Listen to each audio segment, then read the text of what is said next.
sitting there. No, Senator, what I said is what was in the media release that came out in February as an intention in February, and what happens next is to be decided by the government, particularly taking into account the feedback it's received. Yeah, but I'm just really asking someone to help me with what's the winter session. Does it finish before the July break, before the depth of winter? Yes, it does. I mean, I'm not asking you to say this. I'm simply saying there is 1 week in the budget session. The Senate then has 2 weeks of joy and fun and games in the estimates, and then we have 2 weeks at the end of June, which will be the only parliamentary sittings before the July break. That would be what the department's working towards. Well, I think it's really a matter for the Minister, Senator. He said that he would like to have introduced the bills in that time, but he'll want to make good sense of all the comments that have been received on the exposure drafts and consider the policy issues that have been raised with him. I don't have any advice from him on his timing plans and in view of the feedback that's been received, but that will be the critical issue to make sense of the feedback that's been received to the bills and get that right. Is the legislation then important, bearing in mind that NBN company is up and running, it's got a board, it's got lots of employees, it's spending lots of money, and it's actually starting business in Tasmania in July? So perhaps the legislation is not needed. I think stakeholders that you've heard from all regard it as important. Certainly the government does. But again, isn't it a bit sort of shutting the gate after the horses? But I mean, the thing's up and running. I mean, is there any retrospectivity in the exposure draft to what might have happened, what the NBN company might have done up to date, up to the legislation has passed? Well, I think the scenario you heard from Mr. Quigley before was that the company has started to is setting itself up and is commencing with some tests, testing its plans, and is going through an extensive planning service. But as Senator Fisher mentioned a couple of times during that evidence, NBN Co is not trading and receiving revenue yet. So, but will in July. Well, Tasmania starts. So the legislation remains very important for the future of NBN Co. I should pass on at this stage to Senator Fisher or Senator Lundy. Senator Lundy, perhaps it's your turn. No, I'm happy to defer to Senator Fisher as long as you save me a couple of minutes. There'll be a good couple of minutes, Senator Lundy. Thank you. Yes. The Auditor General's report. The Auditor General's report into the request for tender the RFO process contained commentary, I guess, that was less than flattering of the previous process and particularly of the department. And I think it's fair to say, let me refer to the bit of it where the report said the costs and risks were compromised by the government's commitment to conduct the process as quickly as possible and by the department's failure to better analyse some key risks that had an adverse impact on a successful outcome. So to what extent is the pace with which the NBN is being rolled out this time, to what extent is that pace being implemented, having regard to the cautionary tale that should have been seen in the Auditor General's report for round one? Well, the rollout of the project is happening according to the government's judgment, and as the government got it wrong first time round, so how do we know it's got it right this time round? I'm just saying it's operating according to the government's judgment now about what it would like to see happen, and these bills, these exposure drafts of these bills have been released to give the process full transparency and give stakeholders an opportunity to contribute. And the overall timetable remains as the government announced. Can someone tell me, is NBN Co involved in the negotiations with Telstra, or is it just the government?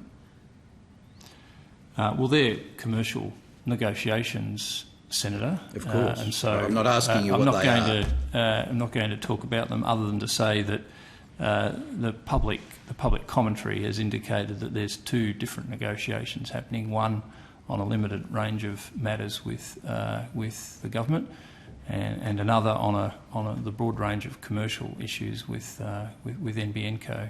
I meant to ask Mr Quigley that, but you know, some would say, and I of course wouldn't want you to comment on this, but some would say that the whole exposure draft is simply a farce, that it's a facility whereby the government can hit Telstra over the head with a stick until they succumb, and then when that's done, the actual bill that comes forward will be a little relationship to the exposure draft. To the exposure draft. Is your department currently working on, again I'm not asking you what's in it, but currently working on the bill that will come before the Parliament by the end of the winter session? Senator, the exposure drafts that have been released, the bills, reflect the policy intentions the government espoused at the outset and which it continues to be pursuing. Well, no, the policy thing was very clear. It will be a wholesale-only company. Correct. Never will be a retail company. Now, the exposure draft, to everybody's understanding, I mean, it's in all the witnesses, and some of them are fairly highly advised, everyone accepts that the government, with this new provision in the exposure draft, allows the possibility, subject to ministerial discretion, of NBN Co being a retail operator. No, we wouldn't agree. We'll have a look at the contention relates to the provision of Layer 2 services to government agencies as being the window that is in contention, not that NBN Co in any way, shape or form is going to be a retailer. Well, that's not Optus's understanding. No, but Optus have an opinion. You're stating it like a fact. It's not a fact. It's an opinion presented at the committee. No, I'm saying every of the witnesses before us accepted, and many of them on very highly qualified legal advice, which Optus would certainly have had, everybody accepts that it does have retail. I don't think that's Senator, a true statement. I think Mr Quigley made it pretty clear what kind of services he envisaged NBN Co delivering, and they weren't retail services. He explained that. But hang on. So not every witness is... that's my point. Not every witness agrees. Mr Quigley can only say what's there now.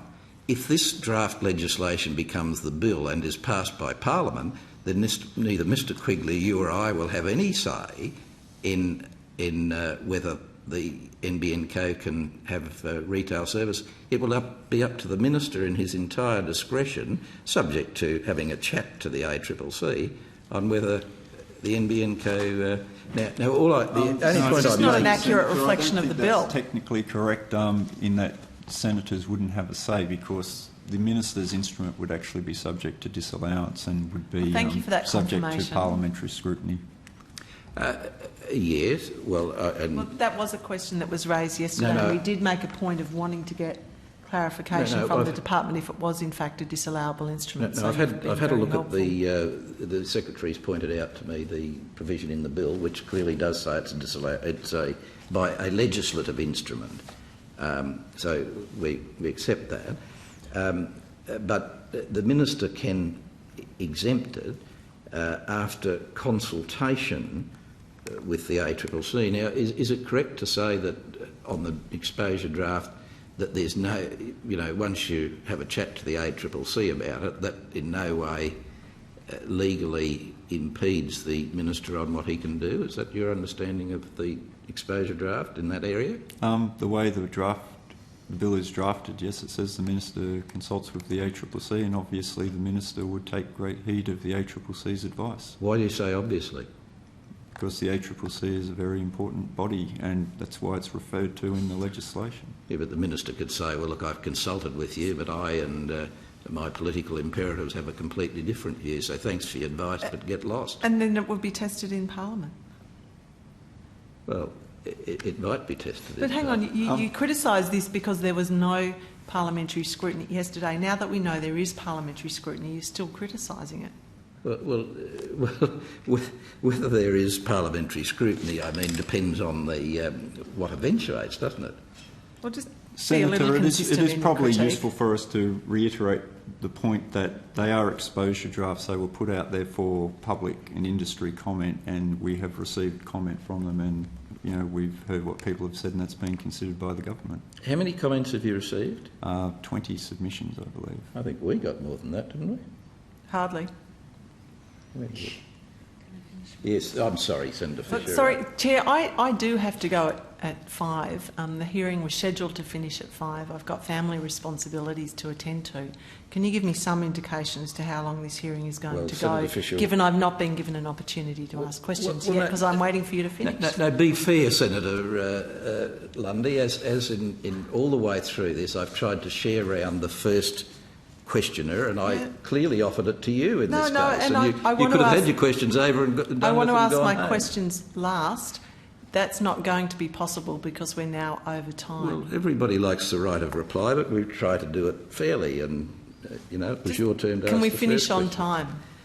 That's my Well, question. no, we can't, because I can't wind back the clock. But Senator Fisher will be very quick, and then we'll come to you. Chair. Are there installation standards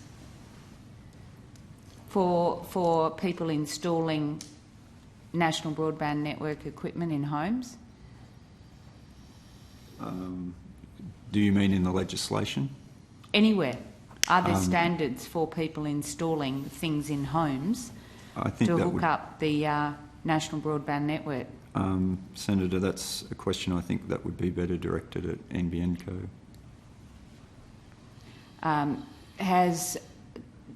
Are there safety standards for people installing things in homes in relation to the national broadband network? That is there Commonwealth legislation or legislative provision as to Or anything? Do you know? Has the department asked that question? There's a very wide range of standards about both telecommunications facilities and the installation practices for those. I mean, it's a very sweeping question, I'm sorry to say.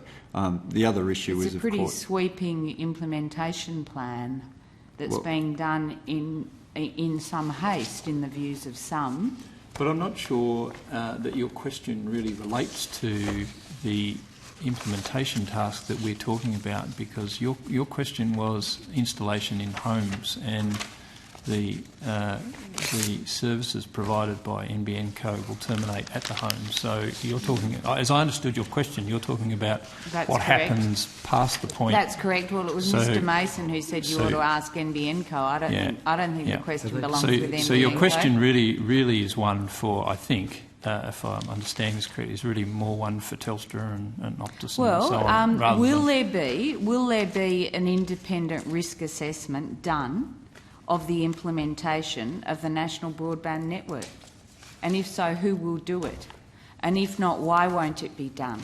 Given that we were told that in the case of the home insulation program, which was supposed to be worth some 2.8 billion, not some 43 billion, that an independent risk assessment was standard operating procedure. Is it standard operating procedure for a $43 billion national broadband network? If not, why not? If so, who's doing it? These are when? These are matters for the implementation study, Senator. They are dealt with in the implementation study, are they, Mr Quinlivan? The generic issue of quality assurance and handling of risk in the project is a matter for the implementation study. All right. Okay. Thank you. And what steps has the department taken to avoid repetition of the sorts of mistakes that the Auditor-General identified that, in his view, the department was guilty of with the RFP process? I won't necessarily accept the premise in the question, but as to Sure. the meaning of it, we were participants in in the steering committee and the development of the implementation study. All right, we await. Thank you. Senator Lundy. Place my questions on notice, Chair. Okay. I have to go. I was just going to be helpful and say you should have a discussion to the Department of Environment in dealing with that matter that Senator Fisher raised. Gentlemen, thank you very much for your attention. The committee's resolved that the questions that you have kindly taken on notice should be responded to by the 23rd of April this year. If you could oblige us by doing that, bearing in mind the committee has some work to do before it reports during budget week, hopefully after seeing the implementation study that's going to be released prior to then. So if you would bear that in mind, 23rd of April. Again, thank you very much for your attendance here. We do appreciate the assistance you've given the committee in trying to understand some of the ramifications of the exposure draft. So thanks very much. Thank you. Thank you. And I declare the meeting closed or adjourned? Suspended or whatever. Adjourned until we meet again. Yes. Until we meet again. Now, there you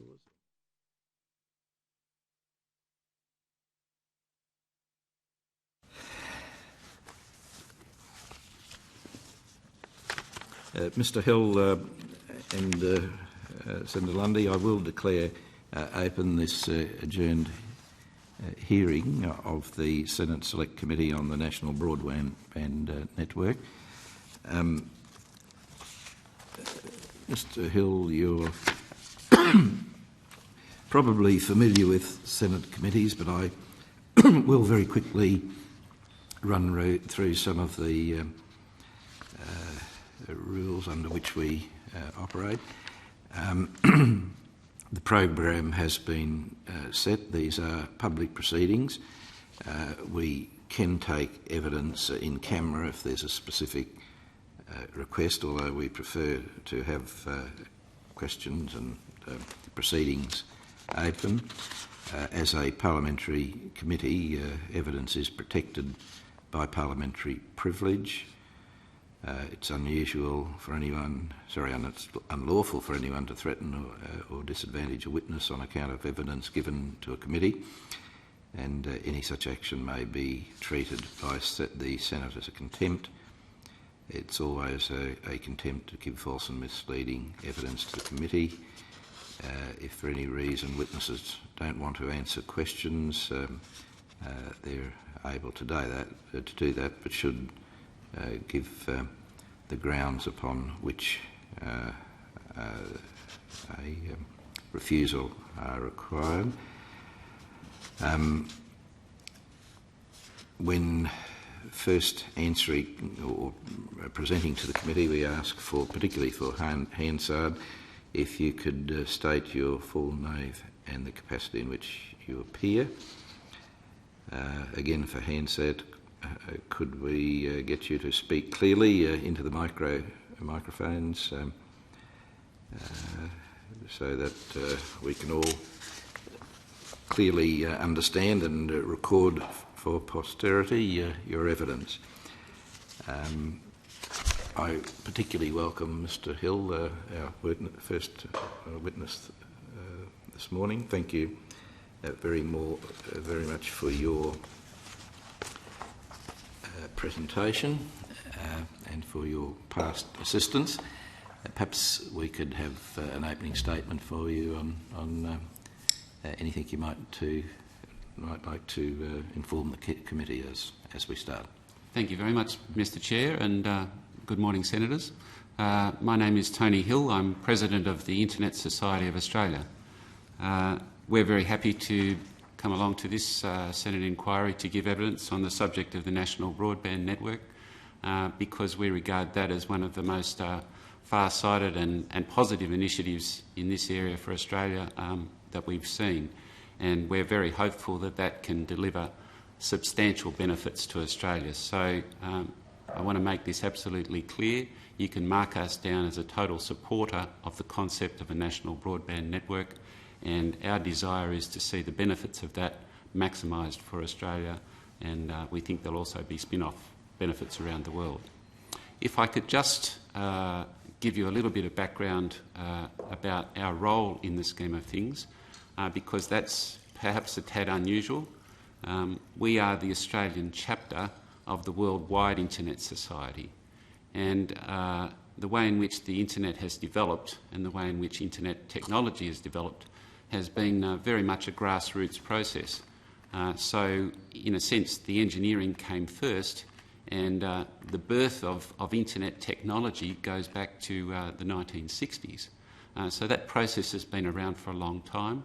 It got a formal life in a group called the Internet Engineering Task Force, which was formed then in the 1980s, and that has become one of the largest physical meetings held around the world. Huge attendances at various times. And it wasn't until the 1990s that people went, oh, this is a process, not an organisation, and we need an organisation to support that process, and the organisation of the Internet Society was born in the early 1990s. That's a worldwide organisation, and it has core responsibility for the process of internet standards and the architecture of the internet worldwide. And a lot of people are confused on that point, so that's why I want to make it quite emphatically that other organisations don't have that responsibility, and you might often hear in public debate mentions of ICANN and various other things. So it's the Internet Society that sits at the core of the internet standards process and its architecture, and we are designated as the only Australian chapter of that society. There are chapters elsewhere around the world, probably in, last I counted, 60 or 70 countries, but I think there are many more now. So those chapters exist. And I guess the debate has been, well, if this is a global technology, why do you need local organisations as well as the international one? But I think we've found that jurisdictions such as yours take a very strong interest in these developments, and so it's very handy to have a local group who you can talk to about that. So where we're coming from is a very soundly based technical position because of our membership, because they are the people who helped to build the internet in Australia and worldwide. And I think Australia's position in the international debate about the internet has been very strong. And in fact, I can let you know today that one of my fellow directors of the Internet Society of Australia has just been elected by our fellow chapters as a representative on the ISOC Board of Trustees, and that's Narelle Clark. So we're very pleased with that result, and it certainly shows the respect that the Australian chapter is held on a number of topics, including that one. So that's a very good development from our point of view. Now, as you may have guessed from those statements, our interest is very strongly in the internet dimension of this discussion. And a lot of people have talked about the term broadband in Australia for some time, and they don't necessarily talk about specifically the internet, but it's our contention that it's demand for internet services that is very strongly driving the demand for bandwidth. Or if you want to put it the other way around, it's further access to bandwidth by users that really makes the internet fly for users. So it's an essential marriage in our regard, and it's very hard to talk about bandwidth without talking about the internet.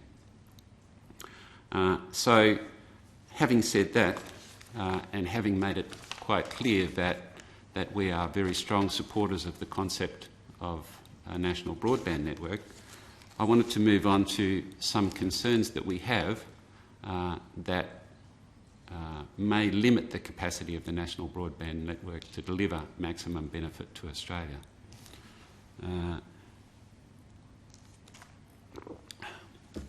The first point that I wanted to make is the one related to bandwidth. We know that the policy discussion around the national broadband network has been very positive, and so shifting Australia's mentality to the idea that 90% of dwellings in Australia can get access to 100 megabits per second or more is a very positive development. But the way things move in this industry, it's also almost dead in the water as soon as you say it. And so the industry will move on. Other countries are already moving on. And so as Australia sets this target, which it's very important not to fall below, it's also, becoming a bit of a historical factor as well. And so we need to keep the opportunity to keep moving in this area, and flexibility is very important. But we're concerned about the downside of this. We're concerned that in implementation of the national broadband network, we actually may see backsliding. And one of the problems underlying this is that depending on the technology that's used for the fibre to the premises architecture, you may find that users, when the service becomes popular, have to share bandwidth, and therefore the 100 megabits is not actually delivered to their purpose.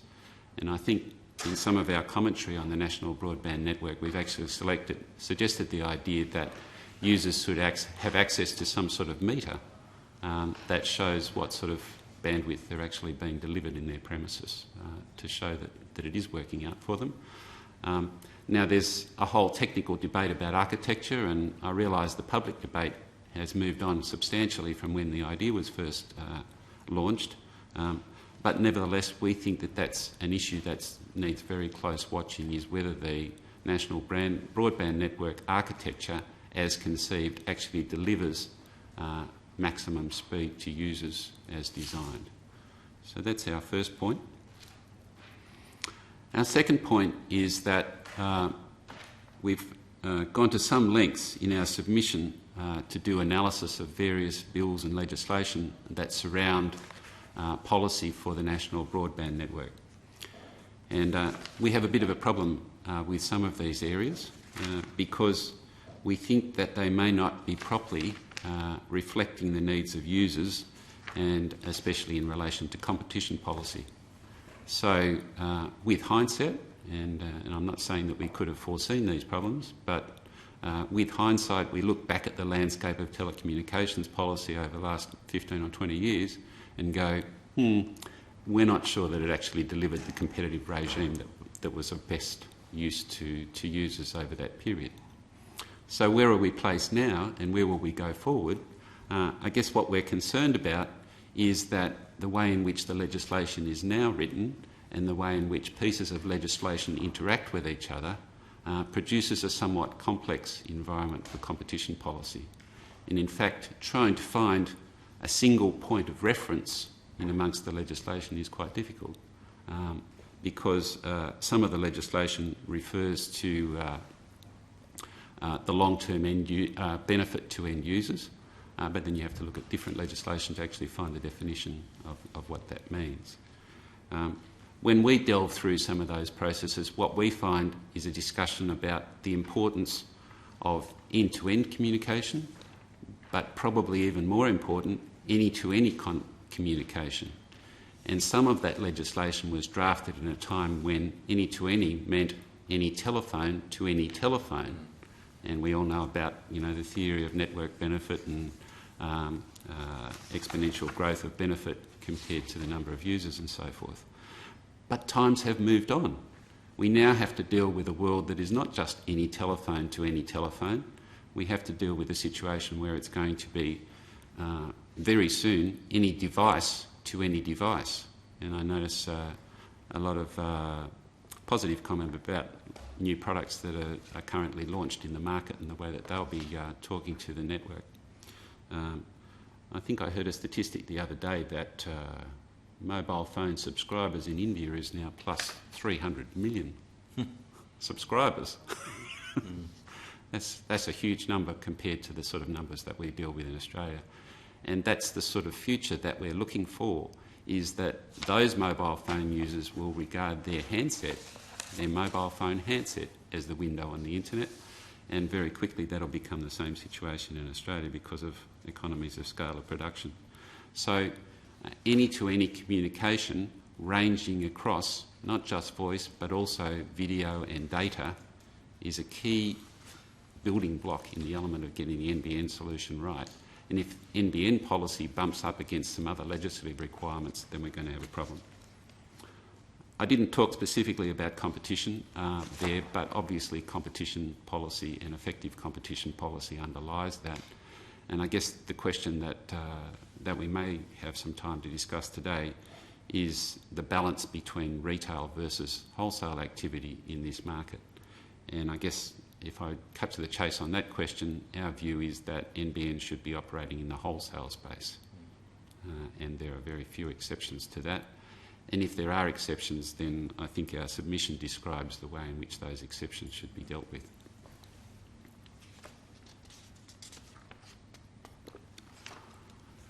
If I could, I'd like to now turn to a slightly more technical aspect of the discussion.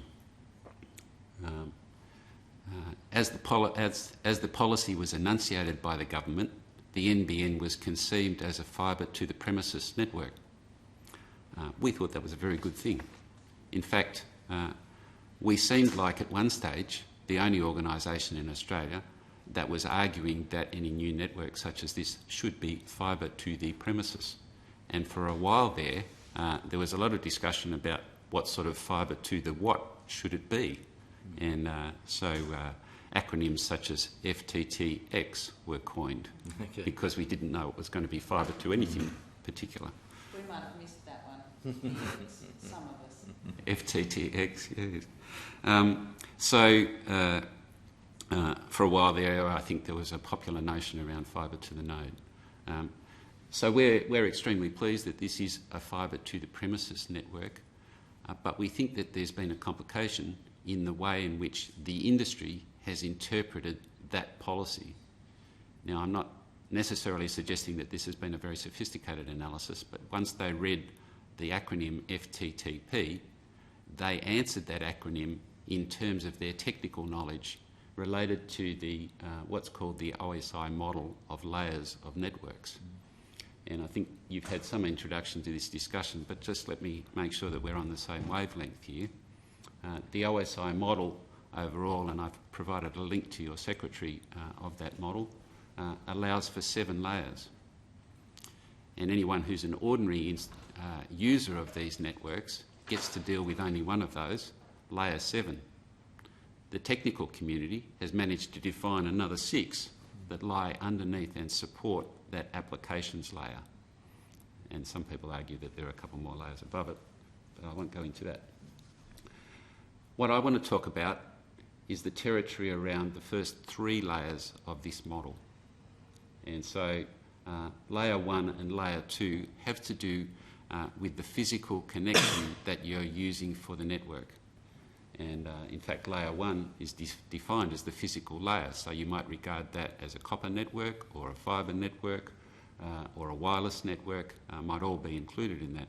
In fact, I think there's even a registered internet standard for carrying internet traffic by carrier pigeon. So you get the breadth of the discussion here. Physical layers can vary enormously. And the next layer up is called the data link layer, and those two tend to go together. Now, for ordinary users, their experience of this would be to see an Ethernet port on some device that they can connect their computer to, and from the technical point of view, that Ethernet port would represent a layer 2 connection. Now, as I've just been discussing, the variety of these layer 1 and layer 2 connections is enormous. And they tend to be, to some extent, proprietary domain technologies. So it's not very easy to get interoperability between one sort of layer 1 and layer 2 connection and another sort of layer 1 and layer 2 connection. How do you join, for instance, a fibre network to a carrier pigeon network? That's quite difficult. Or even wireless or copper or fibre there. The place that interoperability has been demonstrated, and demonstrated hugely around the world, is not at layer 1 or layer 2, it's at layer 3. And layer 3 is where the internet protocol lives. And when technical people describe this model, they describe it as an hourglass. In other words, it's got a very broad base because there are multiple technologies at layer 1 and layer 2.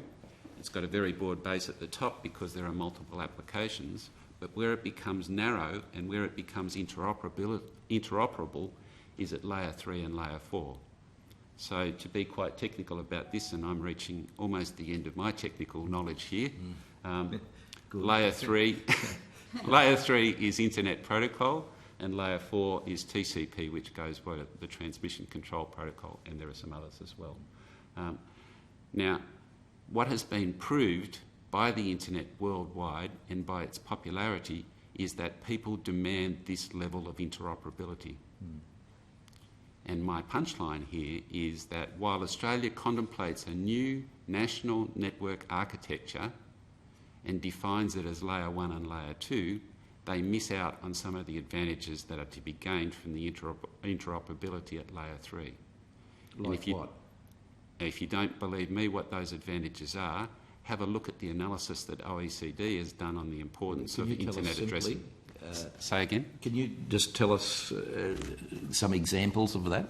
Yeah, such as. Such Not as- that we don't believe you, No, we're just trying to understand you Yes, we- and make sure Absolutely. what your punchline's not a knockout blow. We don't I'm very share happy- your expertise. Well, very happy to sorry, talk I about don't that. share your expertise. Okay, so the basic principle is that interoperability delivers the benefit, and the reason why it delivers the benefit is because it is an open platform that anybody can come with minimal barriers and innovate on top of that platform.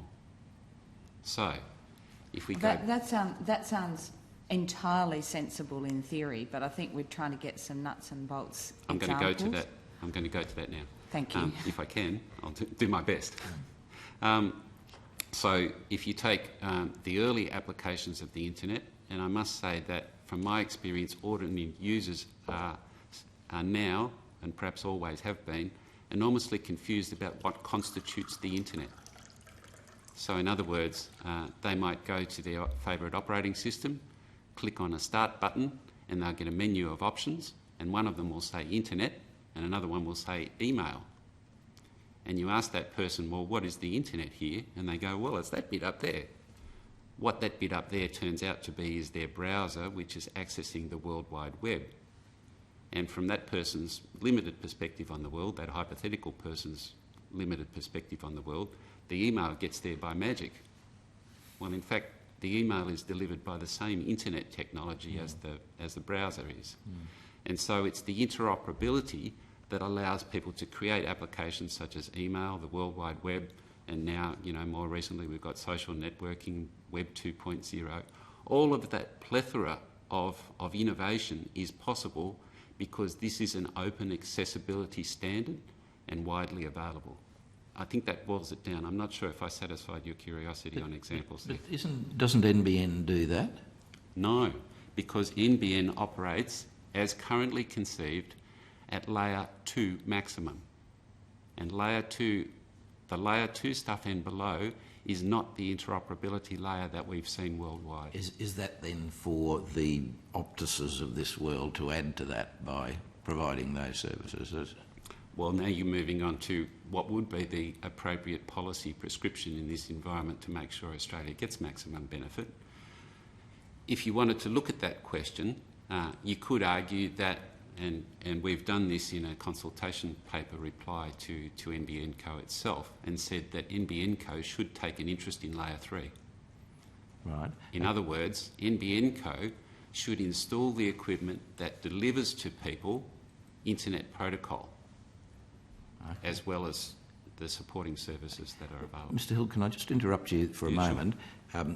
We do want to ask you questions, so I don't want to curtail what you're telling us, and Not at all. we have had a look at your submission. Yes. But do allow us time. We've only got another 20 minutes. I'm happy to move on to questions. Well, don't let me stop you, but just... No, that's fine. I'm happy with that. I've communicated those points as a summary. Okay, and I thought we might start with Senator Lundy today. Thank you very much, Chair. And I think I speak on behalf of the committee when we offer our congratulations to Narelle Clark in relation to her Absolutely. appointment to the ISOC Board of Trustees. I'm interested, and I'm grateful for your description and discussion around layer 2, layer 3. It did come in for some discussion at yesterday's hearing, and I'm keen to ask you to cross-reference your knowledge about layer 2, layer 3 services and and how that impacts on what would be the definition of wholesale in the provision of layer 2, layer 3 services. It's obviously an area that some witnesses yesterday believed needed further definition, but I'd like to sort of throw that at you, given I know you understand at least more than most the technical issues and the policy implications of what constitutes wholesale network. Let's draw out one situation, and I'm not sure if you've actually had direct access to some of our other submissions that are cross-referenced in the submission that we provided to you. But one submission that I think is very valuable on that subject is our response to the NBN consultation paper, because it does describe some aspects of layer 2, layer 3 questions that are in there. But if I could just draw out one aspect of this, and it has to do with the capacity of this network to reach the maximum population in Australia. And we all know that in some areas of Australia, population densities are quite low. When population densities are low, telecommunications providers and service providers are reluctant to invest in new equipment in those areas. And so when layer 2 gets to reach a rural and regional area of Australia, how do those people gain access to the internet protocol services that they need to match up to the rest of Australia? Will they be having access to more than one provider in that situation, or will it only be one person? And so I guess our experience of competition policy is that low-density population areas have been served only by one provider under the USO provisions of telephone services. In this situation, I guess what we're suggesting is that if it's only layer 2 that's reaching those areas because of NBN's activities, then those people won't have freedom of choice of layer 3. So if you say, well, let's posit a situation where NBN now becomes a layer 2, layer 3 provider in some way or other, and I'm not trying to prescribe how that might happen, then the layer 3 services would be freely available across the whole breadth of the NBN service and not depend on the investment by particular service providers to install equipment, layer 3 equipment, at the far reaches of the NBN network. That's one scenario. No, thank you for that. And can you tell me about the implications for IPv6 and progress to date in relation to the National Broadband Network policy? I have some more news for the committee here. A turning point was reached in the development of the internet in January this year. At that point, only 10% of the available IPv4 addresses were available for allocation. And the projection now, and since that point, another 4 blocks have been allocated, so we're now down below 8% just in the first 3 months of 2010. What this means is that during 2011, there will be no more IPv4 addresses to allocate from the central blocks around the world, and Australia shares its region for allocation with these addresses with some of the major users, particularly China, very demanding on addresses. So, what does that mean? What that means is very similar to the telephone network. So in the telephone network, if there are 2 phone numbers in the world that are the same, the network won't work. So everybody who uses a telephone must have a unique telephone number. And in the same way, with the internet, if there are 2 unique addresses on the internet won't work. And so therefore, the allocation of these unique addresses is a key question. The internet started running out of addresses in the 1990s, and as a result of that, the technologists worked on creating a new version of the Internet Protocol called Internet Protocol version 6, which needs to be used to replace entirely the current range of addresses. The technical discussion around the implementation of IPv6 is now concluded as of 2008, and there's a reason why I say that. And the world is now embarked on a process of implementing Internet Protocol version 6. A key point about these 2 protocols is that if you make services available on one protocol, it cannot be seen by the other protocol. So if I'm a user on IPv4 and I want to visit a website that's available on IPv6, I will not know it exists. I will not be able to see it unless I get access to IPv6 as well. So in other words, if China is very interested in implementing IPv6 and we want to communicate with China, we need to implement IPv6 here as well. But is it backwards compatible? So if you've got IPv6, you can see IPv4 addresses? Neither way. Neither way. Neither way. And so if Australia's in the process of implementing a new national broadband network, our proposal is that this network should take account of this new internet technology and make sure that Australia can communicate with the rest of the world as they implement the new technology as well. And I can catalogue off developments around the world that might help you to think about why that's important to us if you want to go there. Obviously, there are implications for the Layer 2, Layer 3 discussion that we were just having. If I can't get IPv6 on the national broadband network, I will be struggling to be an international player in the very short future. So what's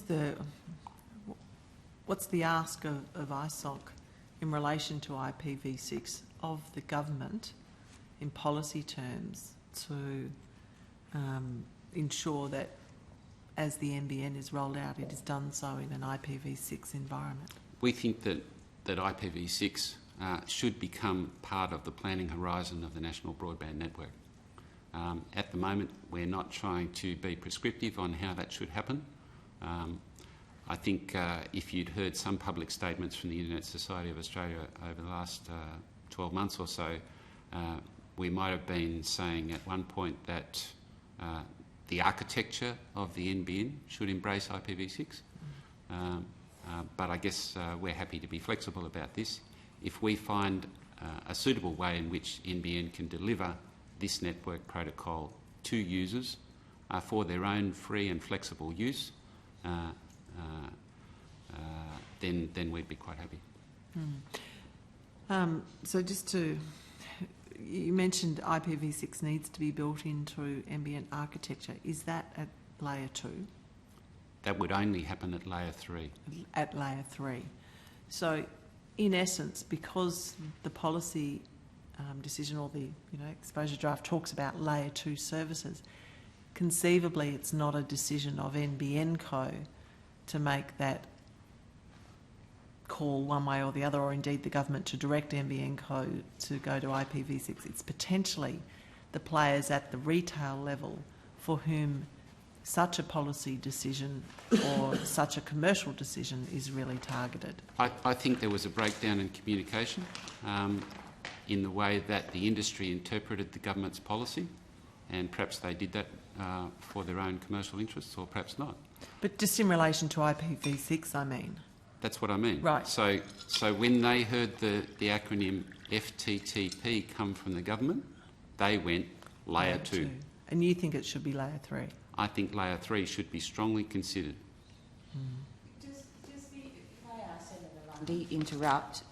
Does the industry agree on layers 1 to 7? Does the industry agree? So you've given us, the committee, the link to the Wikipedia description of the OSI model. What does OSI stand for? There we go, Open System Interconnection. Yes, and it's also an agreed international standard. So that's a common reference point for discussions in the industry. There's no dispute that I know of about whether these are the layers or not. Okay, and so when the government in its policy refers to a layer by number, you're comfortable that the government is effectively referring to a layer as defined in the OSI I'm not aware that the government in its policy has referred to layers. Okay, well that helps. Then back to you, Senator Lundy, although I'm going to ask a really silly question. Why are we talking about layers? Where does the discussion about layers interrelate with the government's policy? What brings them together? If I could perhaps Before help... you do, Mr Hill, I'm not sure if Senator Lundy had finished, but we've only got 7 minutes less. And Senator Lundy clearly understands what you're talking about. I suspect Senator Fisher does as well. You might have been talking in Uzbekistani the last 10 minutes, and I'm afraid I suspect 90% of Australians wouldn't have a clue what you're talking about much as I want to. I apologise for that. No, it's not you, it's me. But I'm just wondering if, before we move to Senator Fisher, if your commentary is there some simple one-line way that you can explain to me just so what? I mean, what effect does that have on me as a consumer, me as a legislator, and the government as a... The so what of it is that the internet has become fundamental to almost every aspect of life, and particularly business. Yes, right. But it will under the NBN. I mean, that's our contention, that it won't, unless NBN policy is adjusted to make sure that NBN delivers the internet properly to Australians. And properly means it must address the layer 3 question, and it must address the IPv6 question. well, if they don't address layer 3, and these are very silly questions for someone like yourself who knows exactly what you're talking about, and I've got no idea.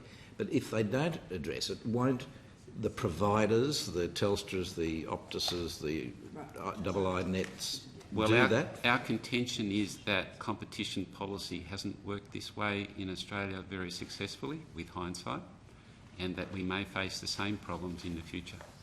So are you saying that one or other, and we won't name that one or other of the providers might provide a better service that others can't do, and you're saying that NBN should do it all so everyone is equal at the third layer? To be hypothetical about this, a single provider pursuing its own commercial interest in this situation may not be interested in providing full and free access to the internet in the way that people are used to it.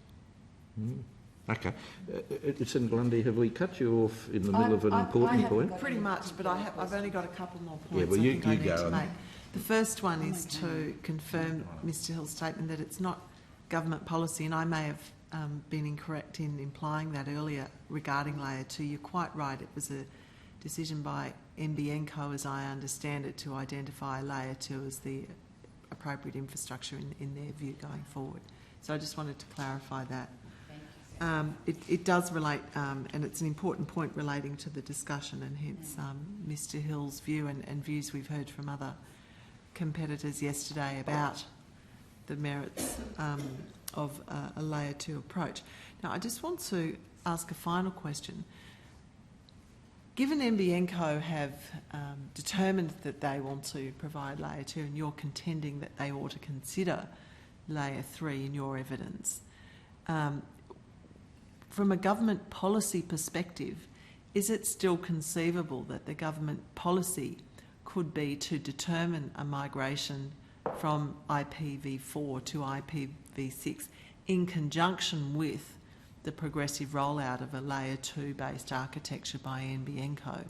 And is that really, in effect, your lobby at this point to get that government direction in anticipation of the build to try and get everything lined up, all the ducks lined up? Yes, and the ends of the string that need to be joined up here is that the Australian government is already, in its own planning, committed to full implementation of IPv6 for all Australian government services by a deadline of the end of 2012. So that comes from the Australian government. So that policy is in place, yes. That policy for Australian government services is in place, and in fact it turns out that they're one of the first governments in the world, possibly the first, to do a plan for a full implementation of IPv6 throughout government. They lead the world in that regard. But IPv6 is then not carried across to the NBN policy environment. Now, you mentioned a minute ago, should it be NBN that implements IPv6, or should it? Well, it's not if they're at Layer 2. I think that's your point, isn't it? Our point is that NBN Co has determined that its responsibilities stop at Layer 3. Our contention is that now presents a national problem. How do we get IPv6, which is needed, out of this environment? Now, you know, NBN Co could decide to move themselves up to Layer 3. That might be one solution, or there may be another solution. Could all the other companies planning to operate at Layer 3 level in the retail market make a collective decision to move to IPv6? And what are the sort of commercial considerations and market considerations that could conceivably prevent that from happening, or And it's very hard for me to project the full range of possibilities Sure. that might come out there, because but they're that's huge. really the challenge, Yeah. isn't it? But let's pick on one area that I think is very interesting here. I was listening last night to the fact that you can now walk into the shop and buy a 3D TV. and if you buy a 3D TV at the moment and you tried to tune into a normal free-to-air channel in Australia, you probably wouldn't find many 3D programs. In fact, I don't think there'd be any. And the only way you can get 3D TV, according to this radio program, was to go out and buy suitable Blu-ray discs and play it yourself. But the internet is different. The internet can provide that. And in fact, these TVs are quite capable of connecting to the internet. So there's one example. How will the internet and how will the NBN support delivery of that sort of service to TVs in Australia? Will it be through some monopoly provider situation, still by the internet protocol, but without any control of the end user in there? Or will it be the internet as we know it now, where I can choose what applications I load onto my TV and what source I get my programming from? It's that open environment that we think is terribly, terribly important to this. And if you want background on that, have a look at the FCC in the US and their policy decisions going back a long way around internet policy. Mr Hill, as I understand, most of our witnesses yesterday and previously have sort of told us that level 1 and level 2 are how it should be, and it shouldn't go beyond that. Would anyone else agree with your view on this? I suspect there are very few people from the industry who are professing the same view as us. And why would that be? We have the luxury of taking an independent and very well-informed technical view on the matter, because our membership involves the people who have actually built this technology. But others, are they would it affect their profits or something?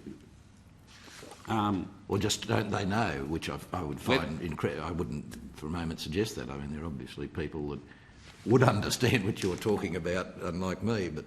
Yes. I want to make sure that I don't put this too strongly, but I think it's a truism to say that the internet has affected business models.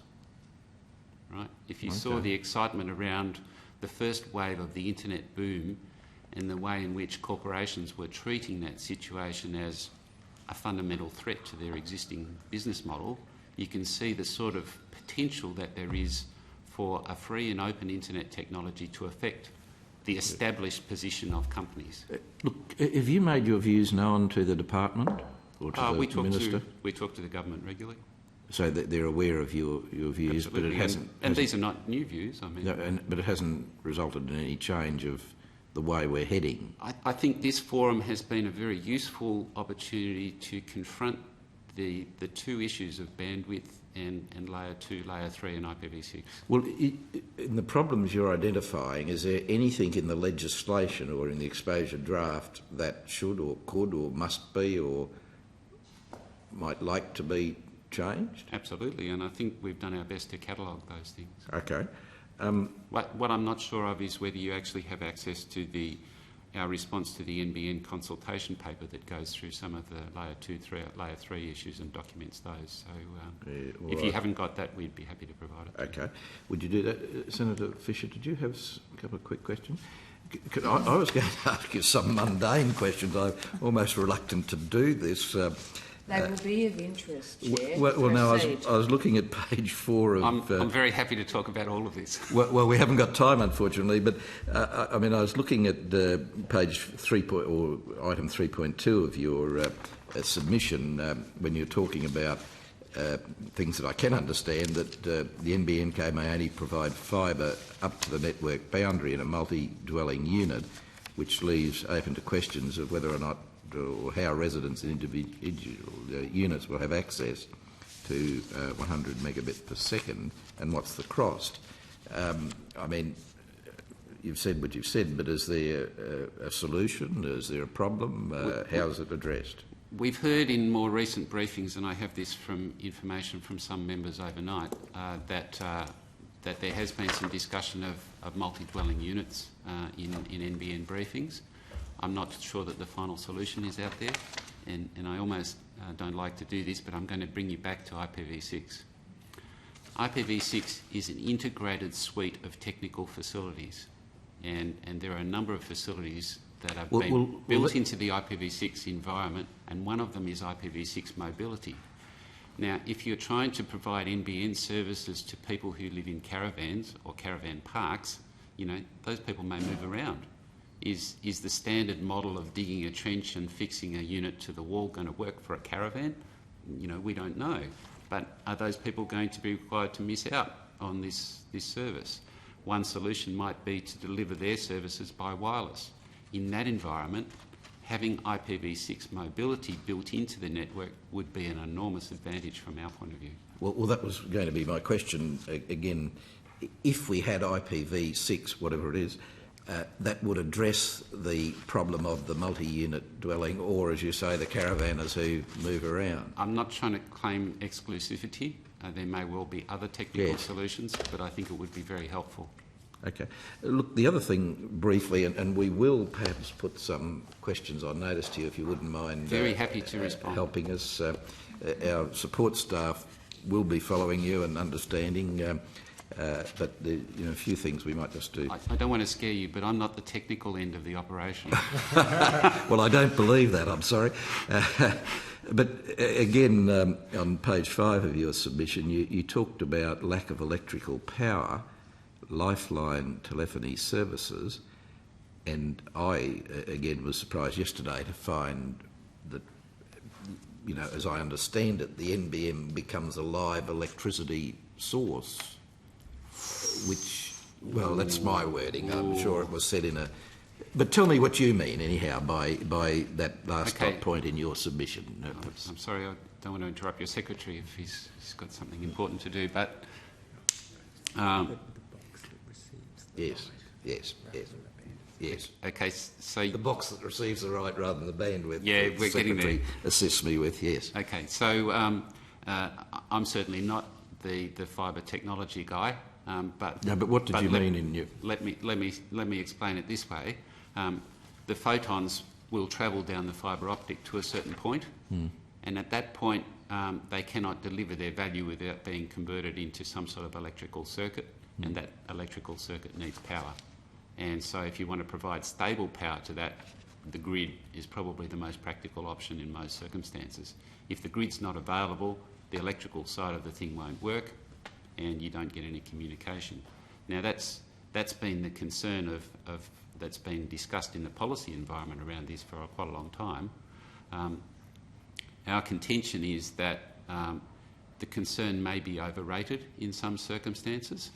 Because people talk about emergency services phone calls. What do I do if the grid's down, there's a bushfire, whatever, and, you know, I can't ring up about this emergency situation. We've seen some nasty cases of that in Australia.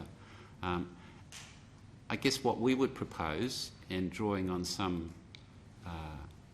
very difficult real-world examples, such as the 9/11 attack, our understanding is that, in fact, the internet survived that catastrophe better than some of the other networks, even those that claim to have very high levels of reliability. I guess what we're saying is that we're moving into a world where people typically have access to multiple forms of communication, and a well-established engineering principle, in my experience with the industry at least, is that redundancy is a very important factor in this. So it may be that you're better served, rather than trying to say we need to absolutely keep these devices running, come hell or high water, to say, no, we need to make sure that people can adequately address this in a multiple way of having access to multiple services. So VoIP may be part of the mix, wireless may be part of the mix, NBN may be another part of the mix, and depending on which part of the network's been affected, at least you'd have recourse to some of the other parts. I guess that's where we were going. Okay. Look, we've really run out of time, but just finally, one of the other submitters to our inquiry has, as I read their submission, and I perhaps I've got it wrong, but is suggesting that cable networks would be better than the NBN. Do you have a view on that, or...? I'm not naming them because I might have it wrong, but I think it's the second last submission we have today. I will ask them if that's what they mean, but that's my take of it. And this speaks to the first issue that I raised about whether the NBN will be capable of delivering the stated bandwidth with its designated technology. And again, you're taking me a little bit far from my normal technical understanding here, but my understanding is that, and I discussed this with members who know a bit more about it than me last night, my understanding is that the current technology, GPON, is a shared bandwidth environment. So in other words, if you're the first user on it, you get a wonderful experience. If you're the 100,000th user on it, your experience may not be so good. Again, I'm quoting someone else here, so I guess I prefer not to be held strictly to it. But my understanding is that the GPON technology is now quite long-lived, and from my other readings about this topic, there are a range of other options which may or may not have to be considered, which could provide guaranteed bandwidth to users. Okay. All right. Well, look, thank you very, very much. I hope that hasn't been too painful. Well, it was certainly not painful. It's a bit mind-shattering for people with my expertise, but we're very well served by a Secretariat staff who will help us get through what you've told us about. Thanks very much for coming along. There might be a few questions we will submit to you if you wouldn't mind assisting us with answers there. Very happy to provide assistance in any way we can. Okay, all right, and thank you very much then. Thank you. Thanks, Mr Hill. And with that, I now call the Australian Telecommunication Users Group, ATUG. Yes. Ms Sinclair.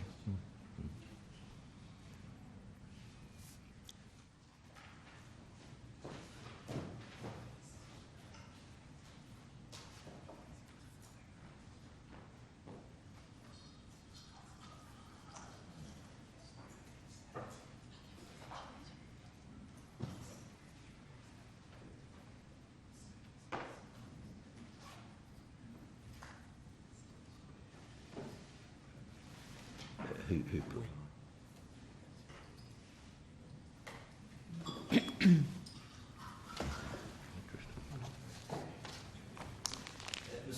Thanks very much for joining us yet again. We're almost like family here. The number of times we've called upon your expertise. So thank you again very much for your assistance and for your submission. And I won't go through all the rules and regulations under which we operate. I think you're perhaps as familiar with those as we are these days. So again, thanks very much for coming along, and perhaps if we can get you to make some sort of an opening statement, and then we'll have some questions. Certainly. Thanks, Senator McDonald. I thought what I'd do is just go briefly through the beginning of our submission and listening to the discussion earlier. I think there are some very key points that will help the committee make the kind of input that we as end users need the committee to make, to provide the context in which others with buckets more technical expertise than I've got can do the work that they need to do. So perhaps we've been working on NBN type discussions, as you've said, Senator, for a number of years. And over the last 3 years in particular, we've been distilling and distilling and distilling our discussions to the point where what we've arrived at is a set of policy principles that we think are needed to guide the technical and engineering architecture, etc., decisions that need to be made by people with those with that expertise. So if I could just quickly walk through those. Pardon me. The first one for us is that we're very, very keen that the core policy mantra, if you like, in the communications sector stays right in the middle of things. And that is the policy that whatever we do in this sector is about the long-term interests of end users. Funnily enough, it's not about building the best networks, and it's not about, recovering costs for investors and all of that stuff, although we've got to keep a mind to it. It's actually about what's in the best interests of the end users in the long term. So, for example, you never hear from us that we have to have the lowest prices in the OECD, because we know that for end users in Australia, in the long term, that doesn't work. So the three, if we take that principle, and it's enshrined in the Telecommunications Act and the Trade Practices Act and wherever else it needs to be, we need to hold on to it, and happily it is in the NBN legislation at the moment, and our position is that it really needs to stay there.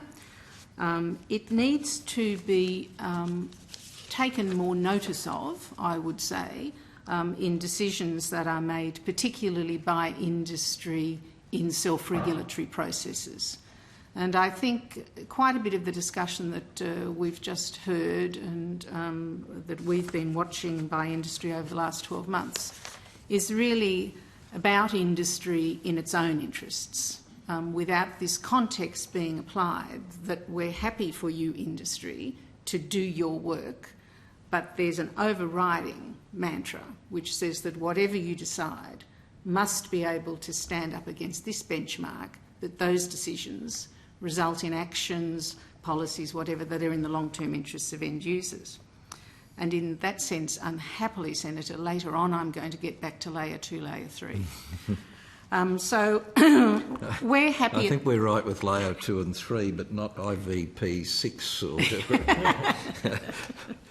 Well, Sorry. and we're quite happy that long-term interests of end users is well defined, and that we all know what we're talking about. We're talking about promoting competition. We're talking about any-to-any connectivity, which is this interoperability discussion. And we're also talking about encouraging efficient investment, efficient use of and investment in infrastructure. And that is actually very important for us, because if we have inefficient investment, then all that winds up is that end users wind up paying higher prices than need be the case. So that's number one for us, long-term interests of end users. Number two is the fact that ubiquitous access is very important, and not only building the network, but encouraging take-up. Because all the discussion about how we're going to transform the health system or the education system or the business system or whatever, none of that's going to happen until there's round about 90% of people connected to this new platform. And we've seen it through the history of telecommunications technology. It was only when 90% of people had the telephone that suddenly we started to see call centres and customer service habits started to change, and there were innovations in telemarketing, for heaven's sake. But, things started to change when you could be pretty sure as a business or a government agency that you could get to most of the customer base. Same with mobiles. When 90% of Australians had mobiles, then there was a raft of innovative services based on the fact that people were connected. It's going to be the same with the NBN and broadband services. So there's got to be quite a lot of policy attention and focus, in our view, on making sure that 90% of people can be connected in the shortest possible time. And that takes us to decisions about or discussions about affordability and accessibility and a whole range of other issues.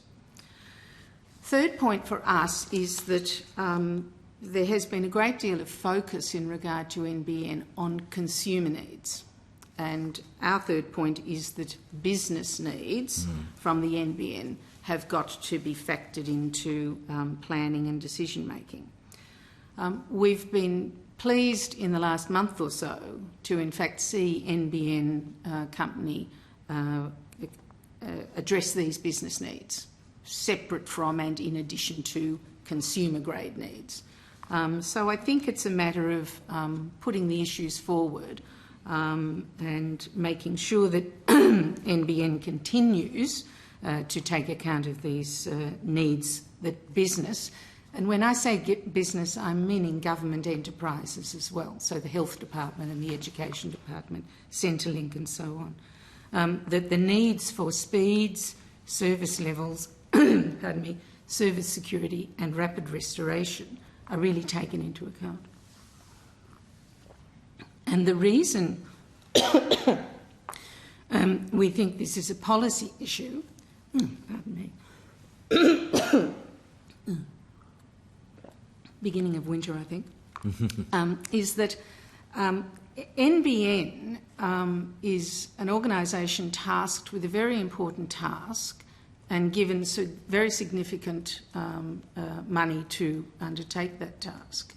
But it's not really up to NBN to set the policies around these sorts of issues.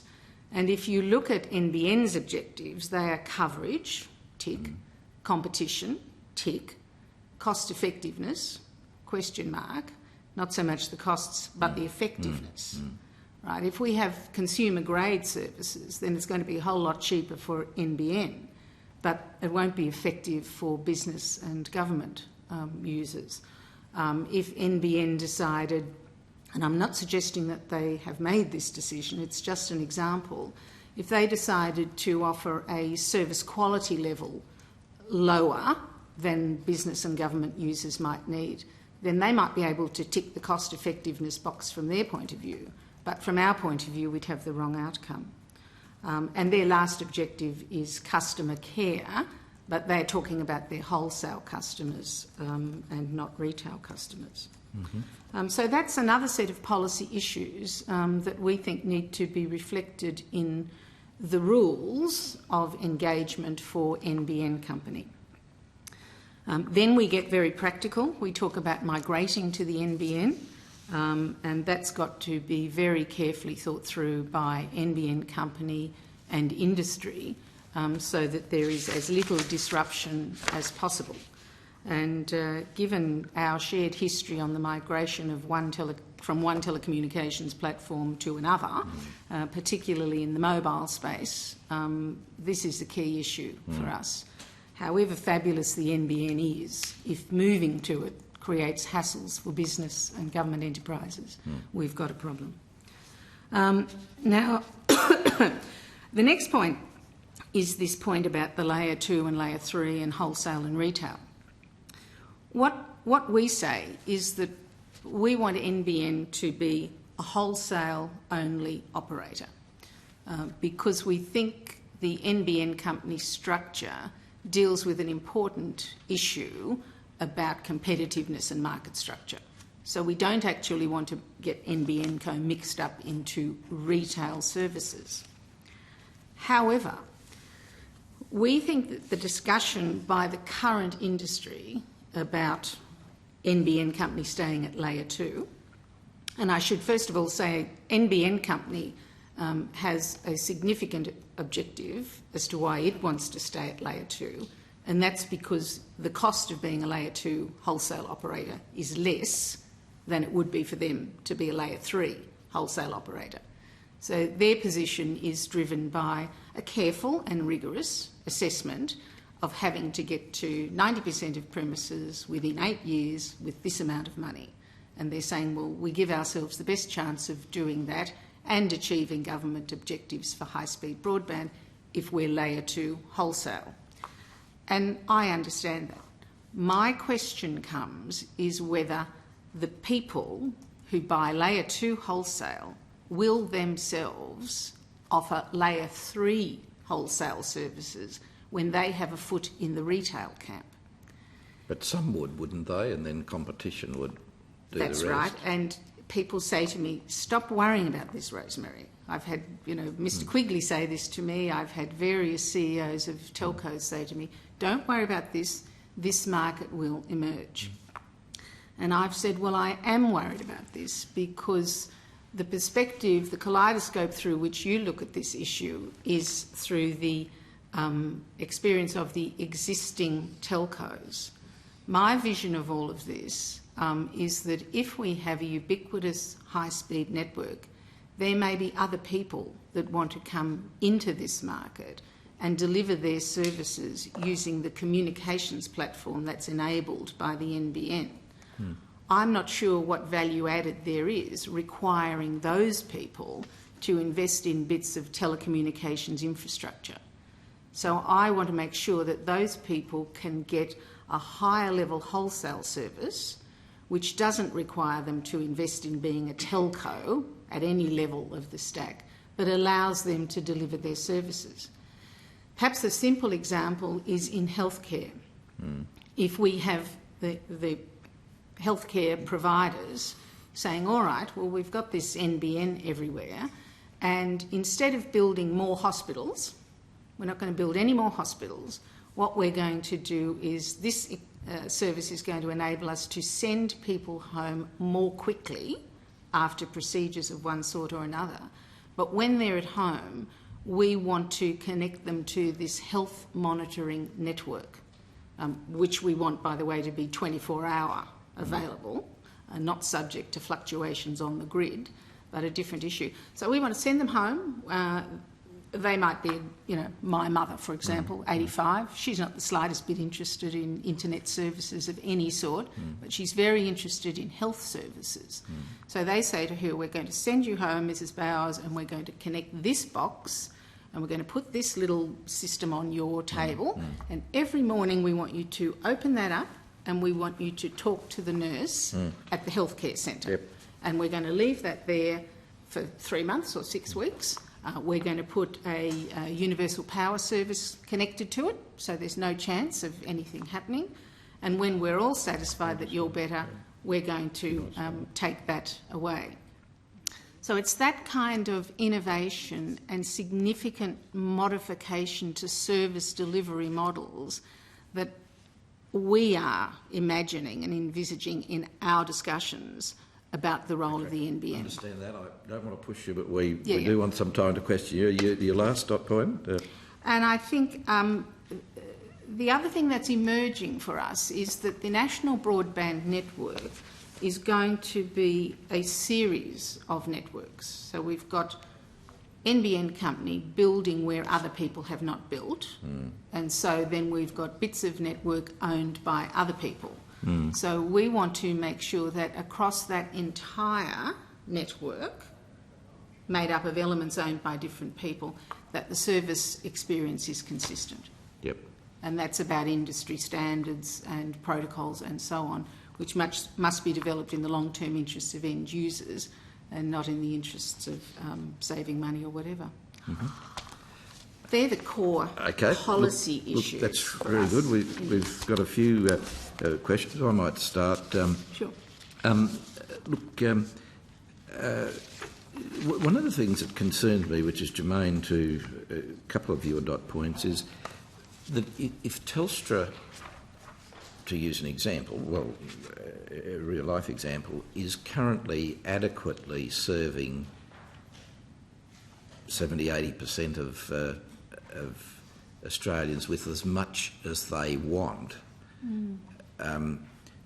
how is your dot point two the big benefits of when 90% take-up occurs of the NBN wholesale? If I mean, this is all hypothetical, of course, because we don't know what Telstra and Senator Conroy are doing as we speak, but if they elect to continue their existing network and to run in competition with NBN, how are we going to ensure that 90% take-up, which will provide a lot more, as I understand what you're saying, but for most Australians, including your mother, I mean, what they've got now might be all they ever want. Well, she's quite an interesting example, and she's very pertinent to this. A few years ago, I was in the middle of this discussion, people don't want these speeds. And someone made a very good point, and they said, no, people don't want them. Applications need speeds. And I think that's the crux of it. The things that we're going to want to do, even if we don't realise it today, are going to need the sorts of speeds that the NBN delivers. And the example that I use in trying to frame this for people is the Sydney Harbour Bridge, which I know is a very local, Sydney girl example.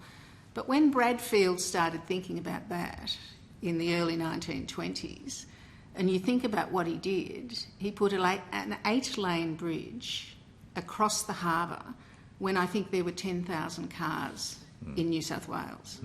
So, you know, the engineering expertise to understand what a difference to the economy and community that sort of infrastructure would make, but then to build it in such a way that it really lasted for about 80 years.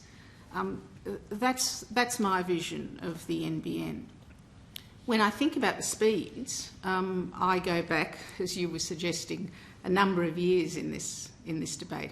And when we first started talking about broadband, we all thought 56 kilobits was a breakthrough, a sort of, you know, life-changing breakthrough.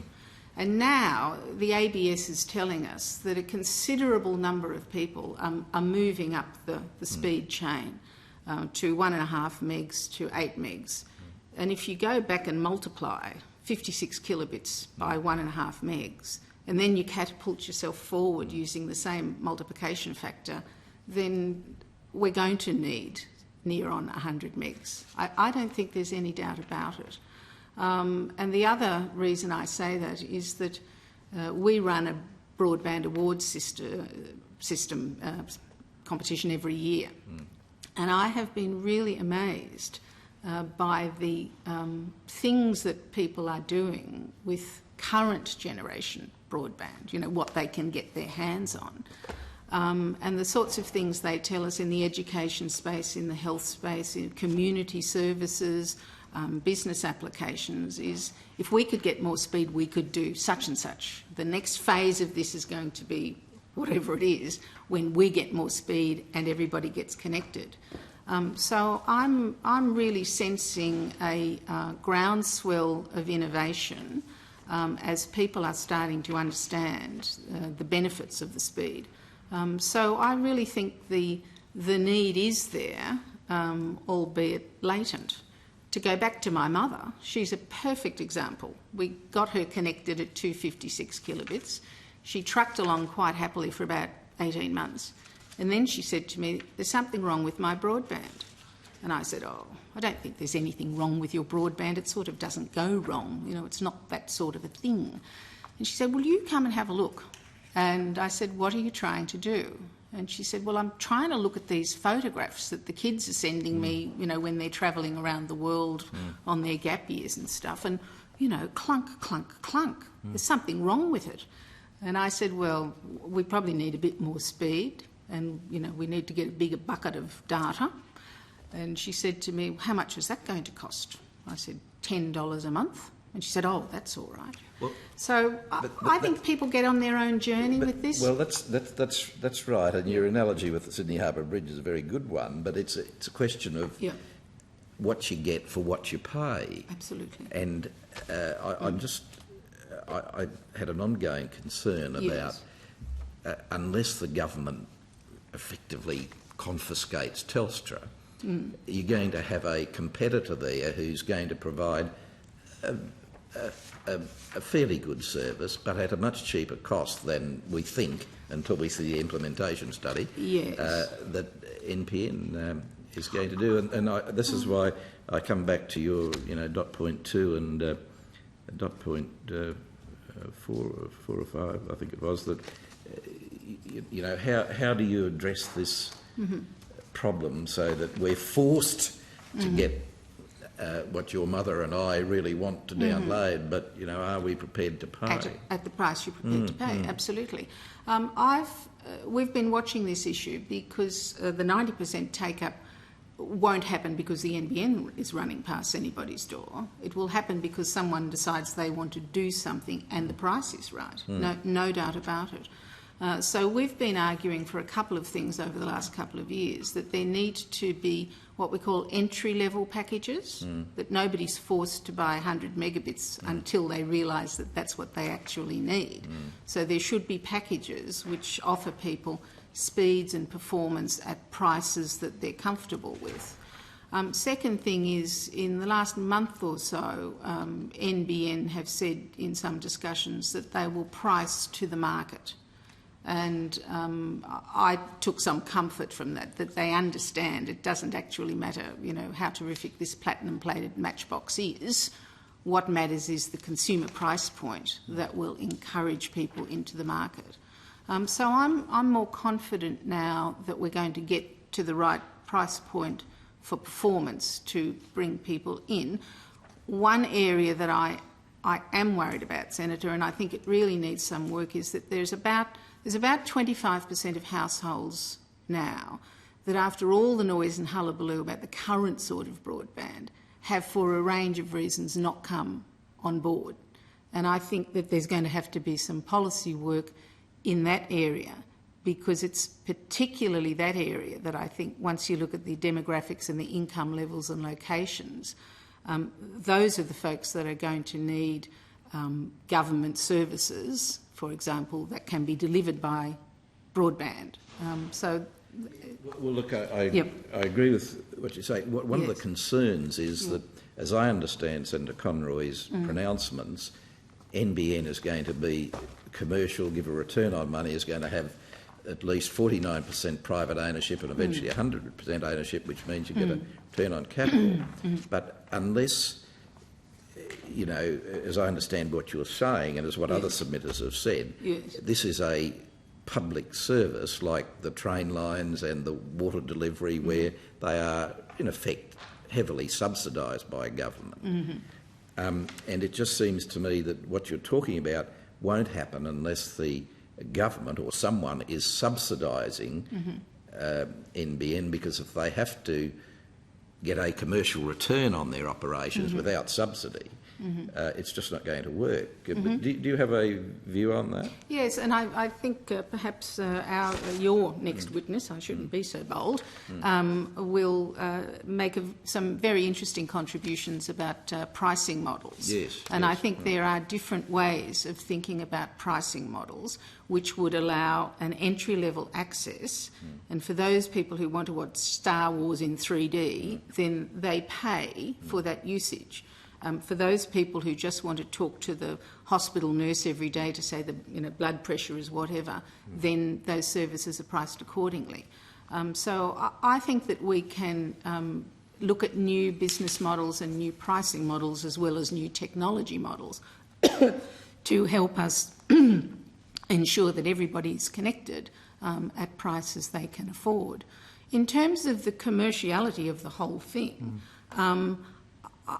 I think it depends on the time frame that you take, and in the discussions that public discussions with NBN Company, they've been talking about a network with a life of 50 years with a return period of 30 years, like a utility, gas pipeline or electricity network. Quite different from the sort of industry structure at the moment, where people are looking for returns of 20%. So I think, again, unpacking the network from the retail operations allows us to say, OK, that's the network, its return is 6 to 7% over 30 years. These are new applications. If you want these, they're $100, and we would need to get a return on that in 18 months because then the next thing will be on board. So, but are the 49% private investors going to wait 20 years for a return? Well, if they're looking at network assets, then that's the kind of toll roads, airports, bridges, gas pipelines. It seems to me that there are people in the investment community that understand those long-term investments and are quite happy with those vehicles. Other people have much shorter time frames and much higher risk profiles. I guess the proof will be in the pudding, and perhaps it's all told in the implementation study. Yes, I've watched this quite carefully because I have been concerned about what sort of rate of return the government would want. So I was not so much the government as the private investors. Well, even the government on their 51%. It's an issue that we watch because all of that goes to affordability, goes to take-up, goes to whether we're going to get the benefit of this program in the first place. I'll pass on to Senator Lundy and then Senator Fisher. Thank you, Chair. Look, just a couple of general questions. How important was it, do you think, for the particular bill relating to NBN code to have been released in an exposure draft? Extremely important. I mean, it was... it's been a difficult period, and I understand that, but we got to a point of saying, and I was bold enough to say, look, I'm not actually interested in what NBN company thinks about anything much. I'm much more interested in what the policy framework is within which that government-owned enterprise, that tool of government policy that responds to market failure, is going to operate. So for us, this exposure draft is something that we've really been waiting for, and we're quite happy for well, we like the process, the fact that it's come out, that we've had a chance to say, long-term interests of end users. We want a reserve power for the minister if that layer 3 market doesn't develop, and to really take on board the positions of other people and to understand what those positions are. So the openness and transparency of the discussion, although it's probably been a bit more uncomfortable for Senator Conroy than he might have been expecting when he went down this path, we actually think it's a very good process. And reflecting on some other telecommunications policy processes which have been rather truncated about very important matters, we actually prefer this kind of process. And what do you think about the aspects of the exposure draft that have attracted some criticism, including the Minister retaining some discretion when it comes to the prospect of NBN Co accessing, for example, government agencies directly in the market? I honestly think that the commentary is misunderstanding, and I don't know whether it's the lawyer in me, right, but I read the whole thing. So when I get to, I don't know, whatever it is, Clause 9, I get to Clause 9 after having read the definitions and Clause 1, 2, 3, 4, up to 8. So I read Clause 9 in the context of all the previous statements that say NBN is going to be a wholesale-only company. So when I get to that clause, I say, OK, well, that means there's the potential for NBN to offer wholesale-type services to other than telcos. And I think that's a good prospect, because I think that one of the problems that we've got is that if we don't have that kind of reserve power, we're actually limiting the prospects for innovation to the existing communications sector. And from where I sit, the prospects for innovation are actually going to come from outside that sector. So when I look at my broadband awards and I see, people in, far north Queensland, I see people in, the back blocks of New South Wales and health departments doing amazing things, and it's not relying on any innovation from the telco sector. It's relying on innovation by experts in communications and IT areas in health departments. And I want to make sure that those folks are given the broadest possible opportunity to make the best use of NBN. And I don't want their opportunities limited by the vision of innovation that might come from existing communication sector players. But I'm happy if NBN Co is offering wholesale services to those customers, not retail services. I'm happy we could come at it by saying that not only carriers can buy from NBN Company, but certain service providers, government service providers, delivering services in the public interest. So it's a balance between what services we're talking about and or who can buy from NBN Company.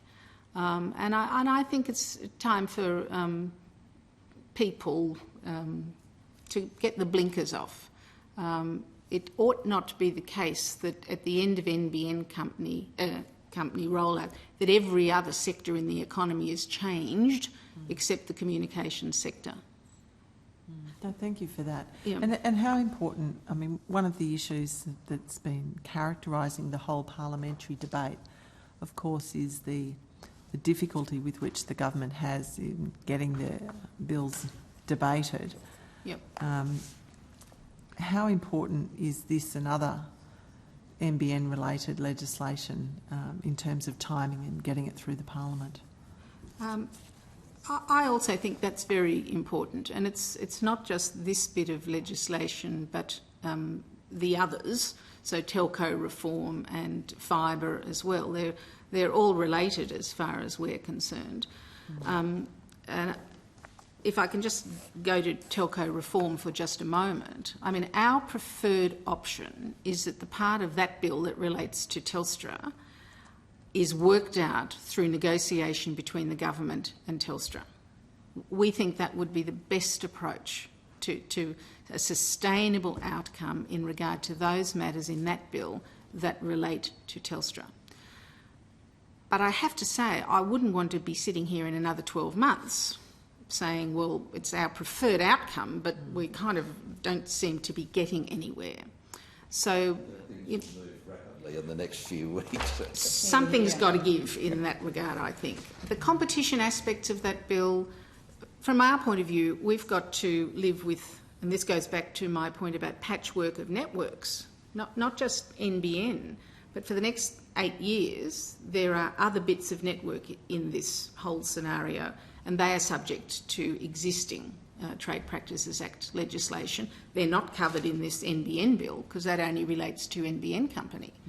So unless we get the progress that we need in regard to existing legacy networks, whether owned by Telstra or other people, then we're really stymied. So the competition aspects of that bill are very important, and the consumer protection aspects of that bill are very important. NBN bill is very important to us because we see a government business enterprise with significant amount of money operating without a carefully specified policy framework in which to be operating. And, you know, whilst I have the highest regard for the people that I've seen in NBN company, the idea of NBN company making policy decisions for Australia about communications is not my idea of good process. Nor is it, to be honest, if there's discussion between NBN company CEO and chairman and the two shareholders, two government ministers. I'm not very happy about that either. I want the rules to be out there for us all to know what they are, so that we can judge decisions as they're made against an agreed policy framework that's been through the parliamentary processes. Senator Lundy, could I just go back to that point on the clause in the legislation? Yes, because please. I just want to say that what I've been asking for is a power for the minister to say, on the basis of robust investigation by the ACCC, to determine that wholesale services that ought to be being offered are not being offered. Right, by the people who said, don't worry about that, Rosemary, we will offer these services. Right, if when we get to the end of the day they say, well, we're actually going to take our little bat and ball and go home, and we want to add lots and lots of value and create lots and lots of margin for ourselves, so we don't want to offer these layer 3 wholesale services at the end of the day, then I want the minister to be able to say to the ACCC, we want you to have a look at that, and on the basis of ACCC investigation about market structures, to come back to the minister and then say, we think you should require NBN to offer these wholesale services. But wouldn't that be better put in legislation than leaving it to an unfettered discretion? I mean, sure, the minister is required. Technically, it is at the advice or in consultation with the ACCC. Well, Yes, the legislation says it doesn't say, it says he will consult. Yes. Yeah, Whether but he that's takes not unfettered. one iota of notice of what the ACCC. Well, all I'm saying is, wouldn't it be better to be more prescriptive in the legislation on what the minister can and can't do and what the ACCC should do than leaving what is a very wide... I'd be happy with that amendment. If we, require notice to be taken of the ACCC's findings, if we require those findings to be open, so that, as I understand it, this would be a disallowable instrument, so that information ought to be made available to other people, and then there can be a proper discussion. So it's not unfettered. No. It's in consultation with the ACCC and it's a disallowable instrument. Yes, I just wanted yes. to make that Because point. I think that's what Ms Sinclair is saying. I know that's what Ms Sinclair's saying, but that's not my understanding. Well, we should check that. That sort of structure. Look, I mean, I'm interrupting Yes, Senator sorry. Lundy, and I shouldn't, and I'm also interrupting. But I mean, that's the purpose of this inquiry into the exposure draft, and Yes, hopefully the government will Yes. take on board what you're saying. Yes.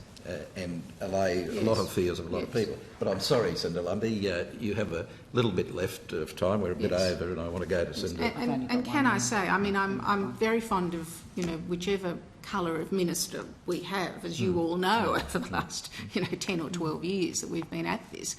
But I'm not very fond of unfettered ministerial power. But I think there's enough experience, in this place for people to develop suitable amendments so that, we can all get to a shared position on that. No, that's all the questions I have. Thank you very much. Thanks, Senator Lundy. Senator Fisher? Thanks, Chair. Thanks, Ms Sinclair. Your submission, you talk about the wholesale service equivalents, and you referred to, in ATUG's view, the need for, I think your words are, a new proactive, pro-competition, independent industry-based oversight body to implement open access and equivalence. Are you meaning something different from the ACCC, or are you meaning that the ACCC become that? I'm meaning something different from it. And what and why? Yeah, the ACCC, my view, deals with market structure and access policies and prices.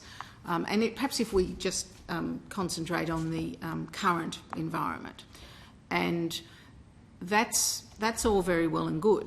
But our experience is that if you can't get access to an exchange, the only lever that you've got is to register a dispute with the ACCC. And that seemed to me to be a very long and legalistic process. So when we put this suggestion forward, it was to say that we need a body that's not just developing the industry codes and standards and doesn't require a legal trade practices type process, but could have a sensible, a common sense operational discussion about implementing access decisions that have been made by the ACCC. It was a way of dealing with the fact that the ACCC has more access disputes in the telecommunications industry than any other industry.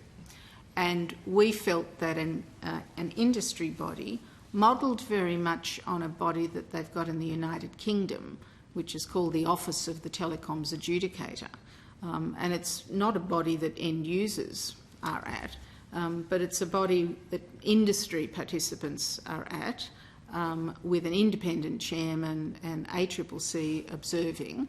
And the sorts of discussions they have is that when they get around the table together, rather than the bilateral processes, we suddenly find that nobody can ever get access to an exchange. So it's a way of dealing with systemic problems that are not effectively, even in a time sense, dealt with through bilateral, legally based processes through the Trade Practices Act access dispute arrangements. So, the ACCC currently has, if you like, an enforcement and prosecutorial role.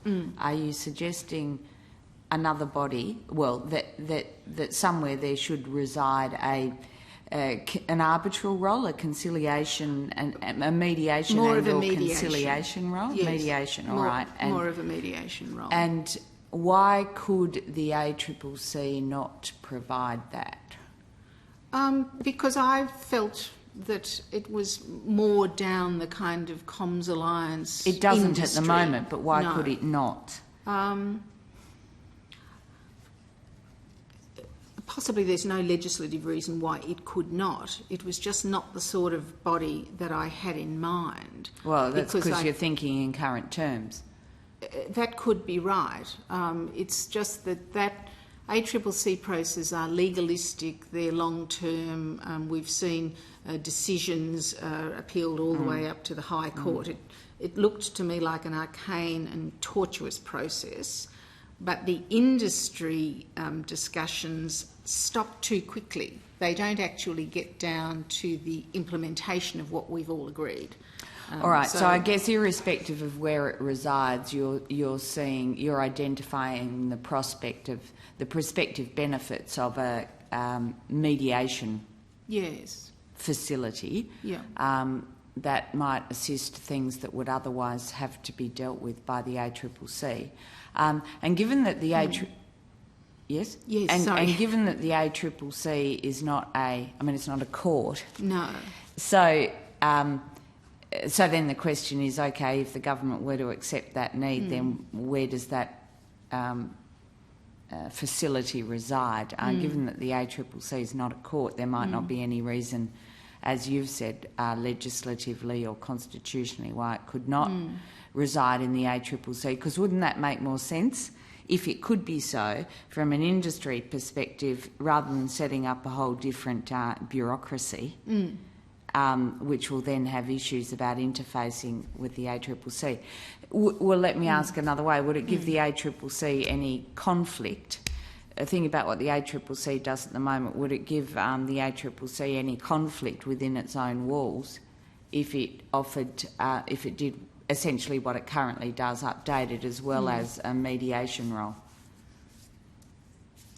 I don't see why it would. Yeah. The point of it is to get practical early decisions about making things happen rather than encouraging disputes which need to be dealt with in very legalistic ways under the relevant sections of the Trade Practices Act. Yeah, but the legalistic dealings go somewhere else. I mean, the ACCC is a player in it, but they're dealt with by courts, by the federal court in the main.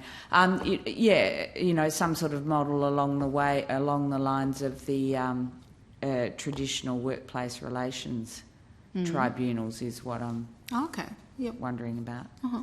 Well, where they have an arbitral, a combination of. Okay, thank you. Yeah, thanks. That's interesting. Ms. Sinclair, just finally, you put a new thought to the idea of giving the Minister the power to allow wholesale services to, say, the hospital network or the health department. If the other carriers don't do it, could you not achieve the same outcome if you said, well, Telstra and Optus are not doing this because there's no money in it, but it is a public service, therefore we will subsidise Telstra, Optus, iiNet or whoever an amount of money to ensure that public service, that railway line, that water supply, to do it without sort of getting into the where do you draw the line type of approach that once you start leaving another retailer in the health area, whether, how you then can curtail them from allowing all their employees, for example, to use it as with they being in effect a retailer as well. Yes, no, you would simply not allow them to retail services. So they're not getting any money from anything. When they send my mother home with this box, they're not getting a monthly bill from her. They don't have a billing system. They haven't got the support that goes with a retail operation. My problem with the suggestion of a subsidy is I think we'd find ourselves with a very long list of things that weren't commercial without an additional subsidy.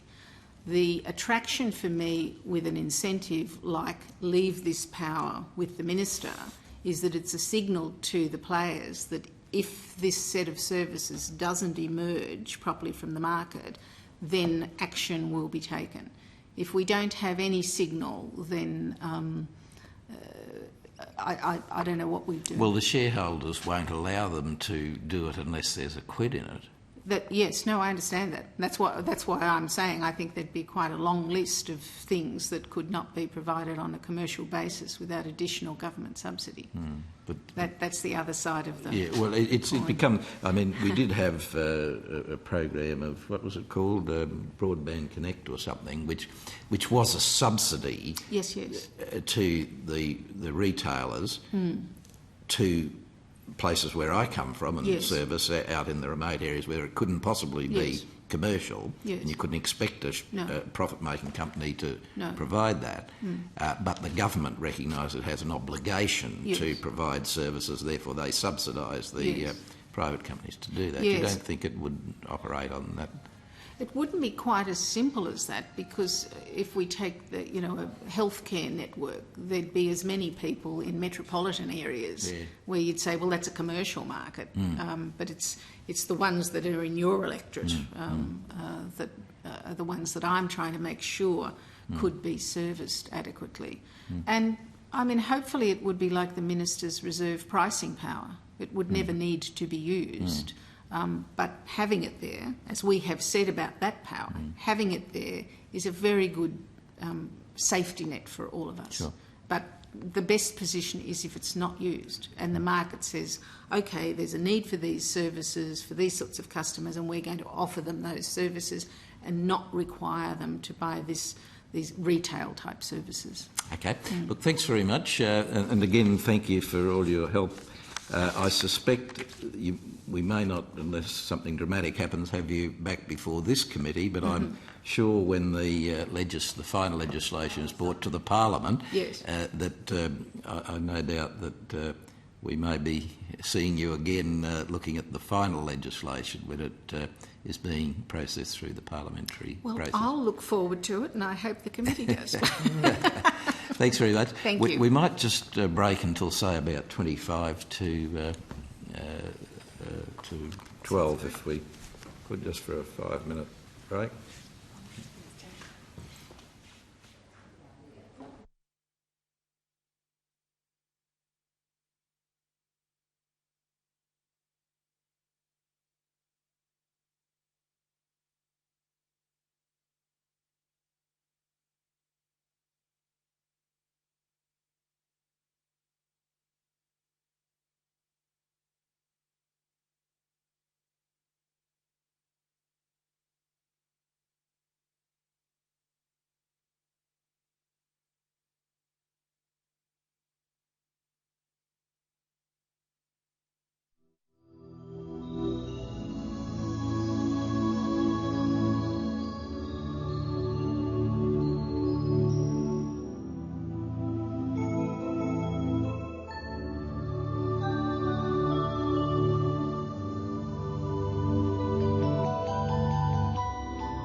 After licking my fingers.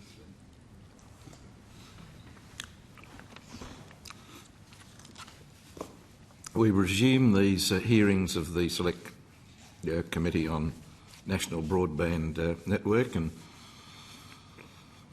have great pleasure in welcoming Mr. John DeRidder of DeRidder Consulting to join us. We have received your submission. Thank you very much. I'll just mention to you, as I think this is the first time you've been with this committee, that this is a parliamentary committee and you are protected by a parliamentary privilege. If there's anything you wanted particularly to say in camera, you should indicate to the committee and we can consider that.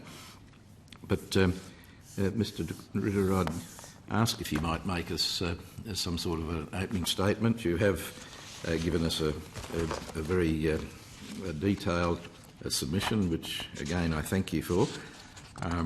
But if we could get you to make an opening statement, but do be conscious that we want to question you about various things your submission raised. So over to you.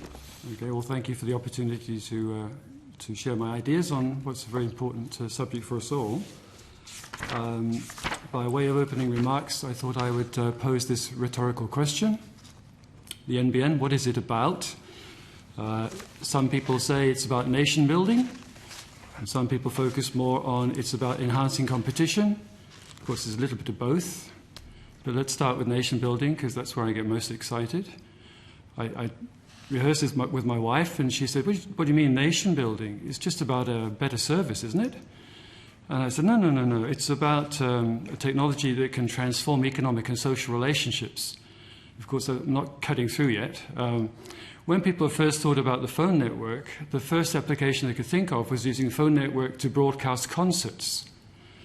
It might amuse you that the first commercial application of the phone network was in Victoria, where somebody on Flagstaff Hill would see the boats come in the bay and phone up Madam to say, the girls better get ready. So you never know how technology will be used. Yes. But let's just reflect a little on what we have done to date. The biggest transformation to date probably is moving from dial-up to always on. That was the big thing about broadband, it's always on. That's meant that things like Facebook and Twitter you'd never even think about with dial-up have become standard. So always on has been wonderful, but there are problems with it, which is why we're looking at new network. There are problems because it's copper-based. I mean, all this has been shoehorned into a network that was designed, a copper network was designed for voice. We're very fortunate we could get any sort of broadband out of it at all, much more than we thought was possible even a few years ago. But it's limited by distance and the speeds. You can't advertise speeds because you don't know what you're actually going to get and so forth. But looking forward to NBN, there are two ways we can go. And what I'm scared of is that people have very modest ambitions. What they're looking at, I think, is something like guaranteed speeds. Yes, if you know that you can guarantee 12 megabits per second, you can sell applications to telework and know that you're going to get the speed you want. And that's important. And it's kind of, I think, where the mindset is at the moment. I just heard Rosemary Howard express that view again. I've heard Senator Conroy say it. I've seen NBN Co. say it. And I think that would be a pity because there's another way that we can go. And by the way, guaranteed speeds and so forth, we're building, after all, a network that can handle 100 megabits per second. Rosemary Sinclair said that people would move up the chain when they realise they need better speeds. It's not happening. People are not prepared to pay for speed. It won't happen. So you could wind up spending $40 billion on a network with a capability that's never used. And my themes are always about, this is not about enabling 100 megabits per second. This should be about adopting these kinds of speeds and using them. If you don't do that, you don't get the transformative effects that you expect out of the NBN. So I'm saying rather than focusing on guaranteed speeds, I want to see full speed ahead. Full speed ahead is transforming. It's a game changer. Then you will start to see the sorts of things that will encourage adoption and use. I mean, automatically have adoption. People have been thinking about this as a big engineering project, another Snowy. It's only half the story. To affect the changes I'm talking about, you have to look at the economic dimensions of this project. There's not been much attention given to that. And I think when I first started thinking about this, it looked pretty hard. I mean, I wrote a paper published in May 2008 talking about the Goldilocks problem. The Goldilocks problem says, here you're going to spend $40 billion in a network, and yet you want it to be affordable. How are you going to make that happen? And I imagined 7 or 8 different access pricing models, which are written up in this Goldilocks paper in 2008. And I came up with a new one. I didn't get hired by the government, but I did get a job with Transact and Pricewaterhouse to help them deliver their NBN Mark I bid. So in the second half of 2008, we came up with a completely different pricing methodology, which will be a world first. Australia has the opportunity to be not only the world's best network, but provide the world's best pricing model to support it. It's doable. That's the nation-building aspect. It's, if you like, a utility vision. The concept's been used a few times. I think it is a utility. I'm very comfortable with NBN Co focusing on layers 1 and 2. We've spoken about a lot. I'll come back to that in your questions, I imagine. But to make it work, it also needs utility pricing. Utility vision with utility pricing. Just a few remarks. Competition. I'm also keen that this is a wholesale-only network, as currently envisaged. In fact, it's not only imperative, it's not only desirable, I think it's imperative. I mean, another theme of my submission is that with the delayering of the communications industry, which comes with all IP networks and access and core networks, the old days when you could expect to cross-subsidize the high cost of access from the business you carried over are gone. That's happened in the fixed network some time ago when we had call competition. The first business model for competition was around getting international calls, high-margin international calls. In the mobiles network, you still have it to some extent. You can have high handset subsidies because you know you've got the call revenue to make that possible. But those days are going. You can get Skype on mobile phones now. All the interesting applications can be delivered to consumers without having any business relationship by either the carrier or the customer by the likes of Skype. Sorry, they have a relationship with the customer, of course. Sorry, but what I'm saying is that the carrier is at risk. In the States, they have this net neutrality debate. What it's really about is business, of course. It all comes back to money at the end of the day, right? Net neutrality is about the carriers getting upset that their networks are getting congested because of the likes of Google and Yahoo and YouTube and so forth. But they're not getting any of that revenue. They're getting squeezed. They're expected to enhance and augment their networks at extra cost, but no extra revenue. That's crazy. NBN Co says the Americans now are looking at what we do. True. And there's fierce fight back against that. Overage charges, caps and so forth. But this is not world's best practice, Mr. Committee. This is about what can Australia do to actually set world's best practice. World's best practice is the utility pricing model where you charge for volume. Currently, that's a bit prohibitive in terms of video, but with the way the data is exploding, right now, even without NBN, it's growing 60% per annum. Within a few years, you get to sort of prices per gigabyte. That means you can carry all applications over one port. That this is the future. This is where Australia can lead the world. Not just on the engineering side, but on the economics, on the business side of the model. And that's where no attention has been focused. It comes at a cost, of course. The cost is you have to change, and people don't like change. What we have at the moment is actually a model, a competitive business model. It's based on reselling access. There are people who will object to that. So they'll say, but we're investing in DSLAMs, and so they are. But they're still using Telstra copper. It's basically a resale of access with a little bit of value add, a little bit of investment in DSLAMs. DSLAM investments repay themselves within 18 months. They're investing now, Internode, in DSLAMs in Tasmania, even though we know we've got an NBN rollout there, because they know they get a payback before they have to cut over. They have a very nice business model with very high margins, but the future, with this utility vision, is that access will become utility. There's no real point in having a business around access because it won't have high margins like it does today, not in communications. It's going to look more like electricity distribution does today. with the margins maybe a third of what the ISPs get today.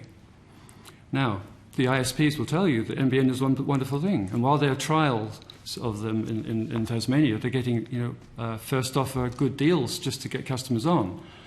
But when the rubber hits the road and they're asked to pay real prices, watch them squirm. I'm querying their interest in NBN. Last year, when Transact was putting together its business model, I put together a regulatory submission with Transact back in June 2008, where we laid out most ideas that you can see in that paper. Of the other 60 submissions, pretty much all of them assumed that Telstra would get the gig, would build the FTTN, as it was in those days. And it was all about how do you corral Telstra. It was only in April, of course, last year that you saw them suddenly wake up to the fact that it wasn't going to be Telstra. It's going to be a new beast, backed by the government, that they couldn't, hem in with the ACCC, which is enlisted to help support the NBN. And by the way, they're not doing too good a job at that. I mentioned to you that they made their first stumbling efforts towards that. In the paper, I talk about moving ULL prices up, averaging ULL prices. They made a first attempt to do that and backed off very quickly because of the howls of anguish from the ISP industry. This is not an auspicious start to the business side of the NBN. So I'm worried, and you should be too. So the ISPs, I wonder about their commitment to the NBN. And remember that the future competition is not around calls, it's not around access. In the future, it's going to be around applications and content, which is where the benefits of the NBN lie. That's where you get the benefits, not through resellers NBN access. That's old history, or will be. So in summary, 3 things. We need to lift the policy focus from coverage or enablement to adoption and use, because that's the only way that you get the benefits, the productivity benefits and all the rest of it from NBN. Otherwise, it's not transforming. Secondly, we have to widen the focus from this being an engineering project into recognising this is all about the economics, the NBN as well, to make it all hang together. And thirdly, I think you can deliver all that, the NBN potential, with utility vision and utility pricing. Thank you, Mr. De Ritter. Could your submission does this, but could you just, is it possible to explain your pricing model in relatively simple language for me? A few words, yes. First, let's start from the point which NBN Co did, and so did we when we were working at Transact, which was we want an access pricing system which will be compatible with the way that broadband is sold today. The way broadband is sold today, if you line up all the plans, they can't advertise speeds because they can't guarantee them. So they differentiate around caps. It's quite extraordinary, quite minuscule differences. If you put it on a spreadsheet, you get a lot of rows describing the caps. If you just take the ADSL2 Plus plans, which are the highest that you can get on the market, and you do a scatter plot, you see that basically the higher the cap, the more you pay per month, right? And so you can describe what they look like on average if you put a best fit line through those points, which are done in the paper. And it says, when I did it in September 2008, and I did it again to September 2009. In September 2009, it said that on average, across all those ADSL2 Plus retail plans, you're looking at something like $54 per month and 50 cents a gigabyte. And just as a sanity check of that, the ABS told us that the average download was about 4.5 gigabytes per month. If you multiply out against the line, $54 plus 50 cents per 4.5 gigabytes per month, that gets you to a retail bill of around $56, which just happened to be around the same level as what the average iiNet and Telstra broadband user are paying. So it must be about right. So that's the retail. That's what the retail plans look like. Now, what you want is an access pricing regime which is consistent with that, right? Now, as I say, most people are thinking around speeds. I'm thinking, no. The utility pricing is around volume. So what you have is a line below and parallel to where the market is today. And that is, for example, is $20 per month plus 50 cents a gigabyte. That means you can offer entry-level plans at $20, which is about, well, it's actually less than what you can pay now in the market. The retail price would be about $30. Now, for users like Rosemary's mother who are just making phone calls, they're not going to be using a lot of gigabytes per month, so they'll be getting broadband at 100 megabits per second for $20 a month. Well, $20 plus the retail margin, whatever that might be. But those margins are not going to be what ISPs enjoy today, and that's the rub. So sorry, you're saying there should be a base fee for the speed, and then you pay for what you use in volume, is it? No, the base feed, there is only one speed, and it's full speed. Yes. So what ISPs do is they go to NBN Co, and NBN Co will tailor the service they require. You have 5 different ports on there. You're going to have a port for standard telephony, you're going to have a port for broadband, you're probably going to have a port for IPTV, and so forth. And I'm saying for the broadband port, the one where they surf the internet and go to Facebook and so forth, NBN Co would say to the ISP, it's going to cost you $20 for me to provide you connection to that port, and you will also pay 50 cents a gigabyte for data transferred to that customer. And if they were to do that, can NBN still operate, as Senator Conroy indicated, and I think you've quoted this on a number of occasions, that it's to be commercial operation with private investors who want a return on their money. But using your pricing method, would there be a return on money? Well, when we built this model for Transact, this is the heart of Transact's business model for NBN Mark 1. And I have to say that FTTN was not a big deal for Transact. It already has its own network with a footprint covering half of the ACT. It's a very urban environment, easy to serve, but it has private shareholders, and the board was convinced that this model worked, and it did. So for Transact, for FTTN, it was a very viable proposition. I haven't done the sums for the new FTTP. I'll have to wait and see, like everybody else, what the implementation study says to have a look at how the model will work. Well, don't hold your breath. No. It's going to be harder, but what I'm saying is over time it'll get easier. As I said, data is growing at 60% per annum.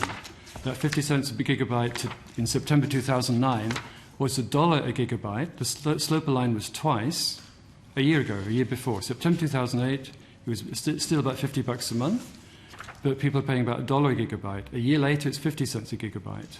Today, I'm not sure. I have to look. So it's getting easier. And it'll be 2 cents a gigabyte within a few years. Somewhere you say, and I've marked this all and I can't find it, but you're talking about in your pricing. I think you say the day is almost nigh. Well, the moment of truth. Yes, the moment of truth. That's the. Yeah. And yet we were told yesterday that although it starts in June or July this year, the IINet still have no idea of what, according to them, of what NBN is going to charge them for the wholesale thing.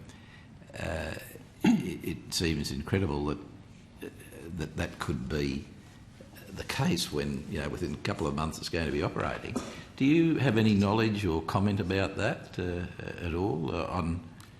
Like everybody else, I can only read what's in the paper and in the newsletters. I've tried to get to talk to the people responsible for pricing in NBN Co, but they're running a very tight ship. They're not talking to anybody, not just me. I've learned from others that they can't get in and talk to them. Well, they're not talking to us either, so don't feel. Although we'll see later on today, perhaps they, because we'd be fascinated, and in view of the imminent start-up in Tasmania, one would think that they must be getting close to having some sort of policy.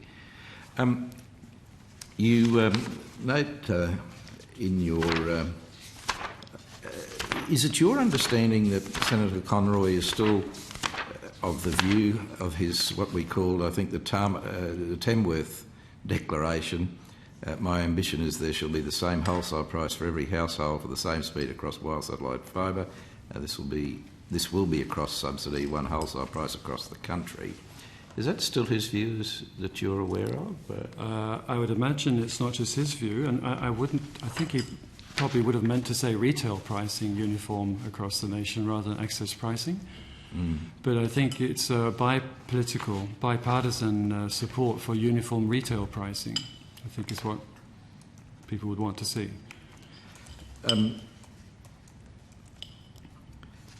You say, I was very interested in your submission, you say at page 13 and 2H, the risks for competition from the copper network if customers are not migrated to the NBN and from the mobile broadband are probably well understood. The elephant in the room is the ISP's commitment to NBN. They will only give their support if the access price is right, and which you say low. And you've mentioned the same sort of thing in a number of that sort of line. Just following that, this is because current ISP business models based on the ULLS or line sharing will be replaced by more expensive NBN access and a more competitive market due to lower barriers to entry. This means lower margins and fewer ISPs. Have you sort of done some study on to justify those comments?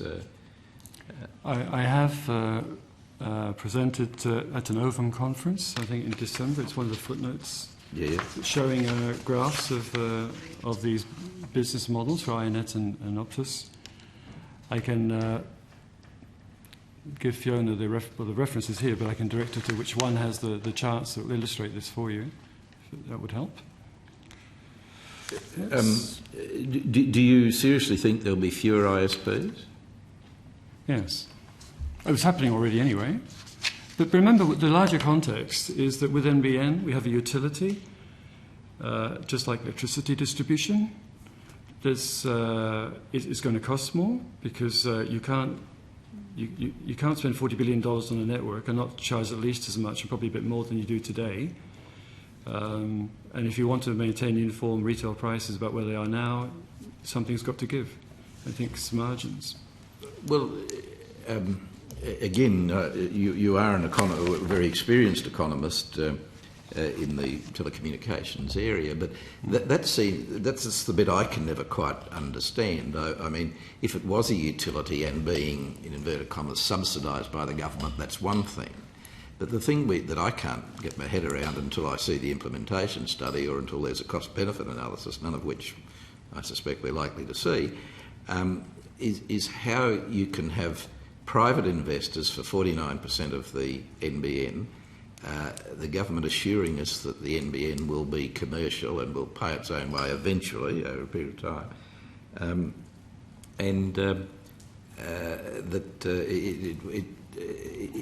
the number of users in Australia just doesn't seem to me, on the back of an envelope, to possibly enable you to be commercial, to give a return to private investors without subsidy, which the government seems to be saying it's not going to be subsidised, it's a commercial operation.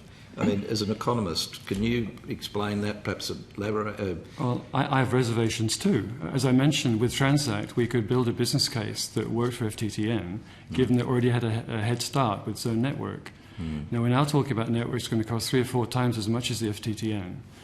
And I think that was a mistake. I think it's still possible. I've said it in the paper that the FTTN model itself could be used in some areas right now. I think VDSL, which is FTTN, VDSL, can be turned on for 70% of customers pretty much tomorrow. Well, much quicker than rolling out fibre. Why not? Make it cheaper.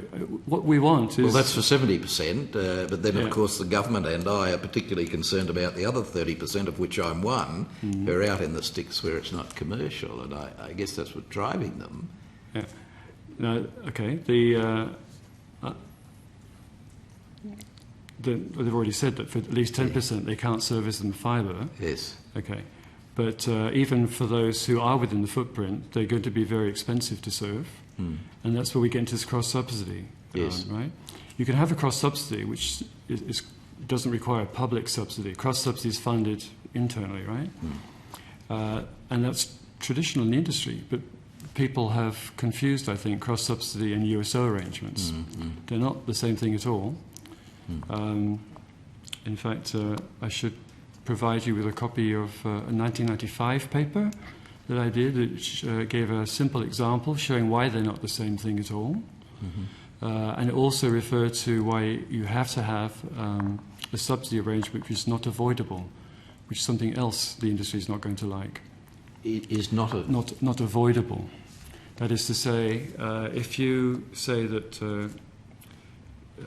the access lines provided by NBN Co will have to be averaged at some level, that means that metro customers will be paying more so that country customers can enjoy the same retail price. Or their alternative might be that they won't use NBN as their trunk line and will simply stick with a Telstra who becomes bolshy and decides to go it alone and compete for the high activity market. That's forget right. about or they'll invest in cable if it means they can get an access that's less than what they have to pay NBN, which is loaded for cross subsidy.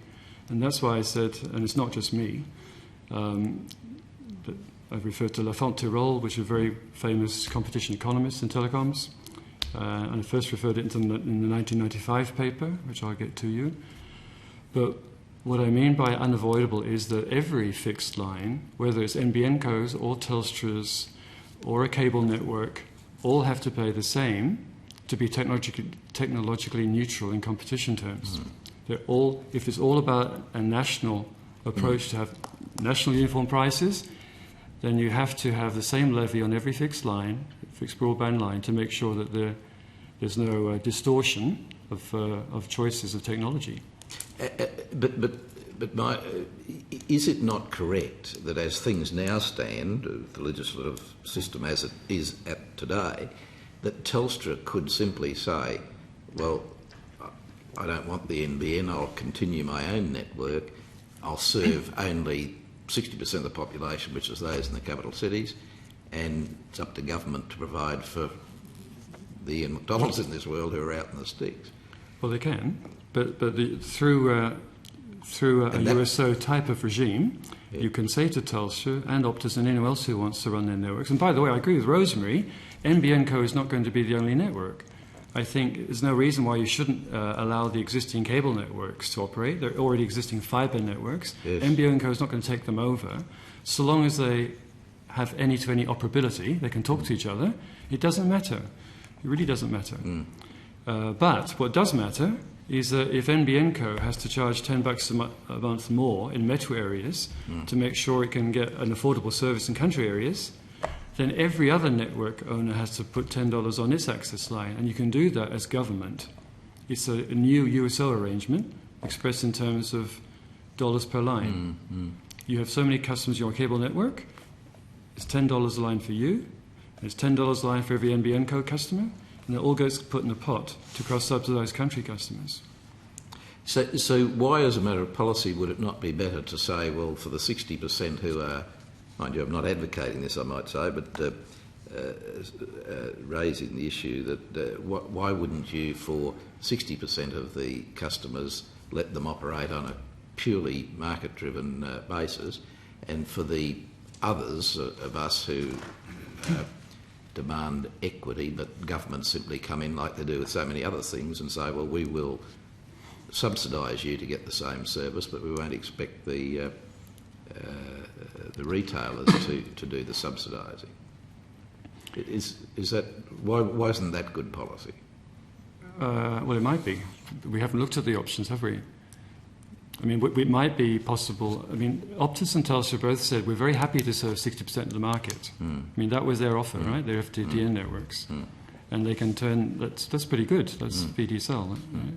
So, and I think I said a moment ago, I'd like to see those options exercised, but it makes it very hard then for NBN Co, which is left with the rump. They need help, and if you want a system which says that the metro customers can enjoy all that broadband they're getting, but the country customers are not going to get any help, then you have to have some sort of cross-subsidy arrangement. But everybody has to pitch in. It can't be just done within NBN Co, because that will distort its pricing, making these other options uneconomically attractive. Well, except there doesn't have to be a cross-subsidy. There could be a direct subsidy from government to people who live in remoter areas. And you could start that by actually having capital grants, to Yes. help NBN Co. Yes. And that's, I think that should happen. And then beyond that, public subsidies, well, in my long experience in telecoms, I wouldn't rely on public subsidies. They get turned off Yes. easily and quickly. Well, I mean, again, those of us who live in the country suffer from not getting the same services, and governments will, close to election, subsidise us, but when... but anyhow, that's another issue. Look, there are lots of other things I'd like to take up with you, but our time's limited, so I might pass to Senator Lundy and then to Senator Fisher. Thank you, Chair. I'm just curious, your source of data with respect to pricing and packages, where do you get that information from? You mean for the scattergram? Yeah. Yeah. The websites of the various companies have taken the 6 major ones and just looked at the websites in September last year and September the year before. And on the graph you see the peak downloads only. Okay. Yeah. We heard some evidence yesterday about the difference in the service of an ADSL style service and a service that can be delivered over a fibre to the premises style network.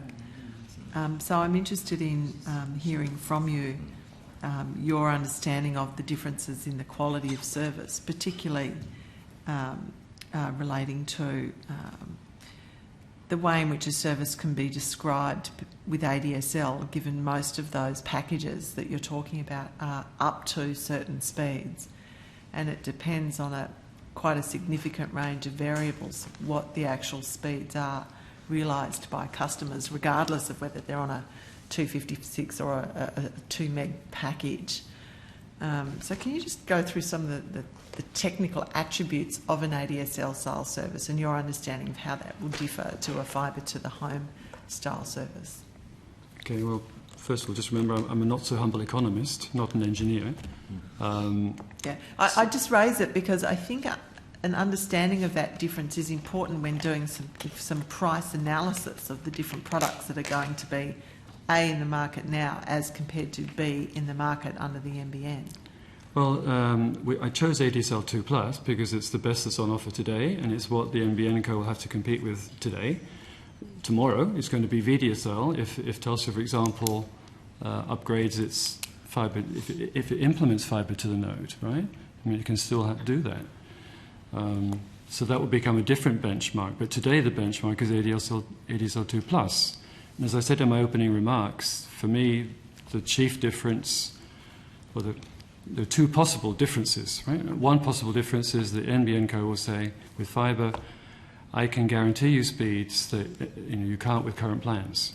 It depends on how far you are from the exchange and all that jazz. Yeah. Or the differentiator can be, I will give you 100 megabits per second. Immediately, all customers. And that's what becomes really interesting in terms of transforming economic social relationships. No, I it's certainly doable. agree with that. So with regard to, the price comparison between ADSL 2 Plus, and I think you said the average was about $54 for a package. And if the entry-level package for NBN Co was around the same money, we're actually dealing with completely different products and a different quality of service, aren't we? Yeah. Yeah. Well, a far superior product. Fibre to the home. But customers not prepared to pay for speed. So, I mean, the benchmark is what NBN Co has to meet. And so that's why NBN Co itself is starting with, how can we make something compatible with what's out there now? Because they'll have to compete with it anyway. But they won't be able to make a profit at that, though, will they? With a $43 billion capital investment. Well, as I said, it was a near thing with FTTN. I've got no idea what it's like with FTTP, but there have got to be some compromises in terms of looking at other technologies, including FTTN. Sorry, just let me understand. You're saying with FTTN, Yeah. it just about drew even, or a bit on the positive with side. Transat, we could make a case, but Transat has a number of advantages going for it, Sure. like an all-urban environment, Sure. like the fact that it had its own Sure. footprint. Blah, blah. But so you agree, I mean, you're not saying it, but you're agreeing that at that price, at $54 for that package, there's no way in the world NBN can possibly give a return on its $43 billion investment. No, I'm not saying that. I don't think I heard Mr Ritter say that at all. Well, we'll just clarify that, could you? Yeah, no, I'm not saying that. And I said that I haven't seen the numbers to rework that model. And I'd like to see some, the costs depend on what they do, right? And I keep saying if they choose to roll out fibre to 90% of the households in competition with everybody else, forget it. That is a basket case. I don't think they're too smart. I don't think they will compete head-to-head with cable networks or existing fibre networks. Their mission is to provide broadband where it's not available. But, even with that limited ambition, while there's copper out there, and they're now side by side with copper in most residential environments, they've got a problem, which is why we're all waiting with bated breath to see how you get Telstra to get onto the new network. If that's yes, if they also, for example, get Telstra to say, can we have FTTN within 8 years while we're waiting for fibre, just test out the market, etc., do it slowly rather than one big bang, I mean, then it gets really interesting. I think, then you can start to look at something which makes sense. Sorry. But there are a lot of ifs. Look, Yes. I mean, I think that's the point, that a lot of the things you're saying are speculation regarding the what-ifs, so I don't have any more questions. Well, it certainly depends on what happens between now and the budget, because I think, as you or someone pointed out, if this is not resolved by the budget, the government's going to have a budgetary problem in putting $43 billion on the budget bottom line, which I reckon they'd be reluctant to do in an election year. So it's full of all sorts of fascinations. Yeah, that wasn't me. Sorry? That was not me. It wasn't you that said it. Okay, no, fine. It's indeficient. Thanks, Chair. Mr. De Ritter, in response to Senator McDonald, you were talking about Minister Conroy's Tamworth platform, where he said one wholesale price across the country. And I thought I heard you saying that you thought that the Minister might have intended to say retail price. Your submission doesn't say that, so can you explain a bit more what you mean by that observation? If we heard it correctly. Yeah. The way that, as I said, there's bipartisan political support for uniform retail pricing. The pricing that I've suggested that will get you there involves charging metropolitan. Let's say that the average cost is $20. Well, yeah, $20 per line per month across the country, right? For NBN Co. And this is obviously too low, but let's just take it. And let's say that, in fact, I think got the example in the paper, but let's say it's $10 cheaper in the metro areas, and $30 or $40 more expensive in the country areas. Then what that is saying is that instead of charging an excess price of $10 to all ISPs wherever you are, which I don't think would work, what you'd have to do is you'd have to charge them $20 in metro areas so that you can charge them only $10 in the country areas. That's where you get the subsidy from. So the access price is not the same. It's geographically de-averaged through a new USO system. It's a new To one. deliver the same retail price. And then, yes, they're facing the same costs. So it's kind of begging the question as to whether the subsidy needs to be, whether it's a subsidy or the differential Yes. needs to be funded by some mechanism by NBN Co itself or by the providers. The providers. Okay, so it's a government impost, a USO impost on all lines, whether NBN Co lines or cable lines or even mobile broadband lines, perhaps. Sorry, even Mobile. Mobile, yeah. Okay. Thank you. Could I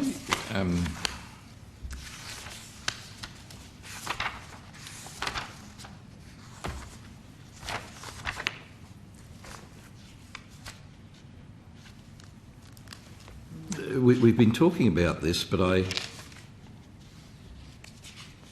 I just again quote from page 5 of your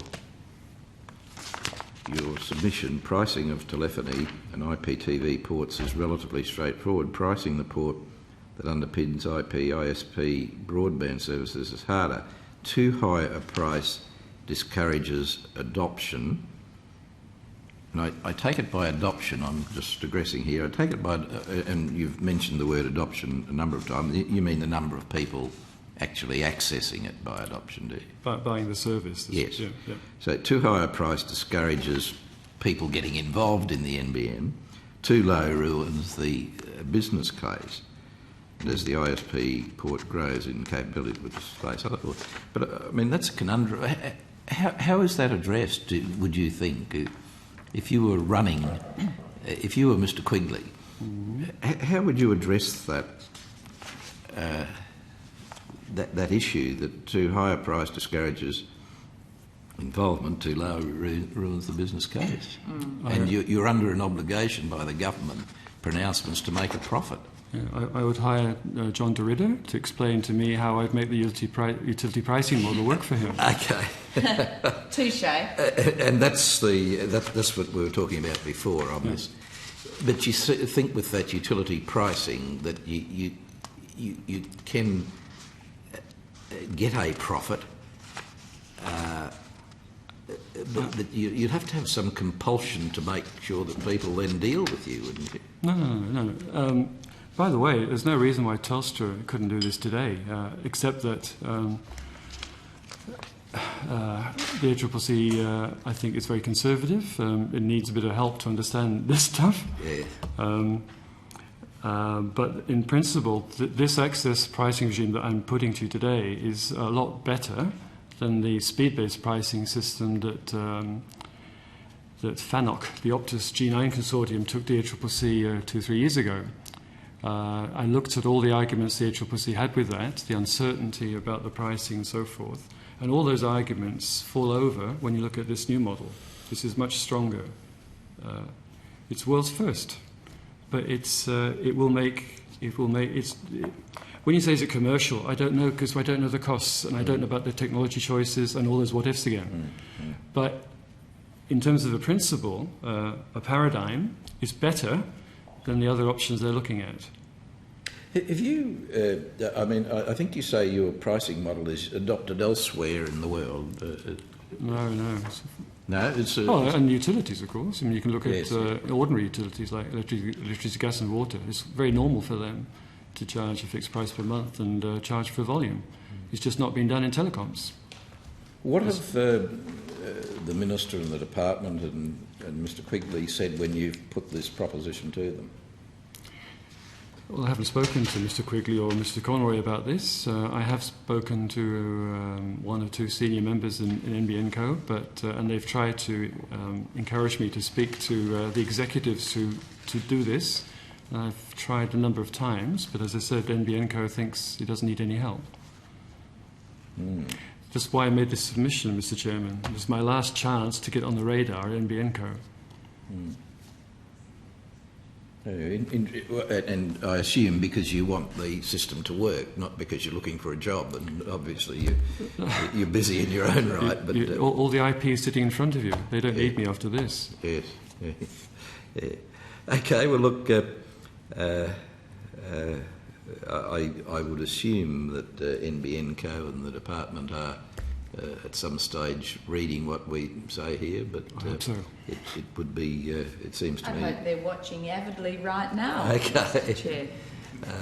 But, it'd be useful to get their take on what you're saying, at least. Well, thanks very much for your time, and Thank you. We'll all watch with bated breath in what evolves over the next few weeks, I would think. But thanks very much for your attendance. Thanks, Mr.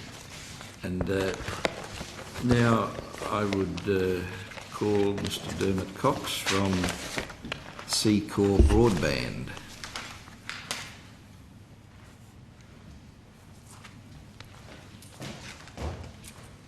Thanks very much for joining us, Mr Cox. I think you have been before Senate committees before. I have.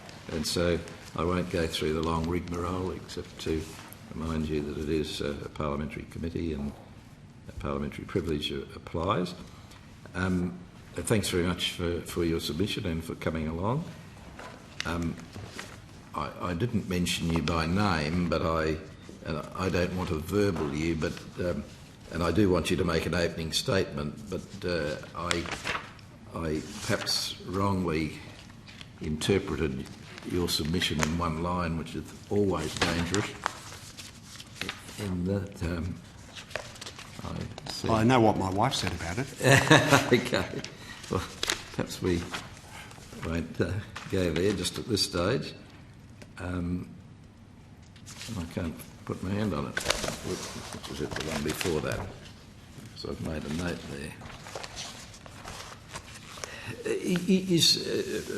think Senator Lundy corrected me, and as I say, I don't want to verbal you, but is your submission about using cable instead of the NBN? No. Or is that too simple? Too simplistic. Okay. All right. Well, having got that out of my mind, perhaps you could give us an opening statement. Okay. I was tempted to... well, I started off preparing notes, and I distilled the presentation down. I kept cutting words out of it. And that's when you start to see clarity. Well, in my case, I saw some clarity. And what I noticed in the submission, in my submission, Chair, is the reference to the word choice. It came through. I think it came through certainly in what I distilled it down to. And the essence that I'm advocating is that to date, broadband users, fixed broadband users, do not have choice. They don't have a choice of infrastructure. They have a choice of ISPs who provide competing, differentiated DSL services in the fixed domain, and then of course we have people who are providing differentiated services in the wireless domain. But when it comes to and they're based on discrete infrastructures. The wireless guys have their own, in the main, they build their own wireless infrastructures. But when you come to the fixed domain, we suffer, I think, Australia, businesses and consumers suffer from a lack of physical connectivity choice, which is not the case in other markets, in other geographies, in other jurisdictions around the world. And so, perchance on reflection of the submission that you have in front of you, what I noticed is the reference to lack of connectivity choice, competition, and things like that. And that is that, not to distract from the fact that, as a dreamer, I believe in the NBN, and I believe in it because of the promise of what it will do for our country. You've got to have those sorts of grand plans. The point of difference that I make is that I think the NBN 2, as I call it, suffers from the fact it's predicated on delivering a technology choice to the marketplace. And I cheekily suggest that NBN 3, its successor, will actually deliver a promise of outcomes for consumers of broadband. And as we heard from Rosemary Sinclair this morning, consumers are they don't give a rat's about whether it's delivered on DSL or wireless or whatever.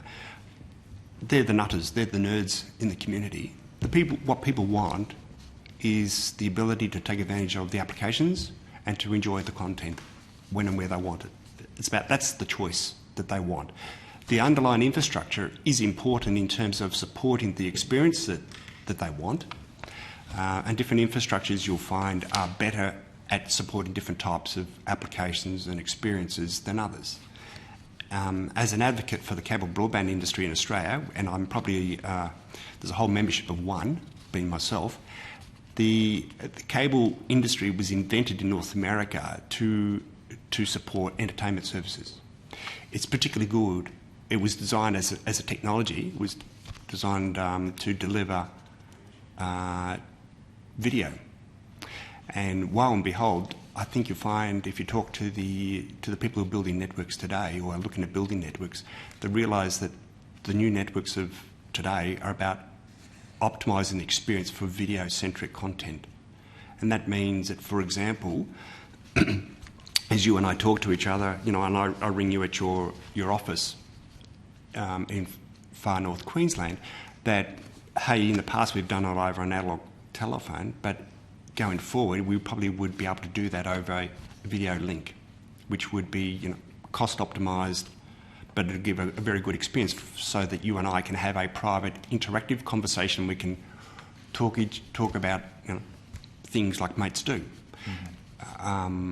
So coming back to it, I think that's probably the essence of my proposition, that NBN 2 suffers, is a grand plan, but it suffers from the fact that it's people got wedded to a technology and forgot there are other infrastructures that could be leveraged to deliver the same sorts of outcomes for customers, whether they be business customers or residential customers. And being the founding member and the only member of the cable broadband industry in Australia, I just wanted to raise the flag for cable as an infrastructure. And I did, just quickly, 7 million Australians are within easy reach of that. It is a cost-effective platform. If you look at it in the overseas markets, cable is used by challengers into the markets. They use it as a way of winning market share. Typically, the incumbents do not have cable infrastructure. It's used by challengers to break in to win market share from the PTTs or the incumbents. So we've got a bit of a quirky landscape here in one sense, but we've also got a regulatory environment that encourages people to leverage off the PSTN network as distinct from necessarily building out their own infrastructure. So we've got a distorted playing field here. So at the end of the day, the NBN should be about a capability rather than a technology. The idea of fibre to the premise is fine, but I think that having NBN, NBN Co, if I can discriminate, NBN Co, by creating NBN Co, we're effectively creating Telecom Australia, I suggest, or the PMG, when perhaps what we need to do is go back to the regulatory landscape and see what we can do about creating choice for customers and giving businesses some protection to build new networks as distinct from everyone taking advantage, dipping into the same trough and leveraging off the copper network, which was built 100 odd years ago, but it's been reinvented every 7-8 years by the PMG, by Telecom Australia, by Telstra. They've been reinvesting in those networks over many, many years. And as you pointed out, Senator, people in far north Queensland and the remote part of Australia, they've not necessarily had the latest technology. They tend to have the recycled stuff. It comes out of the major markets, and then as it's paid off, people say, oh, okay, we've paid it off in the premium market, let's put it out into the bush where it doesn't owe us anything. So coming back to it, my submission is, recognising that NBN, I think, is a great concept. I think the NBN 2, as I label it, is flawed in so much that it's predicated on a technology, and I think NBN 3 should be about enabling, delivering capabilities or outcomes for customers. So we should be talking about perhaps layer 2 Ethernet services, but doesn't necessarily have to be delivered by NBN Co. We talk about it being delivered by the core infrastructure providers. Well, I'm still not sure that I'm... As an example of what you're saying, though, are you saying that as well as having an NBN fibre to the premises, a choice, an alternative, might be to use existing cable customers or cable networks as one of the choices? As an option. Yeah. So that as a business customer, I have a choice. At the moment, I don't have a choice. I can go to Telstra and use their beloved copper network and deliver and get an ADSL service off them, or I can go to another service provider and take advantage of the unbundled local loop, who uses the unbundled local loop to deliver a comparable service. So why can't you use cable today? My suggestion is that the regulatory landscape is distorted in favour of leveraging the copper assets of the country for fixed services. the cable assets, if you talk to the guys, they don't really address the issue of opening up the Ethernet services on the cable network. They are outside the regulatory landscape. The ACCC, I think, acknowledges it's probably one of its biggest failings over the last 10 years is the fact that it's a piece of infrastructure that hasn't been leveraged and it's overlooked its existence. But to me as a customer, are you saying that I could connect my laptop up to my cable TV and without having any concept of how it works, but it's not possible for me to do that at the moment? There are a number of people who do enjoy the service for pay TV, free TV, broadband and telephony. They do enjoy those services. But you'll find that as if you were to rock up, say you had an apartment in Balmain in Sydney, and you said I wanted a cable TV service, a broadband service off that infrastructure, they would choose not to connect you because you're not connected. The economics of the industry are skewed towards taking advantage of the copper network because it's subsidised and regulated down, whereas people won't spend $200 to connect your house up in Balmain, for example, to the cable network because there's a $200 cost disadvantage from day one, whereas every premise is connected with the copper network, so the cost of entry there is next to zero. Does that make sense? But yes, it does, except that if I could pay $200 and then get a better, faster experience than I'm getting on the copper, why wouldn't I invest the $200 capital and... Yeah, well, subject to being hit by a bolt of lightning, I don't see that innovation happening within the service providers in this marketplace. They don't choose to innovate around that space. Okay, Senator Fisher. Thanks, Chair. Mr Cox, you suggest that 15 to 20% of the target market, near the end of your submission, won't ever take up the fixed broadband offer, even if it were fully subsidised, even if it were subsidised by the government. Are you saying 15 to 20% of the target 90%? If you look at population, people's buying behaviours across any population, people make choices. Sorry, what do you mean by target market? In any market, a target market, excuse the pun, or excuse the language, but marketing people talk about target markets, addressable markets, whatever. But in any population, there are people who choose not to buy things. Sure. Well, how do you get your 15 to 20% of the target market? That's a fairly, if you look at various industries, you'll find that there are people who choose not to buy, people who choose not to have TV services, people who choose not to have the telephone, people who choose not to have cars. People make choices about their lifestyle.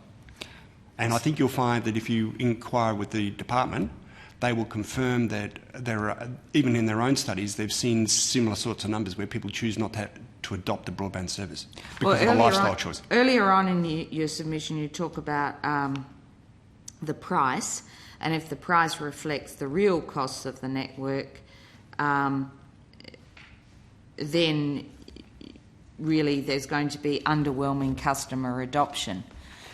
But you're saying more than that here, aren't you? Because I hear you saying, look, almost irrespective of what the government does and or of the price of the ultimate consumable, you're going to have 15 to 20% of the target market, however you define it, who won't take it up, irrespective of what the government does to help them. Yeah, I think you'll find that that's reasonable proposition, that people will make a conscious decision not to have broadband because they don't want it or they don't believe in it, irrespective of price. There are people who will choose not to buy it because they can't afford it, which is a different category. Well, OK, but then you go on to say the NBN Co won't be able to fight this reality because its business case will fail unless it's given monopoly powers and state-sponsored and heavily subsidised, blah, blah, blah. So are you leaving it out, or are you saying there is nothing that the government can do nor NBN Co can do? You'll still get 15 to 20% of the target market not taking this up. I would suggest that in a population of 100, 15 to 20% will choose not to have broadband. Another 15 to 20% might say we can't afford it. and then the balance will say, okay, 5%, for example, might say, I want the super fast speed. Okay, and that But that's fairly normal consumer adoption in any market, in any. all right. And obviously that will impact on the ultimate price. Correct. Okay. You also observe that NBN Co's real role might turn out to be one of stimulating competitive intra-metro and inter-provincial city backhaul. What if that were to be the case? What would happen to rural and regional Australia? So you're talking about competition it would stimulate competition within cities and then between provincial centres. What about the rest of Australia? What happens to rural and regional Australia if that scenario were to unfold? I think all the commentary that I've seen, and I think you've heard it from experts before me, and that is perhaps the lack of choice for backhaul between the regional towns, and that impacts perhaps on the prices that the service providers, wireless operators, for example, enjoy out of Alice Springs, for example. They don't. The only one who provides connectivity, perhaps to Alice or to wherever. There's one person in town that does that. Maybe they don't have that choice for providing services into that market. So, are you accepting that it should be the role of NBN Co to stimulate competition within cities and between provincial centres? Are you saying that should be the ultimate role? I think there's probably a better business case for them in that. All right. As distinct from the access market, which is high cost, high risk because of consumer behaviour, consumer adoption that was referred to by the previous. So that's advocating basically that NBN go where it's already good to go, in a competitive sense and a profit sense, isn't it? And then I come back to, then in that scenario, what would you say should happen to give rural and regional Australia, some sort of equivalent access to equivalent services at something like equivalent prices? Or is it undoable? I think if I understand you, Senator, I sense there's more opportunities for NBN Co to build competitive infrastructure in those parts of Australia where it's underserved by choice for that backhaul, to which other operators could deliver services. For example, the ABG program, the Australian Broadband Connect program, perhaps that suffers from the fact that the people who are building wireless networks in South Australia, etc., maybe they don't have a choice. Their business cases are undermined by the lack of cost-effective transport back into the major centres where they have their data centres and the like. So ABG has been about building retail networks, access networks, as an alternative, but where their business cases come unstuck, in my observation, is the lack of choice, a lack of cost-effective choice or bartering to get their content back into the cities or from the cities. So if you were to extend that, you must be saying, are you, then that the government's $250 million regional regional backhaul program is not going to cut the mustard either? No, I didn't say that. Okay. No, I think that's a necessary part of building the new fabric. Sorry, I'm not suggesting that you said it, but does that mean, I'm asking whether that's a necessary corollary of what you've just said earlier, but you're saying no? Yeah, intuitively, I think that we're going to get more better, as a country, we'll probably get better return out of those sorts of investments, that type of investment, than perhaps replicating or building a parallel network to what Telstra has already in the way of its copper network. So, would you have NBN focus its activities on where the private sector already wants to be anyway, because there's competition and because there's profit available? No, if the major markets are well served with choices, particularly the corporate market is well serviced by choice, where in the cities, that's where you saw the new entrants come in and they cherry picked You know, that happened through the 90s. They cherry-picked all of that market. You didn't see that sort of behaviour happening in regional and remote Australia. No, exactly. So the who's market- going to look after them Yeah. in your brave new world? Well, the question, yeah, that's the nation building piece. You know, how do we want? You know, Australia's, as an Australian, I'd say one of the great strengths of Australia is that we've done things like that. We've done building the nation programs, and we've tried to help our Australians who live in and work in regional Right, but parts you're of saying Australia. that shouldn't be the role of NBN Co. I'm suggesting there is the role of NBN Co as a state-sponsored Right. network might be to do that. Okay. Because in Australia, in the major parts of the market, people don't have the physical choice. You know, you can change the regulatory landscape. You could introduce a simple subsidy to give a return to the broadband providers for each new broadband connection that they make, and that would probably have a very quick return on investment for the nation, and at the same time give people a choice. Okay.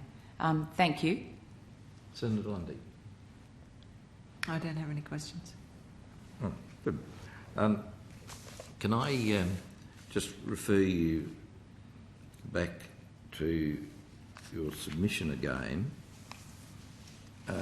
at page 6, where you talk about Australia's fixation on local loop unbundling and distorted broadband business case modelling.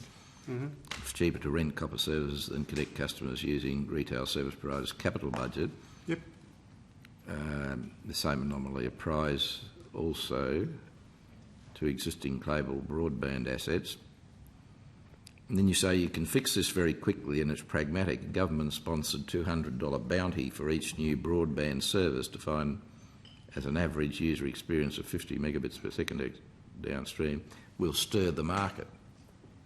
I mean, are you advocating that that's a policy option government should look at?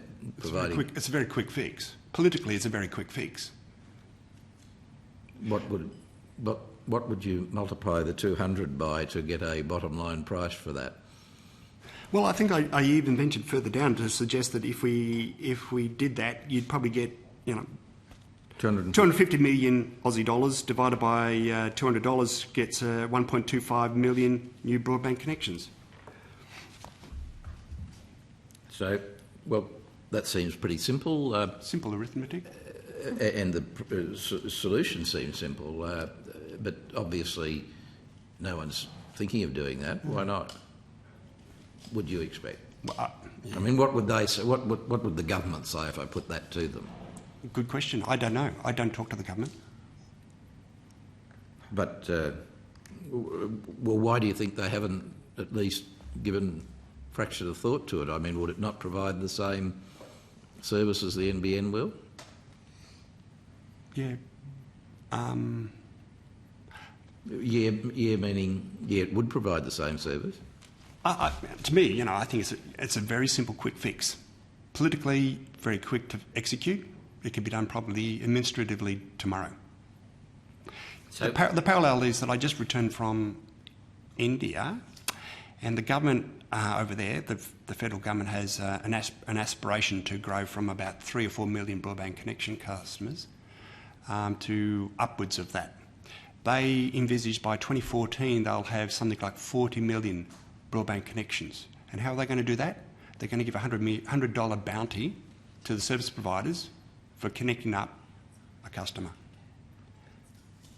So, just I'm sorry to be a bit dense about these, but I'm not quite. I don't know enough about it to understand exactly what you're saying. But are you saying that we should say to Telstra, Optus, and anyone else, iiNet, every new broadband customer or service you provide, will give you a subsidy of $200, and you're saying then that 90% of Australia would be covered in next to no time?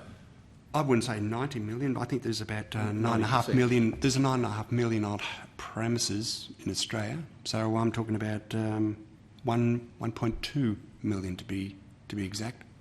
New broadband connections. That would grow it quite a lot.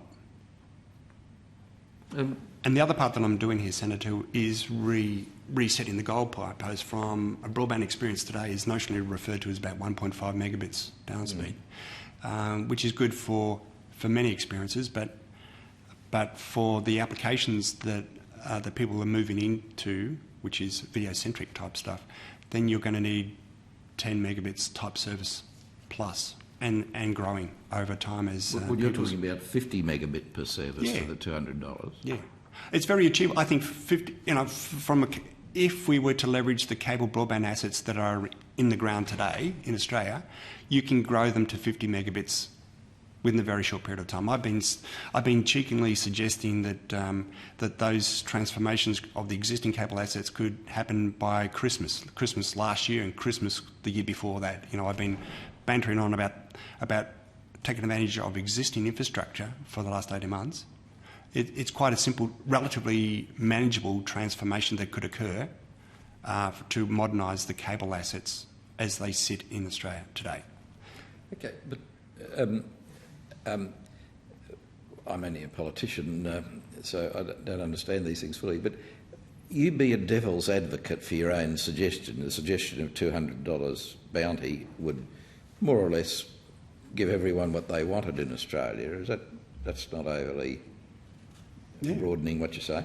But be a devil's advocate for your own thing. Why wouldn't you do that? Why wouldn't?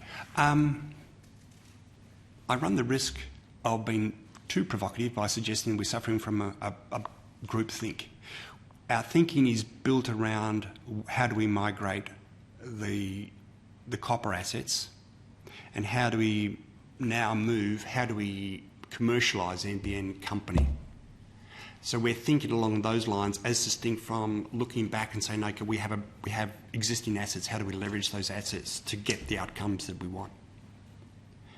But I'm sure I'm missing something here, Mr. Cox, because as any minister, who after all is a politician, if you're trying to get a world-class broadband system in Australia, and you're saying I can do that with a cost of 200 times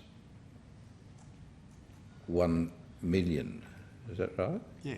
Which comes to what, 10 billion, doesn't No, it? 250 million divided by 200 is about 1.25 million new broadband connections.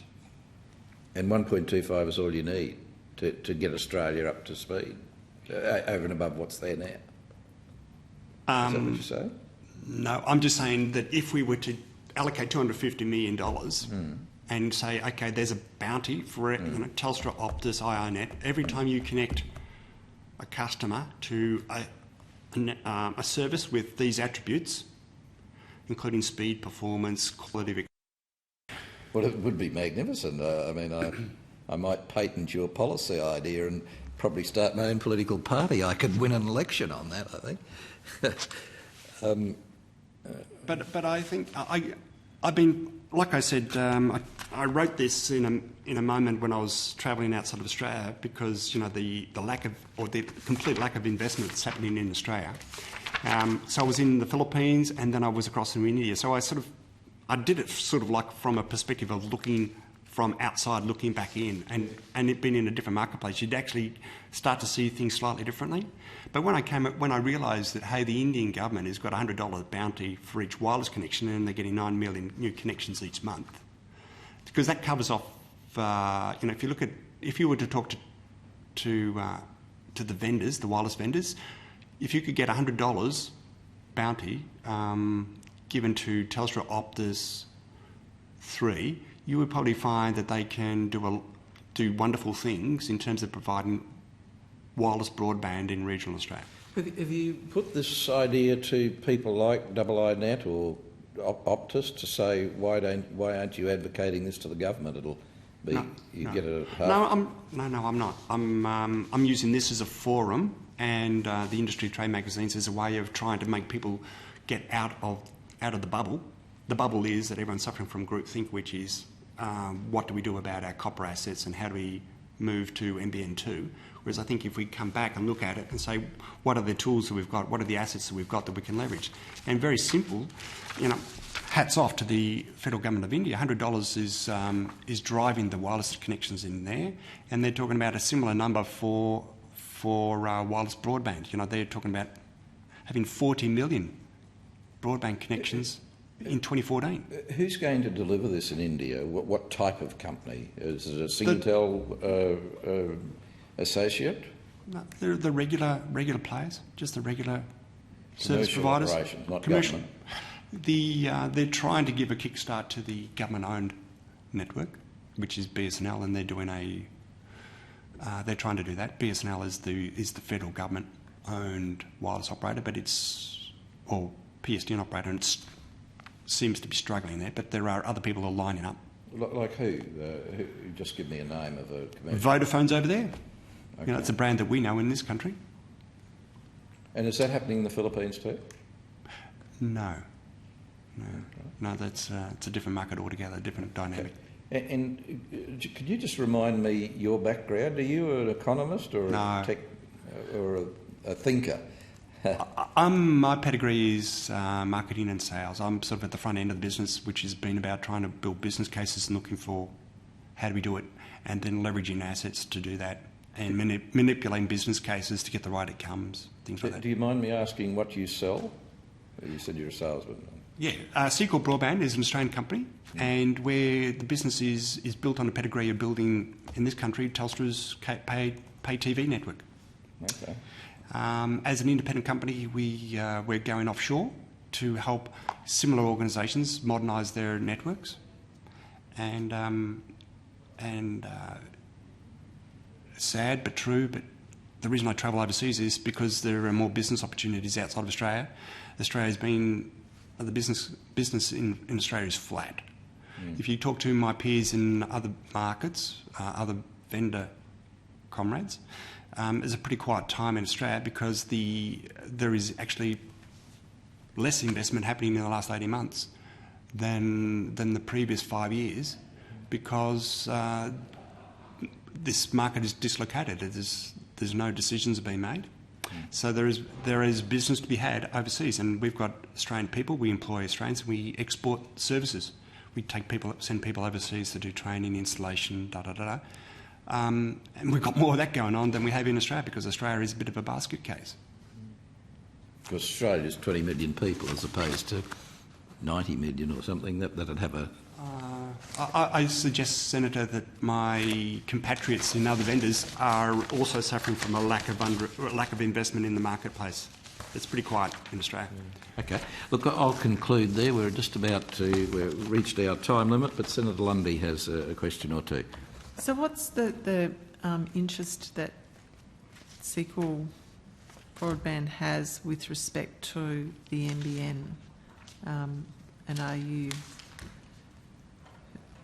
seeking to have a relationship with the NBN, or are you going to be a retail supplier on the NBN network? Okay. Senator, we're involved in providing equipment and services in a system integration capacity for helping people build capabilities at an infrastructure level.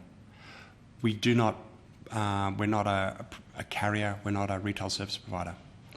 And hence my focus is on the assets that we have in Australia, which is the cable assets, which are, for example, there are three major ones. There's Telstra, there's Transact, which has assets in Victoria, and of course Telstra. So those assets exist, and the operators of those networks suffer from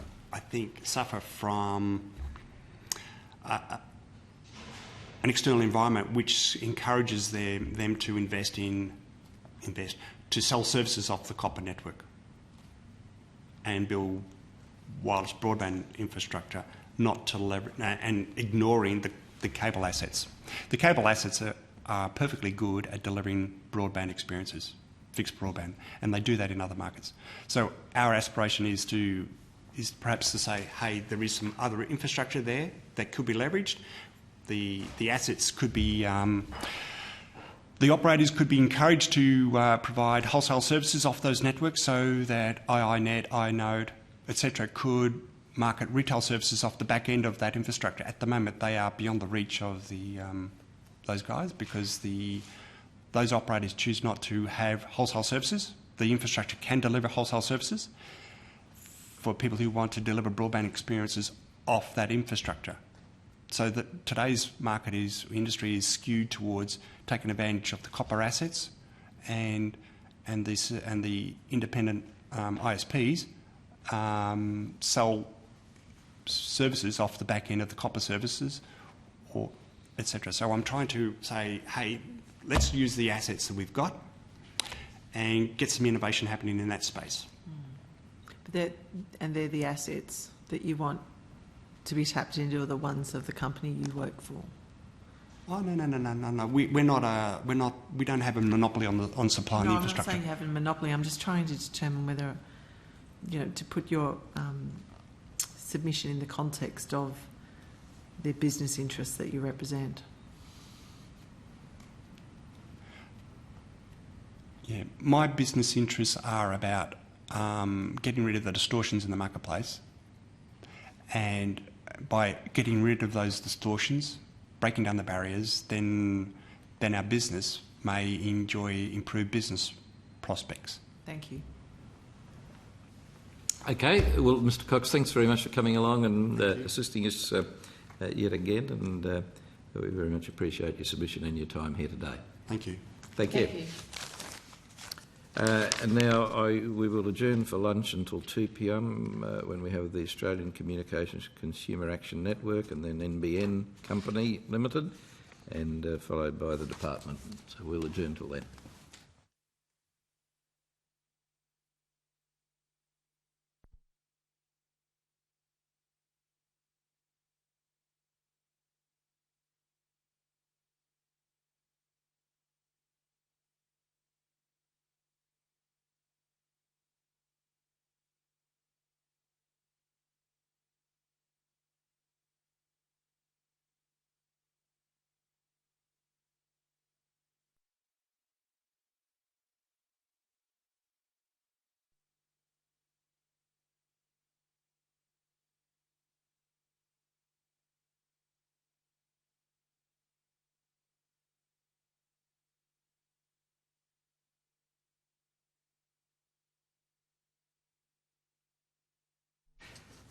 Okay, well, I call the meeting to order and we will continue with our inquiry into the National Broadband Network by the Senate Select Committee. And I particularly want to welcome Ms Teresa Corbin of the Australian Communications Consumer Action Network. Thanks very much for coming along today and for your submission and for this since you've given to the committee. Could we perhaps start with some opening comments from you? Thank you very much for inviting us to present. We're very pleased to be able to present, especially given that this is an opportunity to really comment on the future of Australia's broadband network and the arrangements that are going to map the future successes of that initiative. And of course, we're particularly concerned because we think this is an opportunity to entrench some better consumer protections right at a stage when we're building the network and we can really address the public interest concerns. So I guess that's where our submission really tries to address concerns that consumers have been raising with us, and that is, how do we make sure that the broadband network does actually continue to have consumer confidence, and that the service provider market power in this industry will not be the dominant factor, that in fact we actually can really look at equity, access, affordability and availability for the services, for broadband services for all Australians. So our submission is centred around some guiding principles that we think that if we actually address these principles, and the opportunity of these bills is to actually look at how you could serve end users and the long-term interests of end users better, that in fact we might actually come up with some good measures for the success of the broadband network into the future. So the principles that we've put forward, there's 7 of them, but starting off, the most important one, of course, is that no consumer should be worse off in the migration, and that's pretty significant, of course. And of course, many Australians are going to judge whether or not they think the broadband network is a success or a failure on the basis of whether or not they're worse off or not.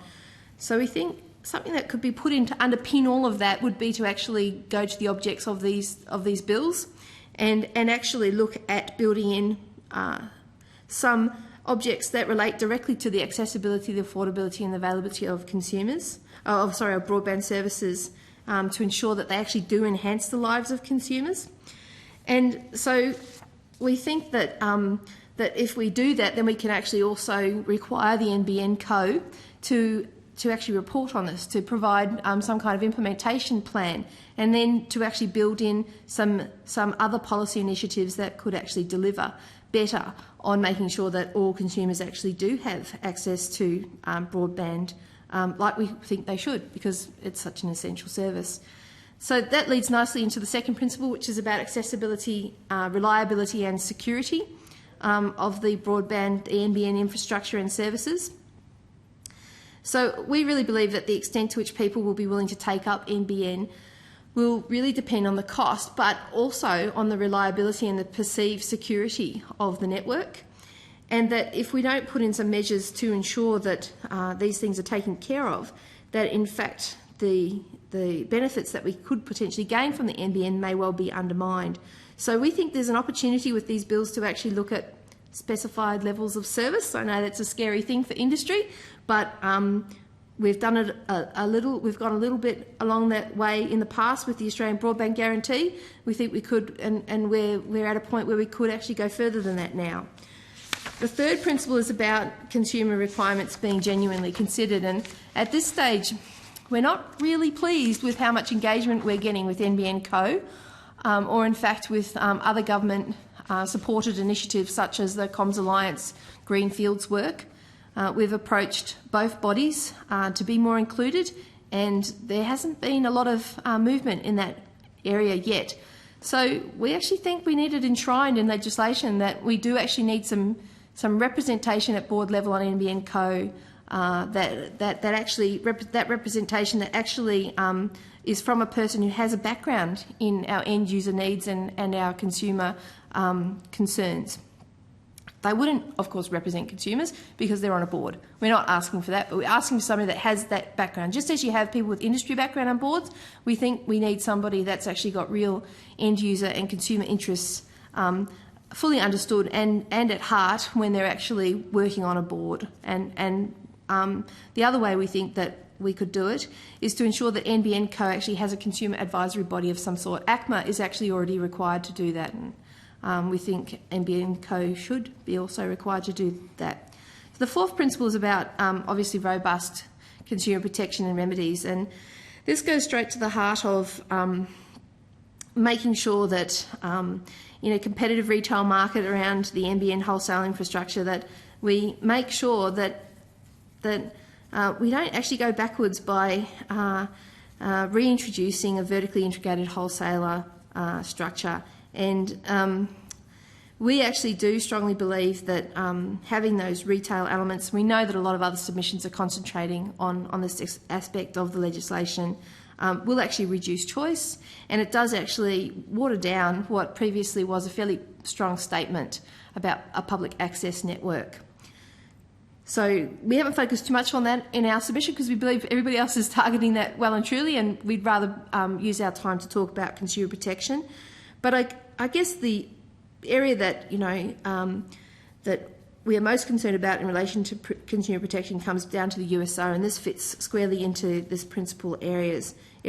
We're very concerned that we could be stuck in the 20th century when it comes to the universal service obligation, that we're getting left behind, that communication services are well and truly perceived by most of Australia as an essential service, and that we haven't at this stage addressed how that USO framework gets brought forward into the NBN world, or the NBN framework, call it what you will.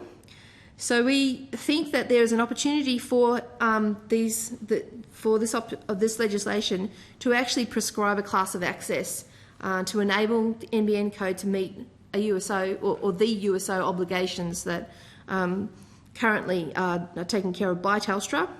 But, we need to bring it into the future. We need to make sure that universal service actually does include broadband.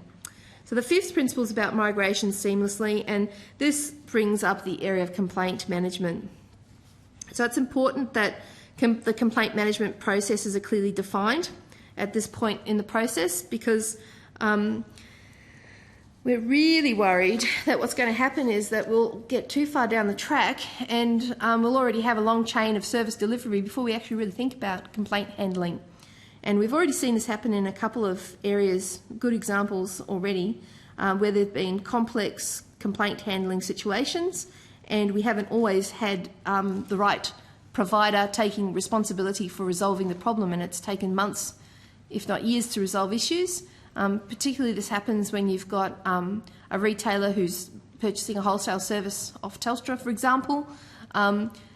You often have disagreements about who is the person responsible, who is the provider responsible for solving the consumer's problem. And that's not transparent to the consumer, and it's more obvious to the providers, and it shouldn't be on the consumer's responsibility to find out and navigate that situation. The second example I'd like to give that's been problematic there is mobile premium services. So it's a content delivery service that's provided over a network. You get a complex chain of delivery, sometimes with the carriage service provider, so the telephone company. Secondly, the aggregator of content services, and finally the actual content producer. So we're going to have these kinds of service chains with broadband. There's absolutely no doubt about it. And we haven't dealt very well with these complex service chains already. So we need to have these things clarified early. The sixth principle is about information education. We're actually quite pleased with the way the Digital Television Task Force is actually handling consumer education. It could be tweaked, but really they're not doing a bad job. And so we'd really like to see NBN Co actually engaging with the community a bit more. We know that they've actually got some community meetings planned for Tasmania in July. They really need those community meetings in Tasmania now, because we're getting a lot of inquiries from Tasmania about what's going on, when am I getting my service, what's different to ADSL that I'm getting now. What equipment do I have to purchase, that kind of thing. So I think that there's an opportunity in the bills to actually put not just reporting requirements, but also a requirement to implement a large-scale information and education campaign. And our final point is about the broader regulatory environment. We think that we really need to look at economy-wide law reform to ensure that we have actually prohibited unfair conduct. So this relates to the competition and consumer laws recently put up and passed, and obviously there's a second tranche of that law reform to come. And we actually think that we need to look at fairness as a principle and building it into all of the consumer protection regime, not overlooked as it currently is. So just in summary, we think that there's a real opportunity by using these principles to actually build in some measures for success, to ensure that there's some consumer protection that's built in, not tacked on or retrofitted later on, which is never as successful as it can be if you look at it from the start. And we also would go so far as to say that perhaps we shouldn't go down the line of privatising until 100% coverage of broadband has actually been achieved. And many of our members would really like to see that, particularly those in rural and remote areas, and also that we've actually addressed some of these public interest tests that we've raised in our submission. That's a summary of where I think our submission is heading. Sure. Thank you very, very much. Yes. Well, just we have a submission from you that's entitled "Broadband Solutions for Consumers with Disabilities." Yes. We also have a submission 121, I think it is, on the actual legislation. So that was an appendix. In fact, I brought a copy with me. That's a publication that we did. I've got it here, and I had seen it, but yeah. Okay, well, Senator Lundy, I think, is going to start with the questioning. Thank you very much. Thank you very much, Chair. What's your general view about the timing of these bills, particularly because the competition and consumer protection bills haven't been through Parliament yet? Does ACAN have a general view on the need to pass those bills as quickly as possible? Absolutely. We're really disappointed they didn't go through in the last sitting of Parliament. So I have to also say that, you know, we don't think the competition and the consumer protection in those bills goes far enough either. And we've raised those issues in the previous inquiry. Having said that, it's still quite important that those bills do go through. We understand why these bills have been tabled and the timing with them, but ultimately, if these bills went through before the other bill, it would be ridiculous, because we'd actually be in a situation where there'd be no consumer protection whatsoever. And you know, whilst we would like a much broader discussion and debate about consumer protection and affordability measures, which we've been asking for some time, we also would be very disappointed if the only thing that is resolved in a legislative capacity is the access arrangements, and how we privatise the entity in 8 years' time would be really disappointing from a consumer perspective. Mm-hmm. No, thanks for that. And the sorts of... I mean, you're a good person to talk to, because one of the issues about consumer protection engagement by the larger companies operating in the telco space with consumer needs has been fraught for many years. Certainly, we've all dealt with problems relating to Telstra's capacity to service consumer problems, and indeed other carriers as well. Is what you're proposing with NBN Co's conceivable effort to build a relationship with the consumer advocacy groups such as yourself, are you asking for something different to what we've had in the past? Do you think there's a case for them to make a particular effort to build a relationship with perhaps an consumer advisory body within the auspices of NBN Co? Well, I guess in your best case scenario, what would that relationship be with consumer advocates, including ACAN and in the myriad roles that you perform? Yeah, you're right. I am a good person to ask, because we've had 15 years' experience of doing various bodies of consumer representation in this space, and some of them more successful than others. And I have to say that the ones that have been more successful at this have actually had a commitment to consumer engagement from the top. Right. Okay, so it is about leadership. Yeah, absolutely. And if you get that commitment from the top, and it's also built into the statutes or the actual aims and the objectives of a corporation or a statutory body, whatever the body is, then you actually have something that you must deliver on as well. It's not just a culture and dependent on personalities and individual skill and expertise or awareness of the issues. It actually is also built into the structure.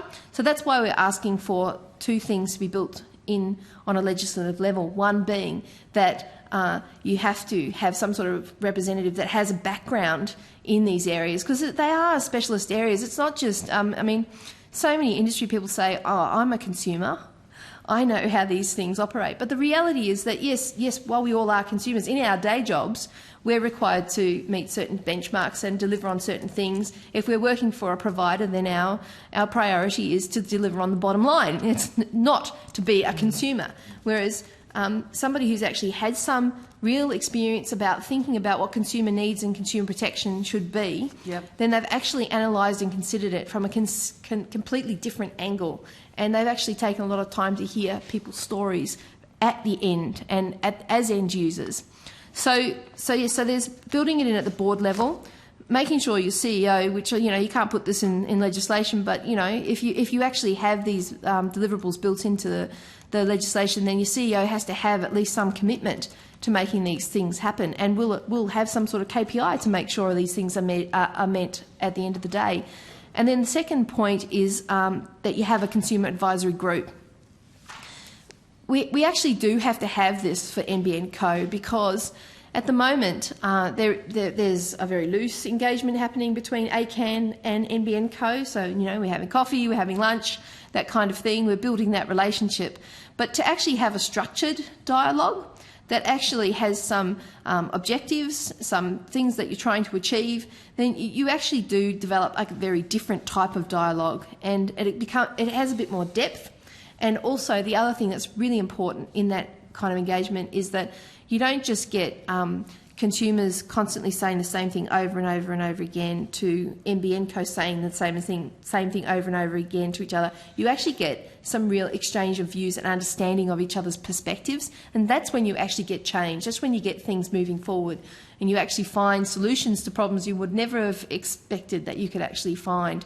So yes, we've got to have the legislative structures in there, but I think that ultimately we do have to have the leadership at NBN Co as well, and we also have to have, I think, a real support from the government that this sort of engagement must happen. At ACMA, we've got a consumer advisory group. It's part of the legislative requirements that they have one. At Communications Alliance, we don't actually have any requirement that we have engagement. There's a requirement that there be consultation about codes, but there's no real requirement that there be engagement. If you look at the early days of Comms Alliance, when it was the Australian Communications Industry Forum, very different body to what it is now, they actually only had that engagement with consumers because of the leadership that was in place both at the board level and at the CEO level. So, no, thank you for that. A couple of questions that because NBN Co intends to function at the wholesale level, I've heard them talk in the past that their primary interactions will be with their retail customers per se. Now, you know, we've both been around long enough to know that if people are customers and consumers are having problems with their telecommunications and broadband services, chances are the first interaction they will have is with their retail level service provider. Mm-hmm. Have you thought about, because we already have a account in place and we have a TIO and all the rest of it, have you thought about, from a consumer perspective, whether you'd like to see some changes to the way that broader consumer complaints mechanisms are managed through the TIO and indeed the TPA and the Trade Practices Act and the ACCC in the context of NBN Co coming underway? So it's kind of a separate question to the points you've made about what NBN Co itself can do, but something that provides an appropriate channel for consumers who may have issues for which NBN Co is a stakeholder. But I know the pattern of the law and processes in the past will always send those consumers to to interact with their first line of service, that retail service provider in the first instance. A little bit, but we've slated that in the next 12 months we're going to do a lot more work in this area. It's actually a very high priority area for us, because the truth of the matter is that the TIO is already buckling under the number of complaints that it's actually dealing with. And I probably should also tell you here that I'm a consumer representative on the Telecommunications Industry Ombudsman's Council. Excellent. Yeah. So I'm not representing the TIO here, of course. No, but I think it's you do know that what's going on. It's important that it goes on the record that I hold that position. So there's been a lot of debate about one-stop shops, about how expanding the TIO's jurisdiction, about how the TIO can actually cope with its current level of complaints, and so the focus has actually been just on that at the TIO, focusing on its current level of complaints, which is absolutely appropriate because their primary reason for being is to deal with consumer disputes speedily, independently, and get them resolved and move forward. In doing so, they've had to address a lot of things organisationally. They've had to grow very quickly, and they've had to be prepared that they need to upsize and downsize quite a lot, very rapidly. The problem that I see is that even though we've had a bit of a focus in the last 12 months, 18 months about customer service type complaints, because 30,000 of those complaints, a good chunk of complaints are just about customer service. Very simple things like you didn't call me back, or you didn't follow up on what you said you would actually do. There's a massive proportion of complaints that could just go away tomorrow if providers dealt with those complaints properly. But the truth is that there's also a proportion of those complaints that relate to highly competitive industry. So bundling issues, bundling more services together, the complexity of the services, and also new services as they come on board. So as new services come on board, you see these waves of complaint numbers going up, and then people get used to smartphones a bit more, people get used to mobile premium services a bit more. So unfortunately, you have, the casualties along the way, the victims that, were the ones that the poor buggers that really wanted to try the new stuff, but they got caught out, okay? So that's going to keep going with NBN. And the jurisdiction of the TIO, regardless of whether or not you expand it, is still going to end up coming with these consumer complaints, because they're going to see the TIO as an avenue of solution. And I see that what's going to actually happen is you'll have more people actually being turned away because they don't actually fit into the jurisdiction. And that's going to come back onto ACAN and also obviously onto the government and various MPs, because you'll get the complaints in your letterbox as well.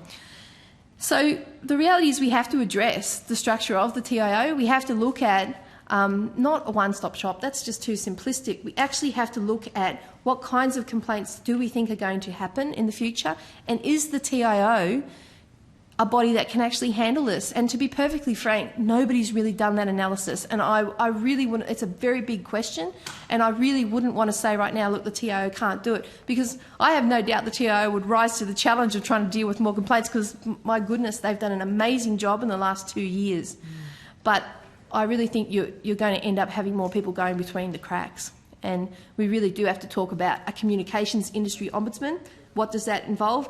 What complaints don't go to them, go to a health provider, a provider that deals with health complaints for e-health or education or any other kinds of applications that don't fit within the jurisdiction of communication complaint.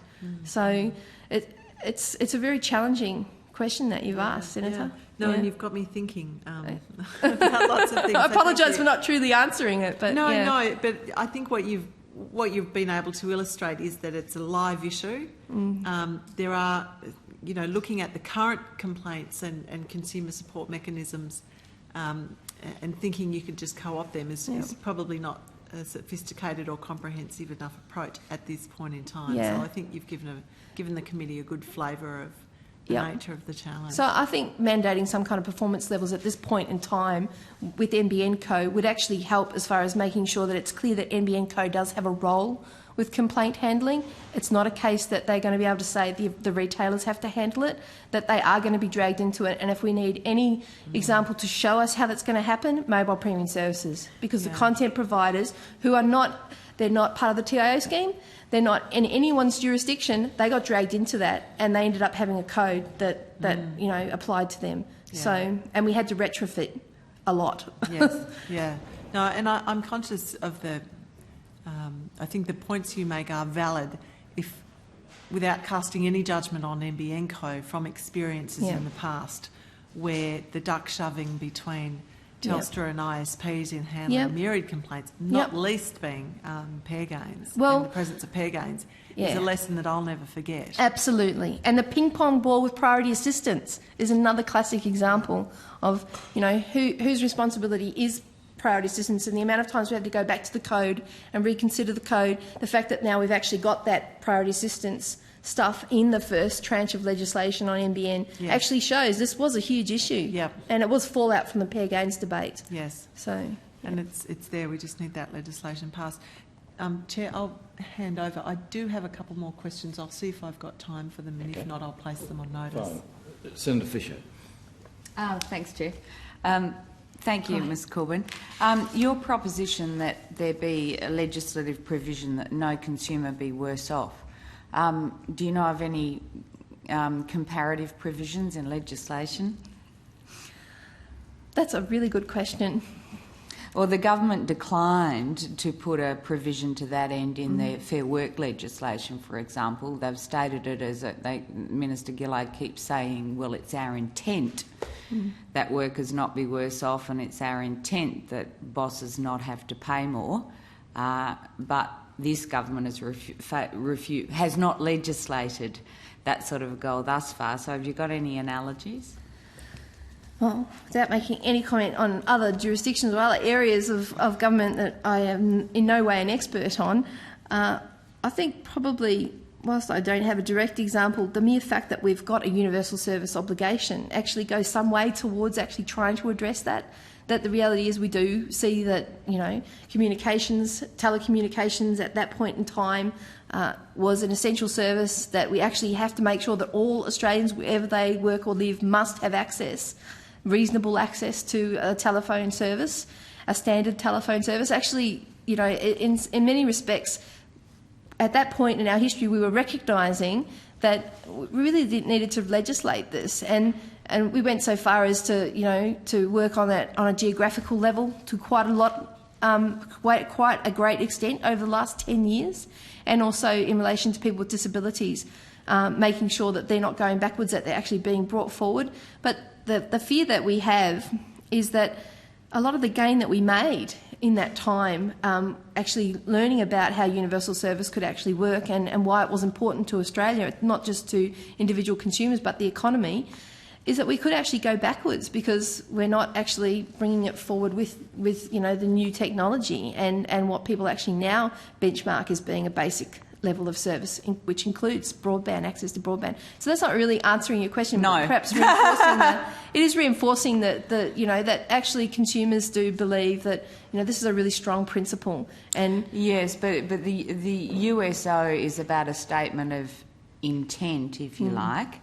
But what I hear your organisation to be saying is that it should be legislated that no consumer be worse off. Now, how are you going to... So if that were to be legislated, how do you then measure compliance with that obligation? It involves a mapping as of today, doesn't it, where each and every consumer's at, and then some measurement mechanisms along the way. Yep. I mean, we have tried to do that with the network reliability framework. We've tried to have some mapping done. It has been proposed by consumer advocates for a number of years that it would be good to have that kind of mapping.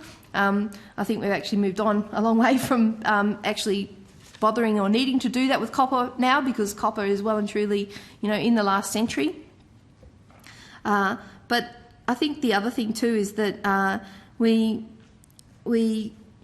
think that you know, that by making generalist statements that we're actually not going to be able to measure these things at all, and I think that's a fine, you know, point to put forward.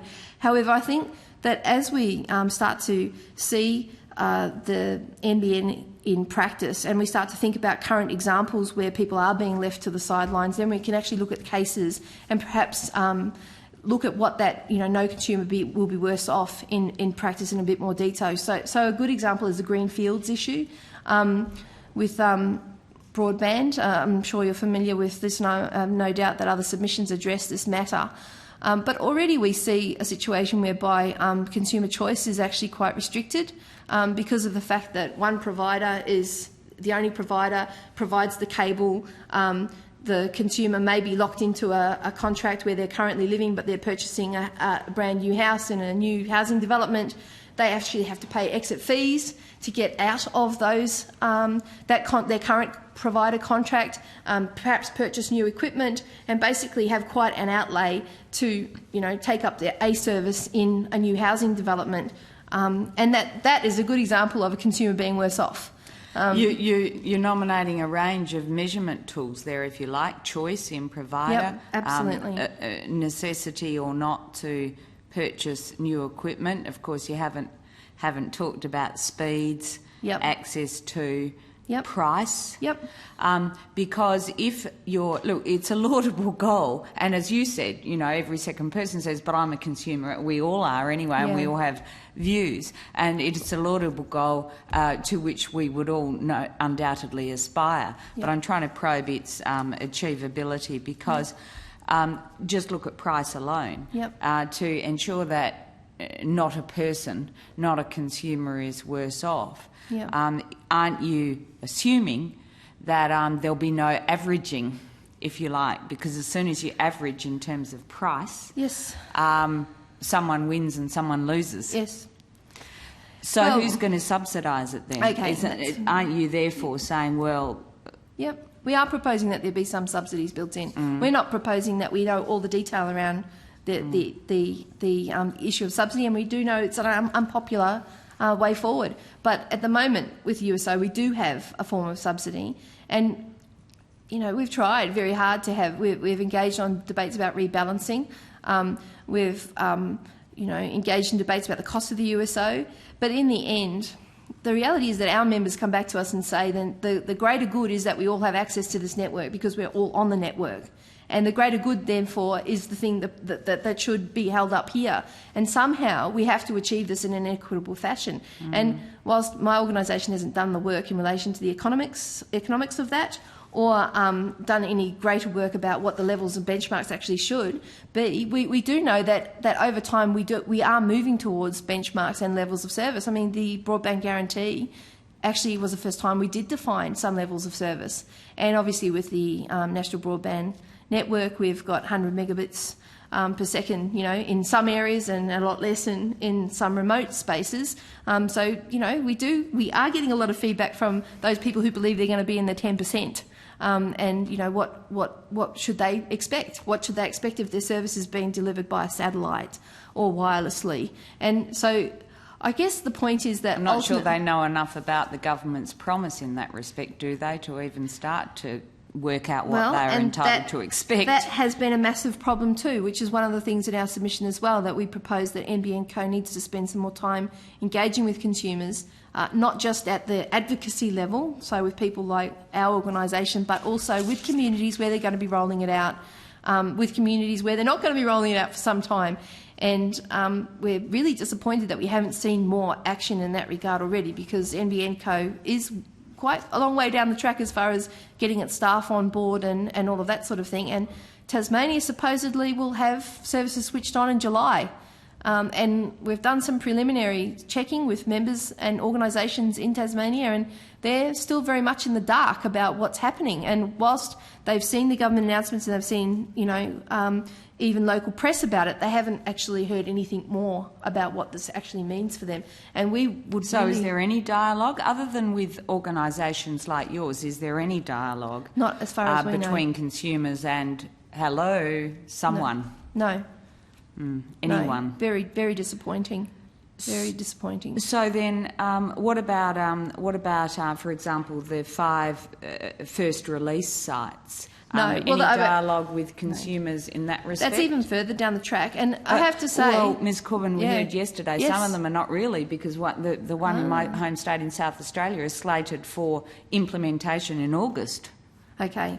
Not a long time, hey? Yeah. Better be a good time. I think that NBN Co thinks if they engage with local council and local government that they've ticked it off. But they haven't. They haven't. I'm talking about residents. I'm talking about community groups.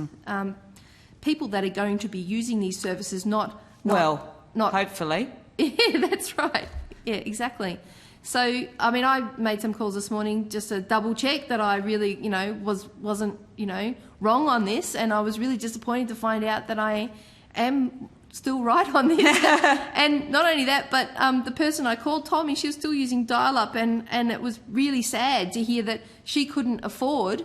And this is a person who's quite involved in all sorts of representational work in Tasmania, that she couldn't actually afford to go to broadband, and her broadband perception was obviously an ADSL connection, because she would go from $20 for 3 months to $90 for 3 months. And that's very upsetting to hear. So, to return for a moment to your proposition that it should be legislated that no consumer be worse off, are you proposing that be no individual consumer, or would they be measured by geographic reasons or regions, or? Yeah, sure. Because otherwise we're talking about, lots of millions of Australians.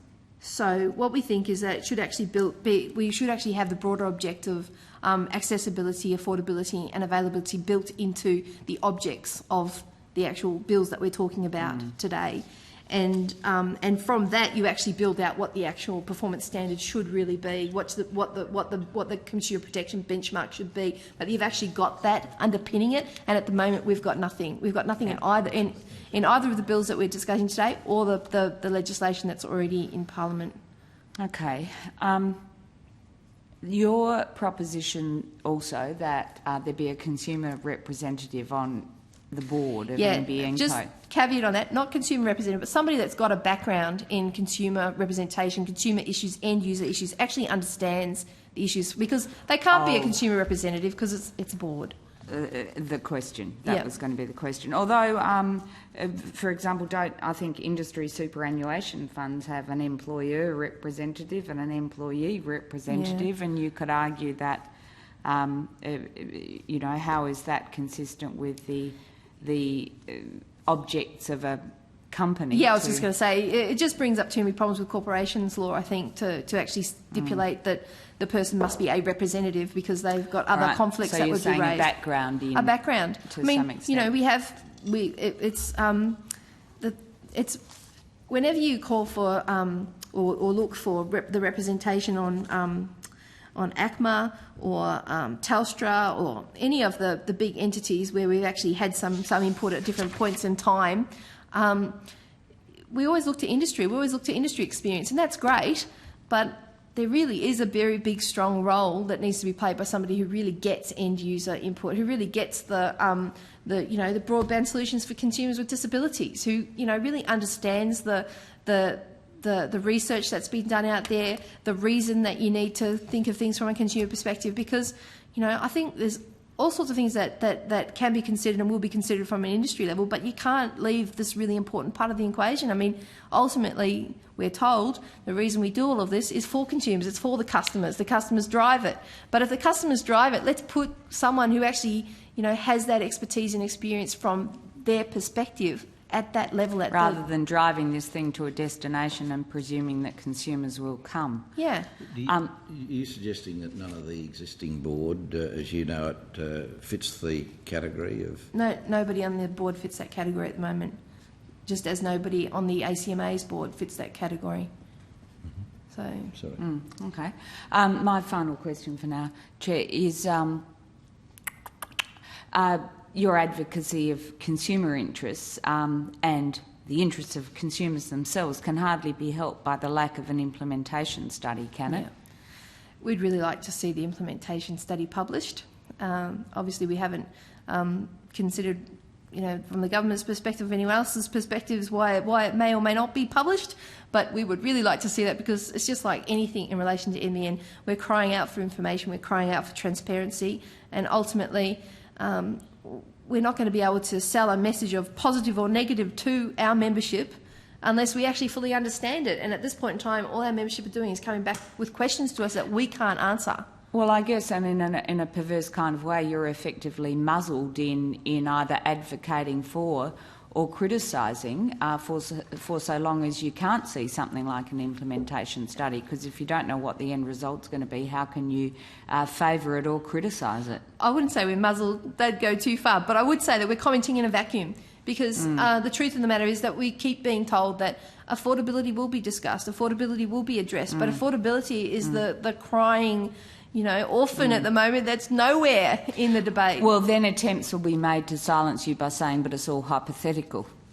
Well, nobody would be able to silence us, I don't think, because even if ACAN wasn't a body that was working on this, I think you would find that consumers have a very strong voice in Australia, particularly on communications issues. And as you know from your constituency, when it comes to rural and remote issues or regional issues, it's something that Australians have cared about for a long, long time, because communication is an absolutely essential tool to everything we do. Hear, hear. Thanks, Chair. Ms. Collin, is your concern about someone on the board and also the Consumer Advisory Committee, is the NBN the one relevant there, or is it more the retailers or the service providers? I think it's still the NBN, and obviously that's why we've proposed it, because it's in our submission. Obviously, it would matter even more if you do create this access group that we're talking about, and put some USO responsibilities onto NBN. It makes it far more important to do that. The difficulty at retail level, of course, is that, and also at least for the next 5 to 8 years, it's going to be very important with NBN while it's a public entity. It's going to be more important to have that that consumer engagement and that public accountability. However, and of course the concern is that once you move into a privatised environment, then the focus is more on the bottom line and less on the consumer. So it doesn't downgrade the importance of such a consultation or mechanism or an involvement engagement mechanism. What it simply does is actually shift the focus, and that in fact we've found this with Telstra, that our consultation with Telstra has not diminished as a fact of privatisation in its importance. It's simply morphed into something different, so that we're engaging with them more in relation to issues that relate to their licensing conditions, rather than as far as a public accountability mechanism. But isn't NBN more of the railway line that just provides the basic track, and then others get on it with their engines and carriages and provide the service and provide the pricing and all of those sort of things that are what the consumers, the end consumers, are more interested in? I think that's an interesting analogy that you use, because if the tracks are not laid right, then there's still problems for consumers travelling on the train, isn't there? So we actually do have to get the pipes right, and we need to have some consumer engagement to ensure that happens, because in the end we can't have a situation whereby people are just buck passing when it comes to any sort of resolution of problems in the future, but also in thinking about the designing and architecture of the NBN now. And we haven't had much engagement at all in relation to that architecture, which I think it's absolutely critical. Unless we do that now, we are going to be retrofitting something. And, I mean, there's a chance we might have to retrofit anyway, but, let's try and avoid that if we can. What as you rightly say, in Tasmania, it's about to start in June or July, and what's been happening with complaints so far? How have they been dealt with? Oh, I assume there I don't think there are any, because nobody's using the service at this point in time. But we have no idea whether anybody's considered that, and that's quite terrifying, really, when you think about it. We don't even know if they've got a complaint handling section ready and raring to go. We've got no idea what's happening in that regard. And then even then, we actually need to have some performance measurements in place before, because you can complain about something, but who's going to say whether your complaint is legitimate or not, because it's not being measured against anything? So we understand from IINet giving evidence yesterday about Tasmania that they don't even know yet what the prices they're going to be offering, because they, not publicly, have they reached a resolution with NBN Co on what they're going to have to pay the wholesaler. Yeah. Is that something that your members in Tassie have raised with you? Members in Tassie just simply don't know what's going on. They simply, I've spoken to quite a number of organisations that have simply said, we know it's coming, but we don't know what it is, we don't know what it means. They're commenting to me in a vacuum, as well. Yeah. But something's coming. Is some of them perhaps saying, well, we're doing okay now, and perhaps we won't even bother with NBN when it comes? Okay, now that's an interesting point, because the people that I've engaged with tend to be in a category of vulnerable in some way, shape or form. So either because they're in a regional area, low income, maybe a person with disabilities, and in all instances they have not necessarily thought that they perceive themselves as somebody that's going to migrate to the service at this point in time, because they think that cost will be an inhibitor, because it already has been for them. The thing that one person actually said to me was that, why do the people in this particular area need those services? Because there's three places where it's going to be running already. I understand one of those areas is more low income, but the others are not necessarily known for being low income areas. They said, why do they need a broadband service rolled out? Because probably they're already using ADSL too. So, consumers are asking that question, what is the value proposition of them moving to the new services? And it's very hard to sort of really assess that or judge that at this stage, because we don't have enough information. Okay. And look, I just didn't quite catch your comment of someone moving from $20 a month to $90 a month. Is that an actual situation? This is an actual example. Somebody who's using dial-up at the moment, and they're actually using dial-up through an ISP that's a community service type ISP, so Technical Aid for the Disabled, who offer internet services. They also offer ADSL, but they offer dial-up for $20 for 3 months. To migrate to ADSL, it costs $30 a month. So for the same period of time, it would cost them $90 to access broadband. Of course, that doesn't include the calls that they make to access that service. But even then, it's still a big jump in cost for that person. So, this underlines what consumer advocates have been saying for years and years and years, that $20 or less a month is an absolute maximum of what some people can actually afford. That in fact, to ensure that you do get mass adoption across the board from all different types of groups, including vulnerable groups, you actually do have to have some strategies. And far be it from us to suggest they might be subsidies of some sort. You actually have to have some strategies to make sure that not only do they have access and can afford access to the network, but they actually have the equipment that they can use. And that's, I guess, what this identifies, this report that you pointed out earlier, Senator, about broadband solutions for consumers with disabilities. It actually is... it highlights that these, particularly people with disabilities, can actually benefit from the fact that, reduced waiting lines, better waiting times, better service provision, full stop, better availability of those services, it's wonderful to think that a broadband network could actually deliver those things, but we've actually got to get people on broadband in the first place. Well, you're saying it'll go from $7 a month to $30 a month under the ADSL 2.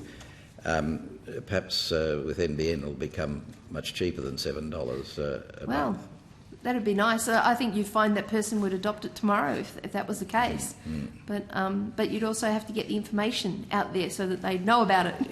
But you're aware of government announcements that NBN Co is to be a commercially operating company and to give a return on its $43 billion capital. Yep. You'd agree that there doesn't seem to then to be much prospect of the subsidies that you dared to mention in passing. That's a really good point, and that comes back to my summary at the end of my comments at the beginning of this evidence, and that being that until we actually can ensure that some public interest tests have actually been met, and perhaps they need to be built into the legislation now to make sure that they're met, then in fact perhaps we need to hold off on the privatising, because the truth of the matter is there's not much point in rolling out a broadband network that then only just allows the people that are using ADSL2 to go to the next level. But perhaps... that's great. I'm wonderful that I'm going to be able to use it, but we want everyone to be able to use it. But perhaps rather than NBN Co subsidising those people, perhaps that's a job for wider government policy. NBN Co can charge its $50, $60, $100 a month, but governments perhaps should subsidise those with a disability to pay their $100 a month and get a $90 subsidy from other areas of government policy. Same debate that's been going on about the universal service obligation for many, many years. To be perfectly frank, we don't have a position on where the subsidy should come from. However, we do think that doesn't excuse NBN from actually having mechanisms and performance standards and access group that actually ensures that those universal service obligations are going to be taken care of in some way. We've got to develop the framework, and we've got to come up with the answers. We don't claim to have them all, but we really want to have the debate. Okay, well, Mr Corbyn, thanks very much. We've gone over time because it's been so interesting. Mr Quigley's in the background, so maybe you'll get the answers to all of those queries in the next 10 minutes. And remember, if you do, you've heard it here first. But thank you very much for your submission and for coming along and giving us your time and your expertise. All right, thank you. Thank you. And with that, we will ask Mr Quigley and the NBN Co Limited to come and again assist us.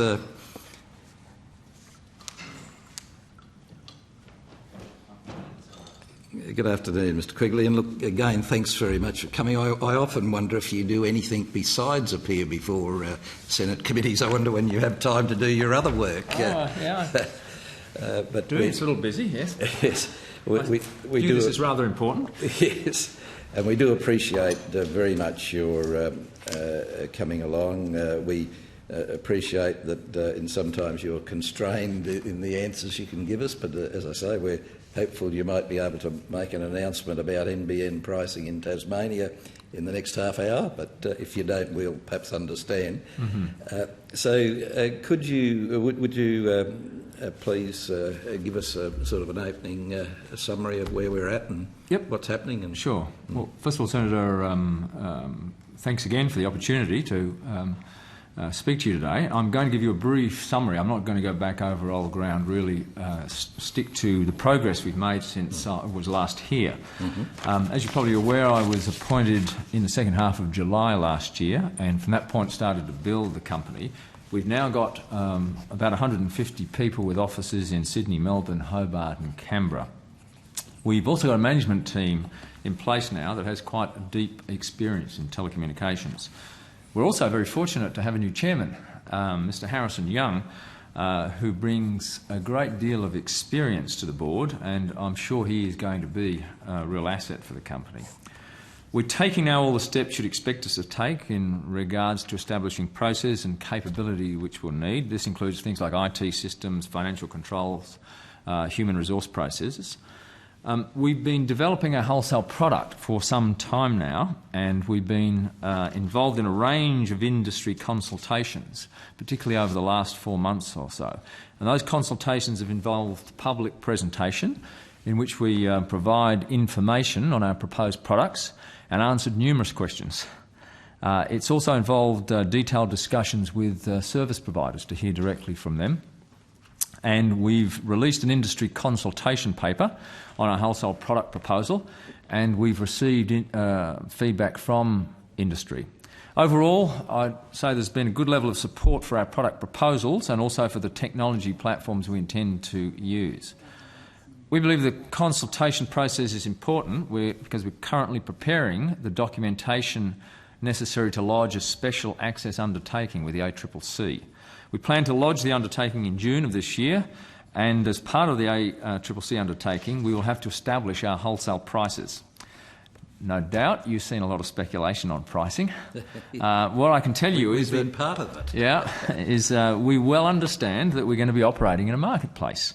So we'll be offering wholesale prices that are competitive. Our aim is to offer, in fact, a combination to retail service providers of product features and pricing that's attractive to them compared to the alternatives which are available to them. So in parallel with the product development, we've also been doing the architectural design of the fibre network, which includes fibre distribution hubs, fibre access nodes and points of interconnect. And we have had some very extensive consultation on that architecture with groups such as the Communications Alliance and others, and I have stood up numerous times at almost once a week at events making sure we articulate our architecture as we move along. So I would invite anybody who would like to know a little bit more about the architecture to come along to one of those meetings. I'm also happy to, for example, if ACAN would like me to spend a couple of hours talking to their people about the architecture, about our product construct, about information that is in fact available on the web, about our 1-800 number that people can ask questions on, I'd be more than happy to do so. There's a lot of information out there already if people choose to go get it. So, to carry on, as you would expect, the building the network, the architecture is a complex dimensioning task, and to ensure that we can provide the levels of not just peak speeds but of committed speeds over the fibre network takes a lot of planning. And I want to stress that point. There is a big difference between peak speeds and committed speeds. When people talk about wireless, they're always talking about peak speeds. When people even talk about ADSL, they're talking about peak speeds. A big difference between peak speeds and committed speeds. A big difference between what you can get close to an exchange or close to a cell tower and what you can get at the edge of a cell or a long way out from exchange. With the fibre network, we can guarantee committed speeds, and we can guarantee them whether you're right next to the exchange or a long way away. So it's a fundamental difference in the service that can be provided, which we're trying to make clear to everybody we talk to. We're also working on the satellite and wireless solutions for approximately 10% of premises not covered in the fibre footprint. And in providing those radio solutions, the dimensioning becomes even more important for the very reasons I talked about. We've got to provide committed information rates. Now, to implement the architecture and the designs we're doing, we will, of course, procure a range of equipment and capabilities. So we're currently engaged in an RFP process for GPON, active equipment and services, also for aggregation and transmission equipment and services. We ran a request for a capability statement process for our OSS and BSS, that's the operational support systems and business support systems. That closed in March, and we're currently reviewing the responses prior to going to an RFP. The RFP for passive network hardware and services has only just recently closed, and we're reviewing the responses to that. The RCS, that's a request for capability statement for design and construction of the fibre access network, is open now and closes on April 27th. So overall, I'm generally pretty happy with the progress we've made with the procurement of many of these complex pieces of equipment and systems. It's no easy job putting together all of the documentation to run those systems. We're also engaged in the planning of our construction activities, and since I last spoke to you, we've taken on the head of construction, who's now building up the management team for the construction activity. They will look after all of the construction activities we'll be doing. We are well aware of the magnitude of the construction program and the need to engage the construction industry and the need for training to provide all the necessary skills that we're going to need in the build process. So it's something that we're now putting increasing attention on. We will also be encouraging engagement of local contractors in regions and towns across Australia in order to deliver the works through the federal government Industry Capability Network, and that's a network that's set up to ensure local contractors are aware of and can get involved in large projects. Our engagement with local communities has already started because we're currently working in 5 sites in Australia doing designs for our first release sites. Our meetings with local government and key stakeholders in these areas have been quite positive. We're seeing considerable enthusiasm amongst some of these first sites to be in fact part of the initial rollout of the NBN. In Tasmania, we've been making good progress. We're rolling out to the networks in towns of Midway Point, Smithton and Scottsdale. We've sent letters to the residents of Midway Point seeking consent to access their properties for the drops into their homes from the network, and we've opened the Cambridge Data Centre, and 3 ISPs are currently demonstrating their services on the network in our Proof of Concept Centre. The Network Operation Centre in Tasmania is now nearing completion, and we're on track for the July connection of the first operational services. So, in conclusion, Senators, I'd like you to know that we in NBN Co recognise that we've been given an enormous task requiring the expenditure of a significant amount of public money. So I take very seriously our obligation to be transparent and accountable. I welcome the opportunity to appear before you where our thinking can be challenged and where you can ask questions about our methods, processes and proposed solutions. The task of designing and building a ubiquitous network that can provide high-speed broadband services is very important for the nation. So it is important that we at NBN Co are challenged to ensure we are undertaking this task as efficiently and effectively as possible. As you would understand, I cannot answer questions on the legislation nor the Telstra negotiations, but I'm happy to answer your questions on any other aspect of the network we're designing and building. Okay, well, thank you. Look, thanks very much, and thanks for that last bit in particular, inviting our involvement, and thank you very much for doing that. Look, I might, it's probably my turn to start, but could I just, as an aside, just find out the rationale between the appointment of NBN Co of a government relations person in view of the fact that your only 2 shareholders are in fact government ministers, and hopefully you would be reporting directly to your shareholders. I just can't understand the worth of a quite expensively paid government relations person when you are the government, more or less. Okay. Well, Senator, I can tell you that I'm absolutely convinced of the worth of having such a person on board. In fact, I wish we had another 2 or 3 such people on board. The reason I say that is the company I've built up with telco people who are almost exclusively from the commercial world, as I myself was. It is, when you've been in the commercial world for 35 years, as I had been, interfacing, having a shareholder that is the government, is a new experience. Frankly, the government there's lots of different parts of it. Often knowing which parts you have to go to get which issues addressed is not so easy, and I'm talking here about the federal government. So having someone who knows how governments work is very valuable, but frankly, our government relations person is spending much more time focused on state governments and local municipalities. So, for example, the person who called up every mayor of each of the first release sites just before we publicly announced those sites was our government relations person. He has been involved together with our technical people in discussions with those mayors and with local communities and with council officers as we're going around. In fact, today he's in Western Australia talking to some of the folks there, particularly about the power utility. So it's not just a question of interfacing with the federal government, which I do a fair bit of that. It's interfacing with all of the other local councils, communities, state governments, utilities.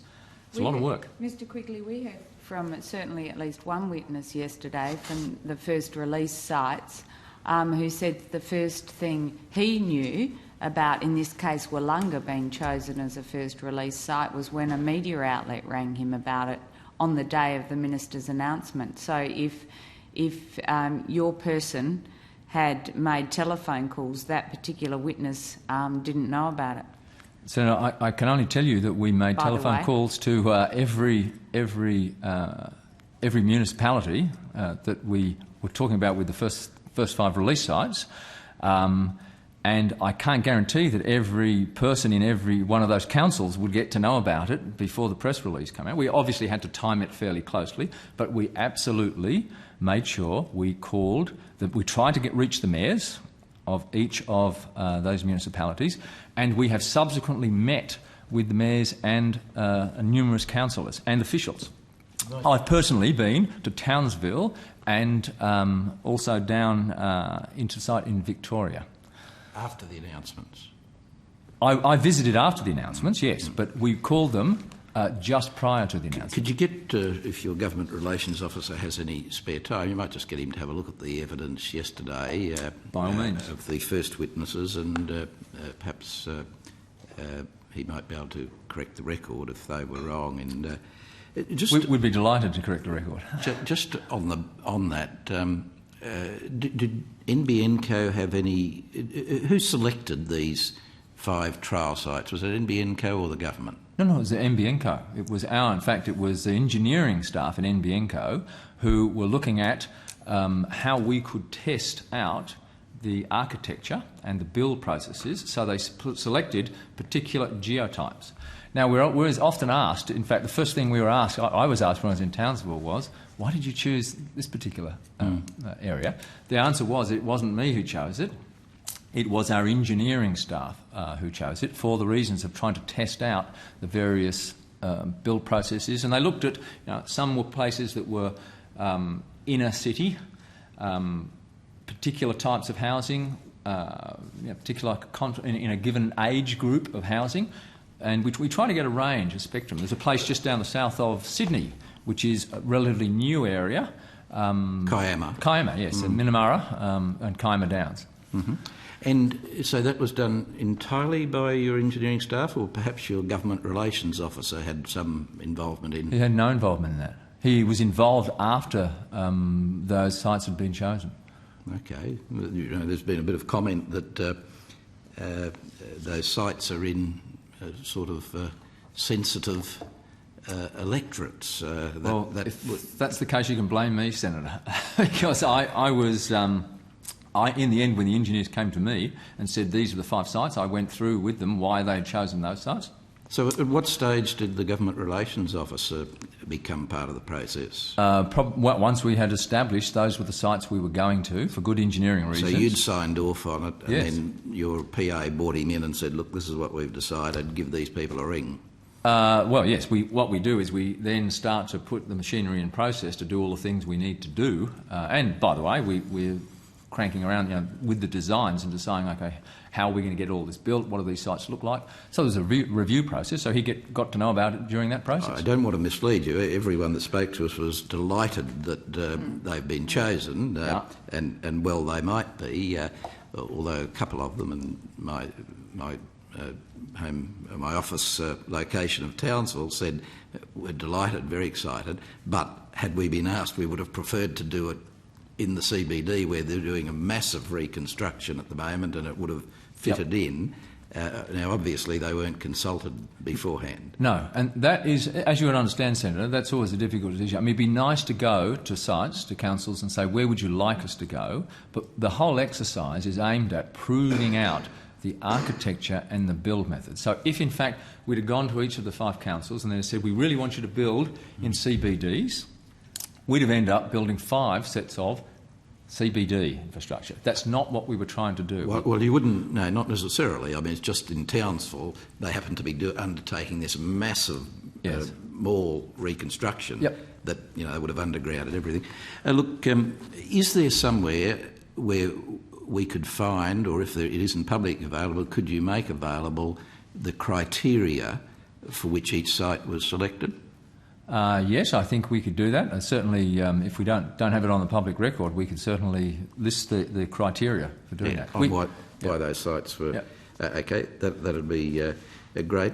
Look, again, if someone from your organisation wasn't watching yesterday, could you get them to have a look at the evidence given by a training group called Communications and Information Technology Training, and perhaps on notice, if we could impose upon you, you might sort of address some of the very real concerns they had in view of recent unmentionable instances of relatively, in another industry, of relatively untrained people getting involved and killing themselves in dealing with electricity. And there was some real concern expressed yesterday which the groups involved felt perhaps weren't focused on enough.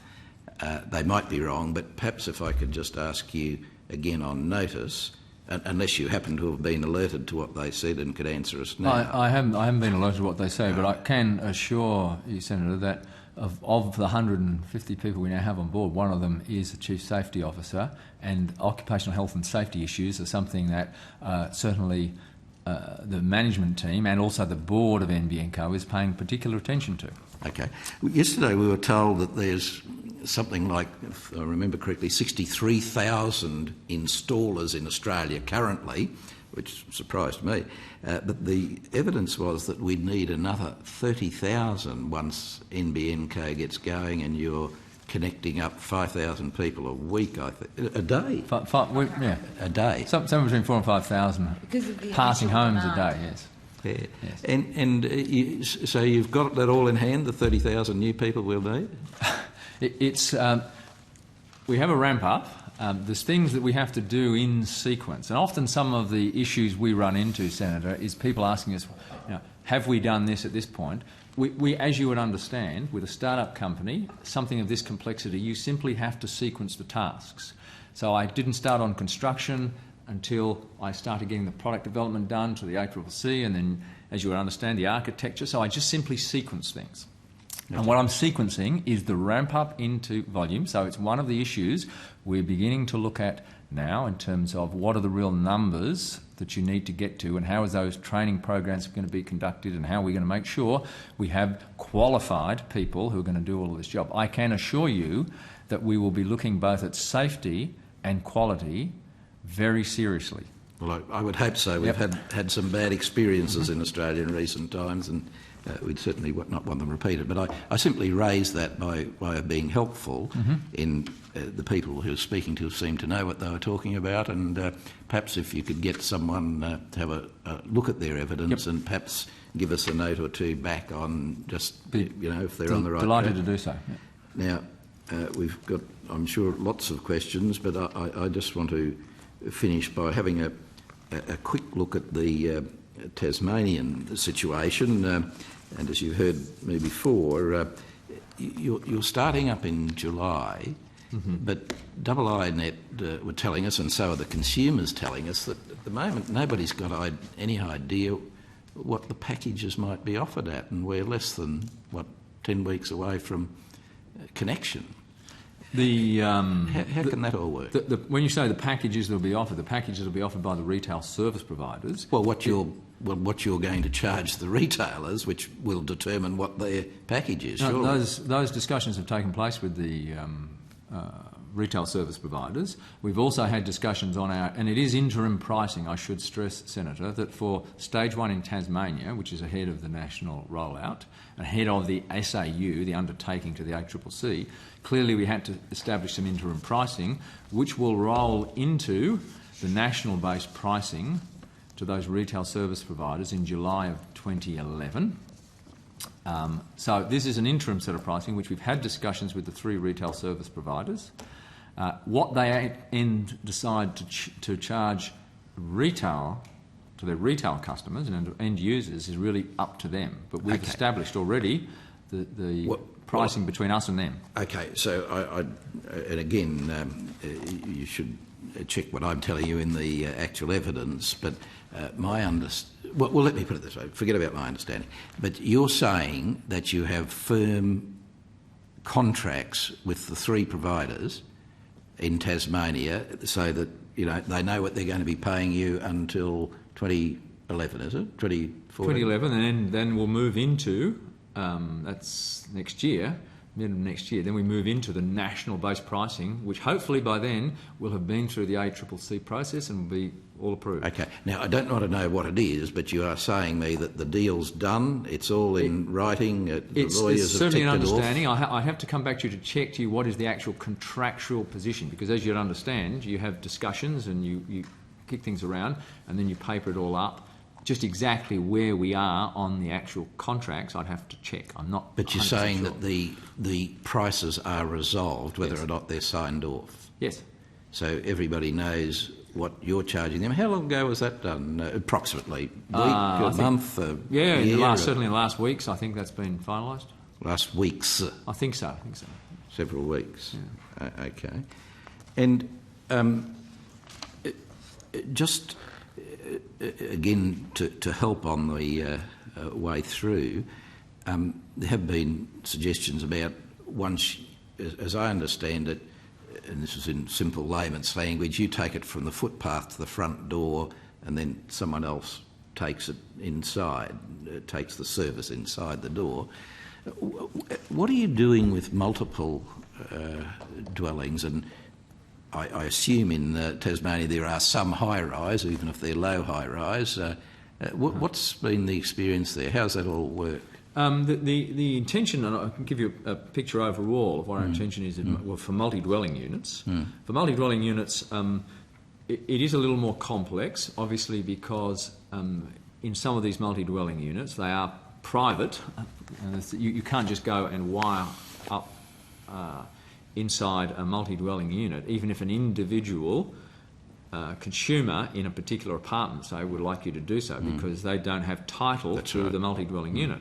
So our first intention would be to put a piece of equipment, probably if it's a large one, in the basement of the building, and then if there was fibre, or if they had already pre-wired the building for fibre, it's relatively straightforward. If they hadn't, we would try and run fibre in the building.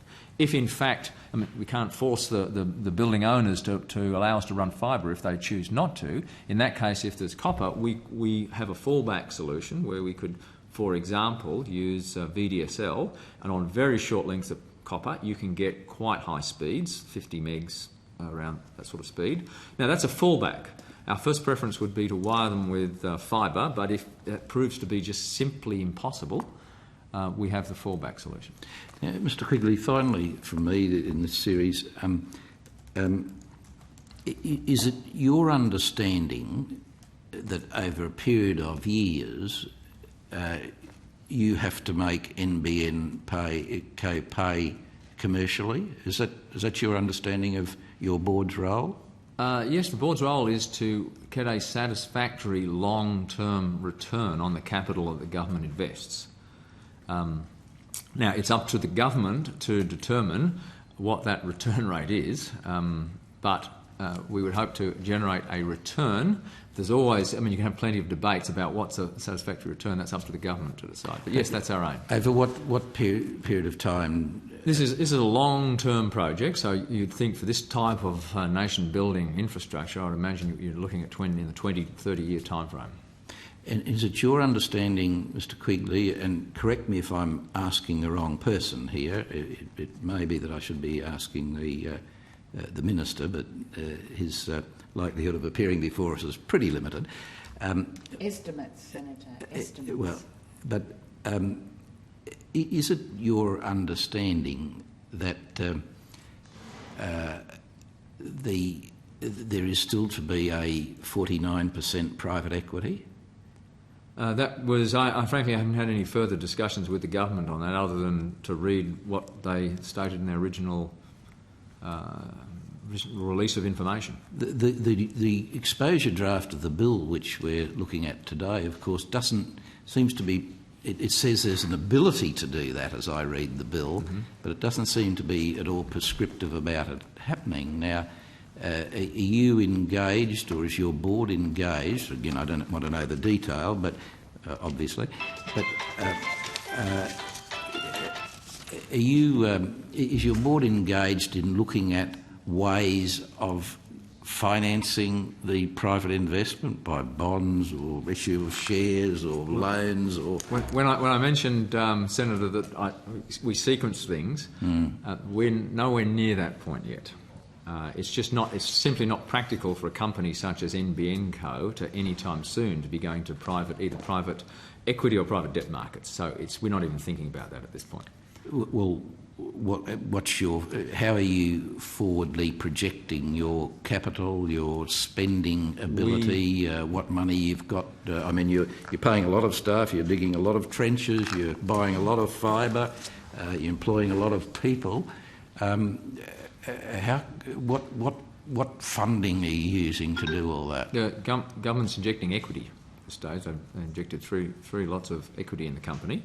And we submit by May 31st, a 3-year business plan to the government as a GBE that will lay out our projections for the business long term. And the government, I expect, will use that to have a look at the business plan, see if they agree with it, and no doubt we will have discussions about the long-term funding assumptions that we have made in that business plan. So what have you got at the moment? What's your spending capital at the moment?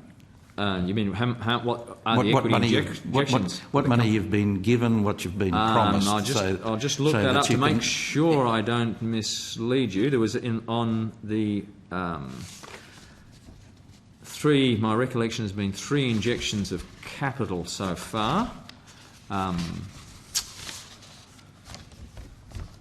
believe, now Ian can probably correct me if I'm wrong, I think it's a total of 212 Quite happy for million. your assistant to sit next to you, Mr. Quigley, if that's helpful. Well, Ian's probably got it right there. What is it? 10, 50, and then 152. And then 152. What is that up to? 212. 212 million. And your business plan that's going to be delivered by the 31st of May will tell what you want forward into next year, the following year, and the next, how many years? It's a 3-year plan. 3-year plan. But we will, obviously, for something of this magnitude, we will be looking at, we're obviously doing business planning on a longer basis than that, because we need to look at the overall plan for the whole total project.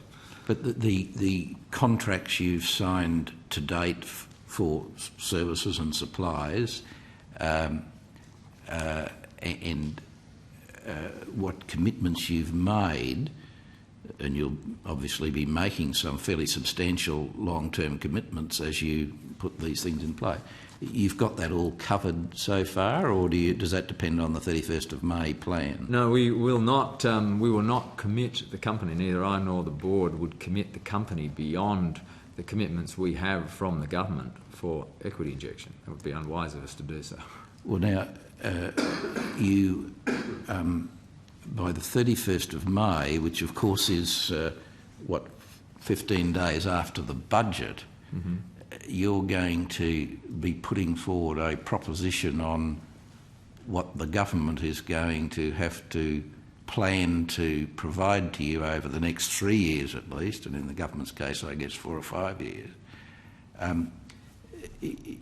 Does that, I mean, I don't want you to comment on government procedures, but if the budget's been and gone and there's no allowance for what you're going to suggest to them you should be getting over the next few years, how are you going to fund your operations? Or are you just assuming that the government will make provision for funding you?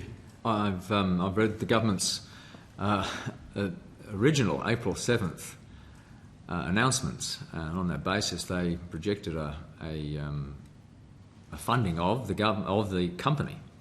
Now, clearly that to the I missed that. Not to the extent of obviously the totality of the complete project, but they talked about making a certain amount of funds available. We're working within that and requesting when we need it. Are you talking about the 212 mil in that respect? No, the announcement wasn't related to 212 million. Right, so what was the 7th of April announcement was talking about an amount of money the government was allocating initially for the project. But did it, I missed it, so did it mention a figure? How much?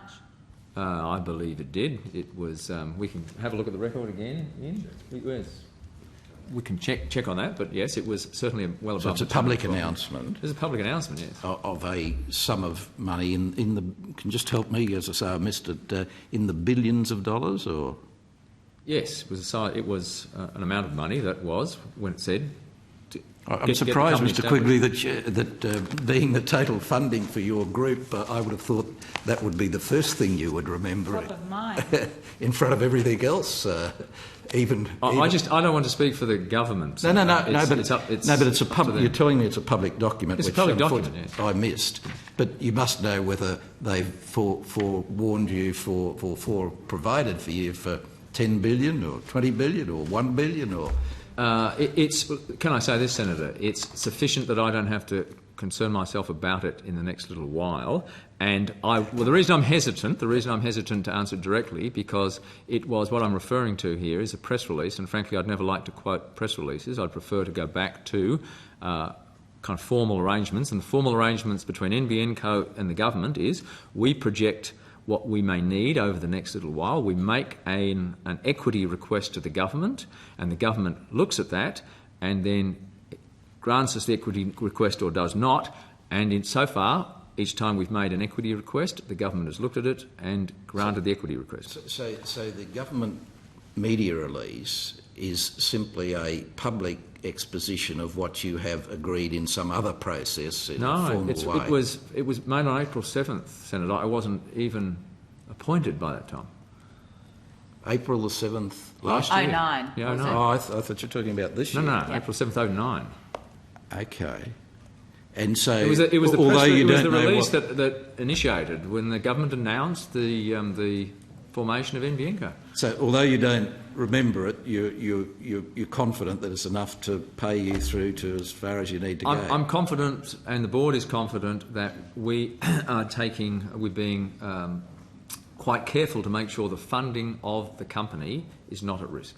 Okay, and there is no expectation of your board at this stage that it can rely on any other funds except revenue plus government funding? That's correct. And in the initial phases of the company, clearly, the government funding is what the company will largely be relying on. Okay, I'm going to... I've had a fair share, although I've got a million more, but I'll go to Senator Lundy and then to Senator Fisher. Thank you very much. I'd like to just go to the issue of architecture. You invited questions in that regard, and we have heard evidence from other witnesses. So I'd ask you in the first instance to describe what a layer 2 bitstream service is, and the rationale behind NBN Co, following, I know, consultation with the industry, came to put that forward as a feature of your network architecture. Yep.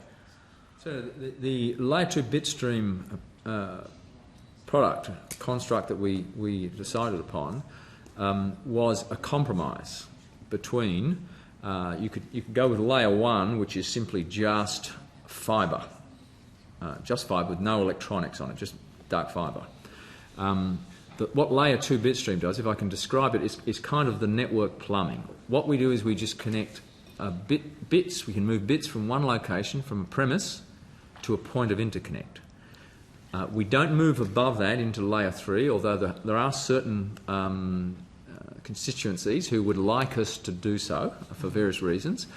Likewise, we also have people who say we should be operating just at layer 1, and I've even had people tell me we should be operating at layer 0, which means we should just dig holes in the ground for other people to lay fibre in. All over the country, just dig holes.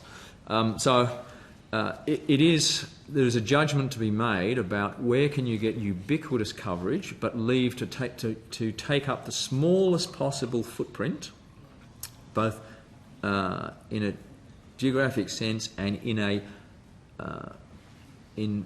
value chain sense. So we wanted to leave plenty of opportunity for retail service providers to innovate, to add functionality on top of the layer 2 bitstream. So it was a considered judgment. We also had a look at what was going on in other parts of the world, and particularly, for example, with Ofcom in the US and parts of Europe. There seemed to be a general convergence that this was the right point in the value chain, in the stack, to form a wholesale-only access product. Would it be fair to describe the approach you're taking layer 2 would really optimise the value-adding opportunities for the retail service providers that operate at layer 3? Was that part of the thinking? Absolutely the case. So it provides them with connectivity that they can then build upon, but it's a fairly plain vanilla service, but it allows a large degree of innovation on top of that. Mm-hmm. And is there, we've heard from some witnesses that they wholeheartedly support this, for example, Optus yesterday. Can you describe the level of consultation you've undertaken before releasing the document about the network architecture, and I suppose give the committee a bit of a feel from NBN Co's perspective what that level of support is within industry? Yeah, I'd say overall there's a high level of support across industry. We've certainly found that in the responses we had to our product consultation paper. As I said, I present in public very regularly, field questions, and generally there's a fair degree of support for a layer 2 Ethernet-based and GPON-based product. There are the occasional people who would like to see us go into layer 3, even people who would like us to go beyond there. There is some confusion, by the way, of people thinking that we are providing retail services. We have to often correct people. And I think Senator McDonald's analogy was a good one. We're providing the tracks or the plumbing or whatever you want to call it, so the underlying infrastructure, so that the competitive market can work above us. Well, can I ask you specifically, does NBN Co plan to offer services above layer 2 on your fibre network? No. Not we at do all. not. We have no plans to provide any services above layer 2. Okay. Now, I should, with one exception, we're embedding some layer 3 functionality in the network because we have to do that to provide some sophisticated layer 2 services, but we're not offering those layer 3 services as at a product. Retail level. That's right. Okay. Or even at a wholesale level. We're simply not offering that. It's just a functionality that's inbuilt into the network. Yes. No, we were supplied with the descriptions of the different layers, the OSI model this morning. So we're technologists now. developing an understanding about layers. Okay. In that regard, how do you expect there to be a vibrant market for carriers and carriage service providers purchasing those layer 2 services and operating in the retail space? Yes, I do. And what sort of indication have you had from them to date? In talking to retail service providers, and we do not only very broad consultation, but we go out to specific retail service providers, and our team has what we call deep dives. In other words, we talk to them for some hours at length about what they need for these services, and they're talking about the details of how they will interface to us operationally. And I believe there is going to be customers of this network both at the retail level and at the wholesale level. So in other words, people who provide to which we will supply our layer 2 service, who will then perhaps put layer 3 functionality on that and wholesale it to retailers, to further retail. So there could be multiple layers sitting above us in the overall market. Okay. So I think there's an opportunity for quite vibrant and innovative companies to be using this ubiquitous service. Mm-hmm. And just a technical question that came up with witnesses earlier today. What happens in the scenario of the provision of the layer 2 physical infrastructure, where you have a multi-unit development or even an estate-style development where in the past the market has operated in a way where the default carrier, in most cases Telstra, has been the one that has the sort of default legislated access to those sites. Where's that at from NBN Co's perspective, and how will you treat estate or multi-unit residential developments for the purposes of layer 2 infrastructure? If it's an estate in which there are multiple dwellings, our intention would be, if we established a fibre network there, it would be wholesale only, once again, open access. So I think what people sometimes refer to is whole estates being locked up with one carrier and no options for the consumer to move. That would absolutely not be our intent, that because we can support multiple retail service providers, so different people in the estate could have different retail service providers if those retail service providers chose to use our underlying network. So we're not the people who have the relationship with the end customer. They're free to choose whatever retail service provider decides to use our network, and in fact we have the capability in this layer 2 network to supply an end user who chooses to have 2 retail service providers or 3. They could have one for video, one for voice, one for high-speed internet. In the same house? In the same house, all on the same fibre, because we're partitioning the product that allow that to happen, and we can provide quality of service for each of those streams. So we can hand them off at the point of interconnect, each of those streams that are embedded within the stream that's in the fibre, back off to different retail service providers. Okay. Well, that's good news for people consumers, in yes. new developments and consumers. And just another question about the quality of the service that the NBN network will support and provide. We have had, again, a fair bit of discussion about how it compares in price terms and where entry-level pricing, we've had some speculative discussion, as you've heard. But I want to hear from you. What is different about a fibre-based broadband service, say at 25 megabits, for example, on fibre, as compared to an up to 25 megabit service on ADSL 2+, if you're lucky enough to live close to the exchange and have good quality fibre and all the other qualifications that go with an ADSL service. The fundamental difference, and it's certainly true for ADSL, because it's a copper-based service that's using, it's called DMT, discrete multitone, it uses 256 different frequencies to try and optimise the performance across the copper, and it can in fact rate adjust. So it can wind back the speed so that it can get a reasonable service without bit errors, dependent on the impairments on the copper, what might be connected to the copper in terms of stubs, and also the distance. So while the modem at each end may be able to go up to 25 megabits per second. It will rate adjust downwards dependent on noise, crosstalk, length, all of that, which is why you can never be quite sure what speed you're actually going to get until you try it. Which is why it's very difficult for people who, for example, are providing a video service. If they're trying to put high definition video across such a network, they're never quite sure what speed they will get. And it is absolutely distance dependent. Fibre suffers from none of those problems. So when we say, if we're selling, for example, a block of the 100 megabits per second, let's say we're selling a block of 10 megabits per second or 20 megabits per second, that person will get 20 megabits per second all the way to the end, even if they're at the very limit of the network. Doesn't matter what else is going on around them. There's no questions about interference. And it's not a peak speed, it's uncontended.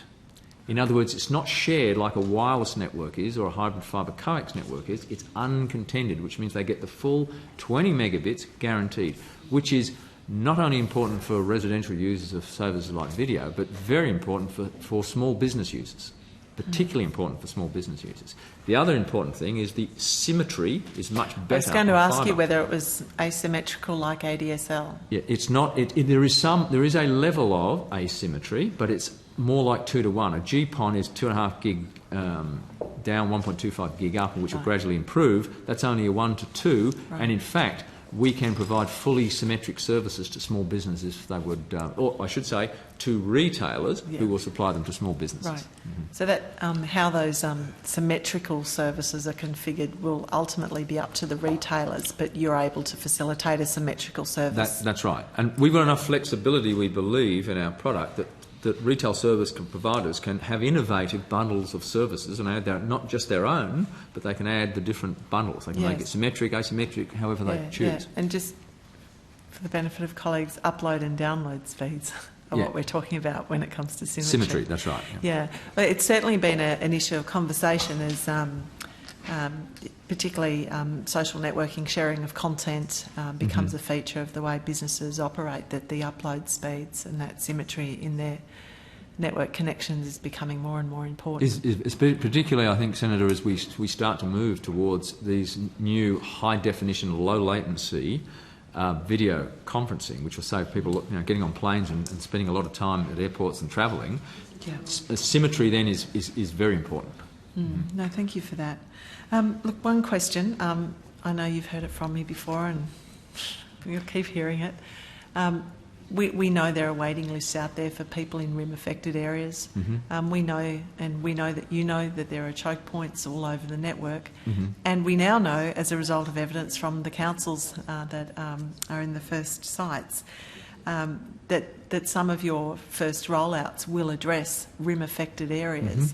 Can I ask you again to what extent RIM-affected areas are featuring in how you're able to prioritise the building of the physical infrastructure that we know will resolve this choke point in the existing telecommunications infrastructure in Australia? We haven't. When we just made the decisions on the first release sites that the engineers made, I can't say I recall that a consideration of were the RIMs in these areas was well, a factor. we know there are some based on evidence, which is good. Which is good. Yes. But as we move now into, which we're starting to do, is think about as we move into a volume rollout and start doing the build planning for that. I think that's certainly one of the factors we need to put on the list of are the places that it's very difficult to provide broadband over copper because of peg-gain systems such as RIMs. No, thanks for that. And RIMs were good in their time. You don't need to defend RIMs to me, Mr. Quigley.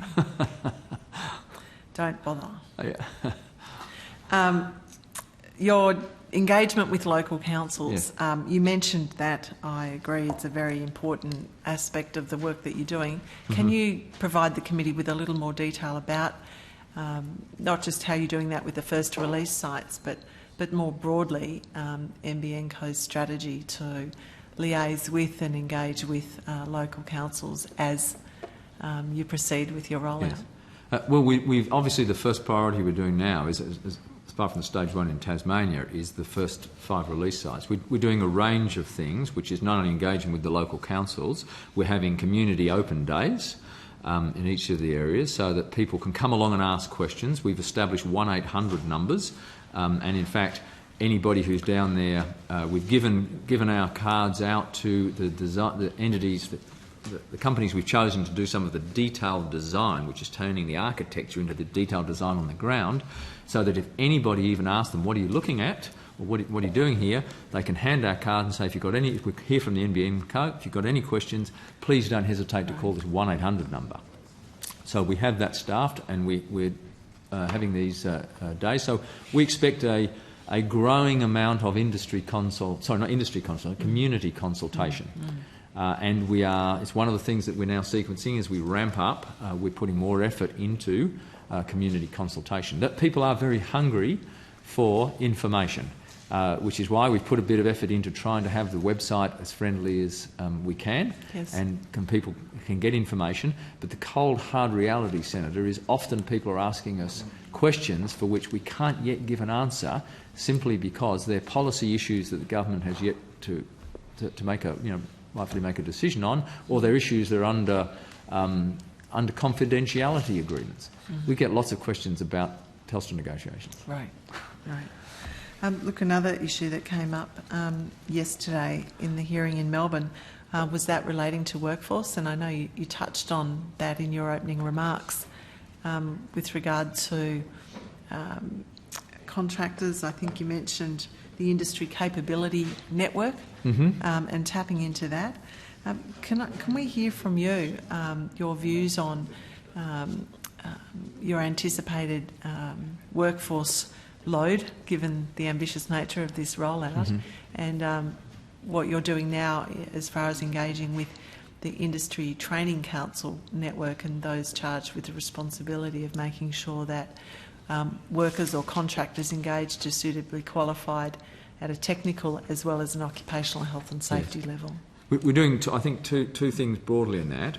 Head of Construction, Patrick Flanagan, is building up his staff, and he's engaged with the construction industries. We start to have discussions about exactly what is this job that needs to be done, how can we do it as efficiently as possible, how can we use some of the latest construction methodologies and technologies to reduce the amount of work that actually needs to be done in the field and have more of it, for example, done in the factories, so that it can, for example, pre-connectorisation. And on the other side, Kevin Brown, who is in charge of corporate services, including human resources, is engaged with various entities discussing training needs and qualification, how that will take place. Okay, thank you for that. And finally, when will the first release sites be up and running? When will you be able to come back and say, this is what we've done and this is how it's working? We have really 4 stages that we're going through. The first one is a design phase where we've engaged 7 different companies, design companies that go around looking at, given within the boundaries, how do you actually convert our architecture into the physicality, because on paper it looks like nice neat squares where you've got FDHs and fan sites, but then you come to the ground, you've got to actually measure lengths and do all that sort of business. So they're doing that now. We will then move into the second phase, which is the actual construction, then into the productisation phase where we'll be working with RSPs, and then finally into an evaluation phase. It will be in the second half of this year that we will be into that second phase of construction, and later in the year we'll be into the third phase. And it's very important that we do this qualification. This is a massive engineering project, and we need to make sure we take it step by step and do the job well, and make sure as in any big engineering exercise, you've got to make sure you look at all the details and not rush into something too early. Thanks for that. I have got questions about consumer engagement, but I think my colleagues foreshadowed that they would like to ask those issues that were raised by ACAN earlier today. So I'll thank you, Senator. finish there. Thank you. I'll now pass to Senator Fisher, but before I do, my staff have been beavering away on Google, and they find there are 2 7 April statements, one in 2009 and one in 2010. So the 2009 one I was referring to, Senator. They tell me that's the 4.7 billion one, whereas there was a $100 million re-announcement of the NBN for Tasmania in 2010. I only raise that to say, when you're getting back to us regarding those things, perhaps if you give us both the 09 and 10 7 April statements, so that Indeed. we're not confusing ourselves. Senator Fisher. Mr Quigley, your response to Senator Lundy just given, so stage 1, 2 and 3 for the first release sites, and in the later part of this year I think you said you'll move to stage 3. Would it surprise you to learn that I heard Mr Hales from Onkaparinga City Council in South Australia, local government area in South Australia, saying yesterday that he understood that the Wollonga first release site would be up and running by August of this year? When you say up and running, it depends on whether he's talking about the build itself and actually connecting services, but then there's a qualification that needs to take place. And remember, I can only provide a wholesale service. What people are often asking, which you need to clarify, is the retail service that will be provided. Do you think he knows the difference? At this stage, have your people I'm not been sure. talking to his people? I'm sure our people are certainly talking to the folks in Wollonga, but I've never spoken to the gentleman myself, so I'm not sure. All right, I think he's the boss of the engineering bit and the technical bit. All right, look, staying on the first release sites, I understood you to say that in response to Senator McDonald, that if they happen to fall in marginal seats, we can blame you. How so? Because you've also said the engineers made the decision, so yes, how and why would we blame you? Well, probably because the engineers don't pay the slightest bit of attention to marginal seats, Senator. So you could probably, if you think anybody should pay attention to marginal seats, it would probably be me, but I didn't. Did you change any of the recommendations from the engineer? Are the 5 first release sites chosen, the ones that the engineers recommended, or did you muck around with what they recommended? No, I don't believe I mucked around with them at all. To be honest, I can't remember now whether there were a few more than the 5, and we looked at the engineering aspects of it, but what I can tell you is the question of marginal seats had no bearing at all on the choice. Okay. It wasn't even a factor that we even thought about. So you thought about? Certainly, yes, I thought about it. I can assure you, Senator, the engineering folks wouldn't have thought about it. So the 5 that were selected were 5 that the engineers proposed to you be accepted? They could have proposed a few more, and we talked about the pros and cons of them and settled on the 5. All right. Can you advise the committee on notice which others were proposed by the engineers and which others were discussed? If there were, yes, there could be a couple of others that we had on mind, but we can certainly do that. Yeah. And you're going to provide the committee with the criteria upon which the decisions We're going to provide the committee with the criteria, yep. Thank you. Did the first release sites that were chosen, or any others that might have been in the mix, did they apply to be picked? There was no application process? No, there was no application process. Okay. All right. Now, there was, I should say, a number of people expressed an interest in being part of the NBN. Of course. Yes. Okay. And did the NBN Co's government relations person at any stage have discussions with the engineers about the first release sites? No, not that I'm aware of, no. At no stage? Well, yes, subsequently made the decision, of course. He needed to go out and engage with the communities. Okay. The local councils, yes. All right. Could you just check that with the engineers and just confirm what you've told us? Or better still, if what you've said is absolutely 100... I mean, you're giving your knowledge. Obviously, you weren't with the engineers every minute of the day. But could you just confirm with them that they didn't have discussions with your government relations person before you made the decision? I will confirm that, but let me assure you, Senator, there is no conspiracy. Okay, we're much too busy. We're much too busy to be playing games about marginal seats, Senator. See, Mr. Quigley, this is the problem when you engage as a government relations officer a guy who has been up to his neck in political manipulation, rorting of electoral votes.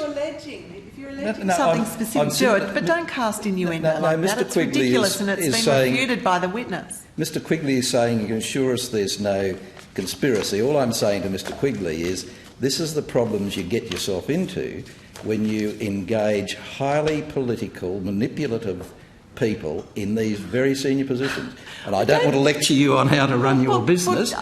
Chair, can I suggest you be careful how you cast dispersions on people who aren't appearing, because you will generate a right for them to respond to your criticism in the Senate, as you well know. Well, I don't think Mr Kaiser would reject any description I've given of him, Senator Lundy, and he's free to... It's funny and flippant. It's actually a serious matter, and I just draw your attention It's a very serious matter, and that's why I would have thought it was, for someone of Mr Quigley's ability and experience, it was rather an odd recommendation on a wrong appointment on the recommendation of your boss minister. I will provide the information you requested, yes. Senator, but can I also just add one, if I would like to, put on the record here.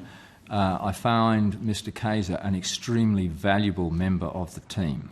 He is providing a lot of value add to the company. And that's not just my view, that's shared by the entire management team. I'm sure he did, and so did Mr Goss and Ms Bligh think he was a very valuable member of their teams, and so did the ALP Central Committee, Campaign Committee of the Labor Party, thought he was a very valuable member. But look, I'm not alleging impropriety of you. I just say this is the sorts of conspiracy theories that you generate when these sorts of appointments are made. Well, we all agree it's a conspiracy theory then. I'm pleased to hear that, Chair. Well, they were Mr Quigley's words. I said them in inverted commas. Mr Quigley, has NBN Co got a copy of the implementation study, which the Minister says that he's had for some 4 weeks or so? Yes. You've got a copy of the implementation study? Yes, as I've said at numerous occasions, we were in close cooperation with the lead advisory team of McKinsey KPMG, as you would expect. And what are you doing with your copy of the implementation study? Anything? Well, yes, I read it. Yeah. Does it make good reading? We'd all like to know. Well, it depends on your bent, I guess, in literature, but I wouldn't say it's going to be a bestseller. Or indeed network architecture. We obviously had in-depth and detailed discussions with the lead advisory team during the course of the study, as you would expect. And we were coming, as I've said on the public record, from 2 different angles, them from industry structure and policy advice to the government, ours from technology and architecture and product design. So we were quite complementary. So in your view, does the implementation study consider all the issues that it need consider and provide an appropriate analysis of each and every one? It's really not up to me to comment on the implementation study, Senator. I should say that the lead advisor... why has it been provided to you at this stage then in advance of public release of it? Because I was heavily involved in the discussions with the lead and advisory team, probably, and our views as we debated issues, no doubt, were an input into that study. So why was it given to you? So you could second guess what was recorded as your input? No, just since I was in fact on the steering committee as part of the government who was having meetings with the McKinsey KPMG people right throughout the process. So it's natural. I think it's perfectly natural that I would get a copy of the document. So was everyone else that was involved on the input end of the implementation study given a copy of it? Has everyone else involved got a copy of it? I don't know that. I'm not sure, Senator, but you can certainly ask that's a question for the department. So you've read your copy? Yes. Was it bedtime? No, I won't ask that. Are you doing anything else with it, having read it? Or as a result of having read it? It costs $25 million. I hope taxpayers are getting bang for their buck.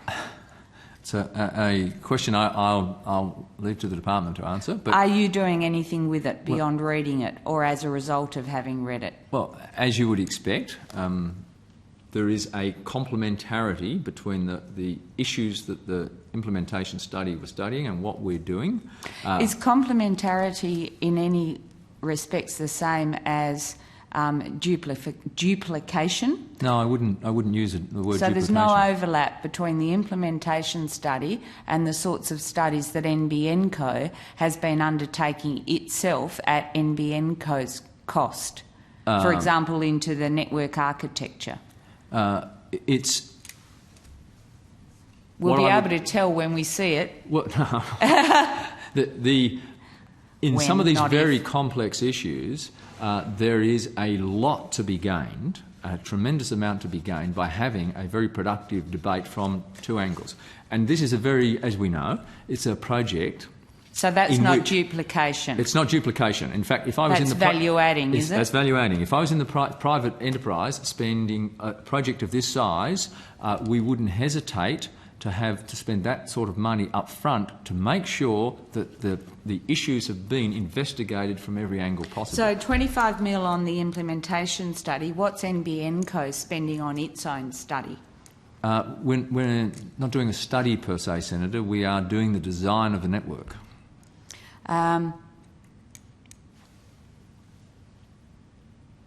All right. Have you outsourced the NBN Co's consideration of design of the network? No. So that's all being done in-house? In-house, yes. What are we establishing is a telco, people who understand product development of telco products, people who understand architectures, equipment. So we are a telco. We, in fact, have a carrier licence now. So we are a telco. Here. Yeah. What will be the next thing that you do with the implementation study? Is it just sitting on your bookshelf? I bet it's not gathering dust. No, it's certainly not gathering dust. Yes, there are, as we go through, for example, we haven't finished the entire design of the network, as you would expect. We've largely done a fair bit on the fibre network, but there's other parts of the network we need to think about. And from time to time, I will refer to the document to see, just to remind myself again of the conclusions that the implementation study folks came to. So you expect the implementation study to be implemented by the government, the recommendations in it then, It's not for me to say, Senator. It's up to the government. Well, then why would you expect to have a look at the recommendations of the implementation study if it's not the way that you expect the government to proceed? I have neither an expectation one way or the other. I'm just saying it's not up to me to speak on behalf of the government. Well, you said you'll look at I've asked you about your next steps with the implementation study, and you said you'll have a look at it to see what the good folks, or the folks, getting to be common language, folks, these days, to see what the folks recommended. Why would you do that? Well, clearly, there's a document that's a lot of work is being put into it. A lot of taxpayer dollars. Well, the submitters to these hearings have put a lot of work into their submissions. Do you read their submissions too to see what they reckon about the steps along the way for NBN Co? Certainly not everyone, but if some of our staff read them and they believe there's something that's important that's come out, I certainly will have a look at it. And we do, I try to keep up with what's going on in other parts of the world in terms of network architecture and network design, as you would expect. Okay, does the implementation study recommend that NBN Co do things? Does it contain recommendations about NBN Co itself? It's not up to me to foreshadow anything that's in the implementation study. It's up to the government, Senator, to decide when they've... You've read it. I'm not asking you about the what, if it does, but I'm asking you whether, in terms of subject matter, it contains recommendations about what NBN Co should or should not do in any respect. And as I've said, Senator, it's really not up to me to decide when. It's up to the government to decide when the content of the implementation study is made public, not up to me. It's not my part to comment on it. I'm asking about a topic of the implementation study, not about it itself.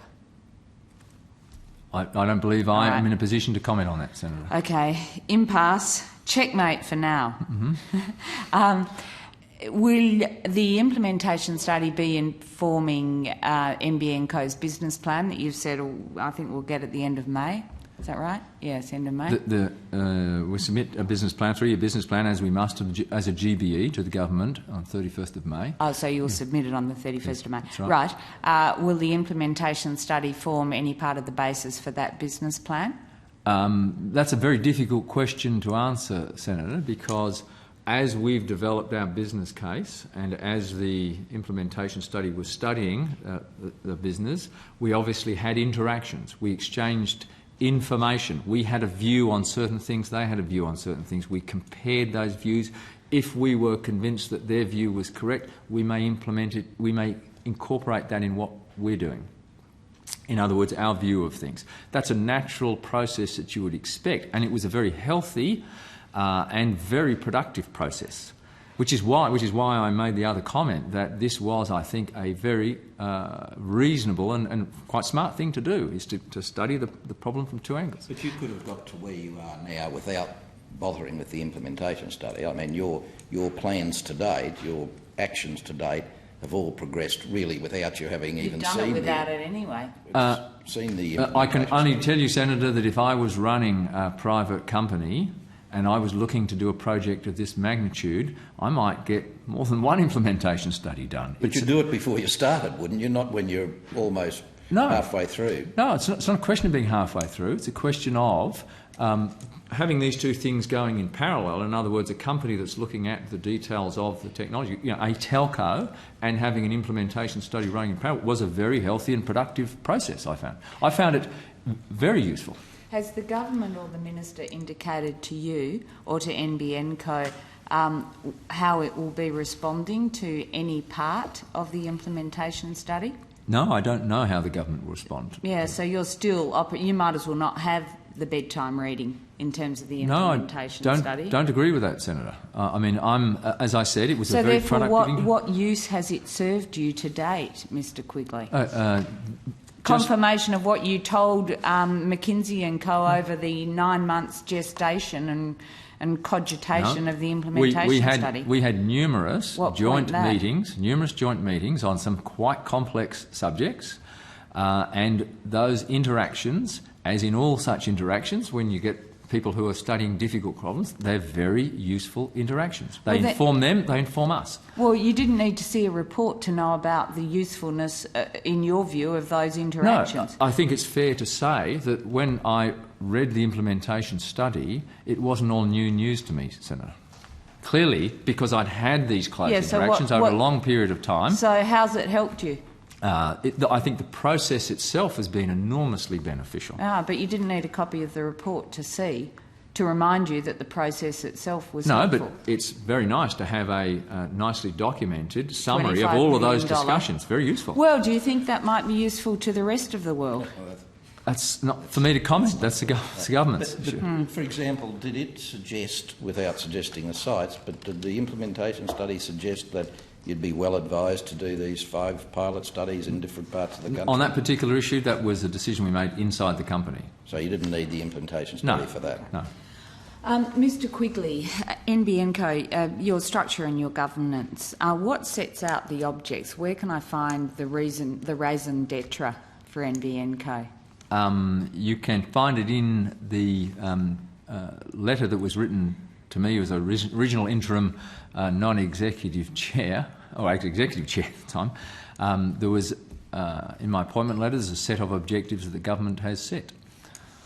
When will those be formalised, and how will they be formalised? They're on government letterhead. I take them as quite formal.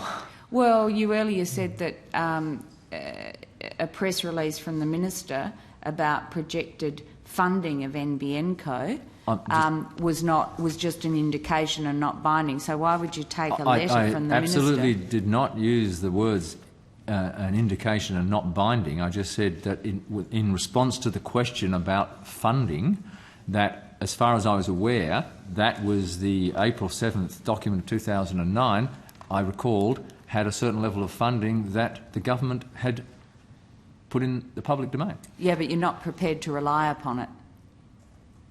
Why am I not prepared to rely on it? Well, you earlier said in response to Senator McDonald that you rely upon the total $212 million equity, 3 lots of equity funding injections that you've got thus far, but no more. No further than that. That's a perfectly sensible process for us to project to the government what our funding needs are over the next period. Yes, and so you're going to rely on the $212 million. Are you going to rely on anything else? Well, yes, of course. In doing all the planning we are doing is on the assumption that there will be funding available to execute the plans. Okay. I'll go to that in a minute. Back to your objects. When do you expect to formally record, and if so, how, in what form, the raison d'etre for NBN Co, your objects, why you exist? I think as a GB, I have to check on this, Senator, but I think the objectives of the company are set by the government. So I suggest that's one that the government would be best to answer. We're quite clear. Do you know what they are? Do you know the objectives of the company that you head? Yes, I'm absolutely clear on the objectives. And what are they? Is to provide 100 megabits per second to at least 90% of the country, to premises, and to provide at least 12 megabits per second to the remainder, using a combination of wireless and satellite technology. So does that mean that you see your role as and also as a wholesale provider of services? So does that mean that you see your role, NBN Co's role, as to provide services ensuring there's no gap in coverage, or to provide, so just to fill the gaps, or is it the role of NBN Co to actually provide all the wholesale broadband services itself? As a wholesaler, I just want to be clear there, not as a retailer. As a wholesaler, our responsibility is to make sure that every premise in Australia is covered. Now, if in fact somebody has built already a wholesale product, it would be silly of us, a wholesale fibre-based product in a particular premise, it would be pretty silly of us to go and duplicate all of that. But I don't suspect that's likely to happen. So you're a gap filler? No, certainly not. I don't agree with that. I think the vast majority of premises are likely to be connected with NBN Co's network. All right. Back to the reason for being. Is part of your reason for being to serve the interests of NBN Co's shareholders from time to time, as they may be from time to time? The interests of the shareholders of the government, Senator? Yes. At the moment, they say, you know, within 5 years things will change, but at the moment it's the government. Is it part of NBN Co's charter to serve the interests of its shareholders? We operate on a quite logical basis. I think as any GBE does, the government sets policies and objectives for its GBEs and we follow those. Do you have a memorandum and article or a memorandum of association as used to publicly listed companies?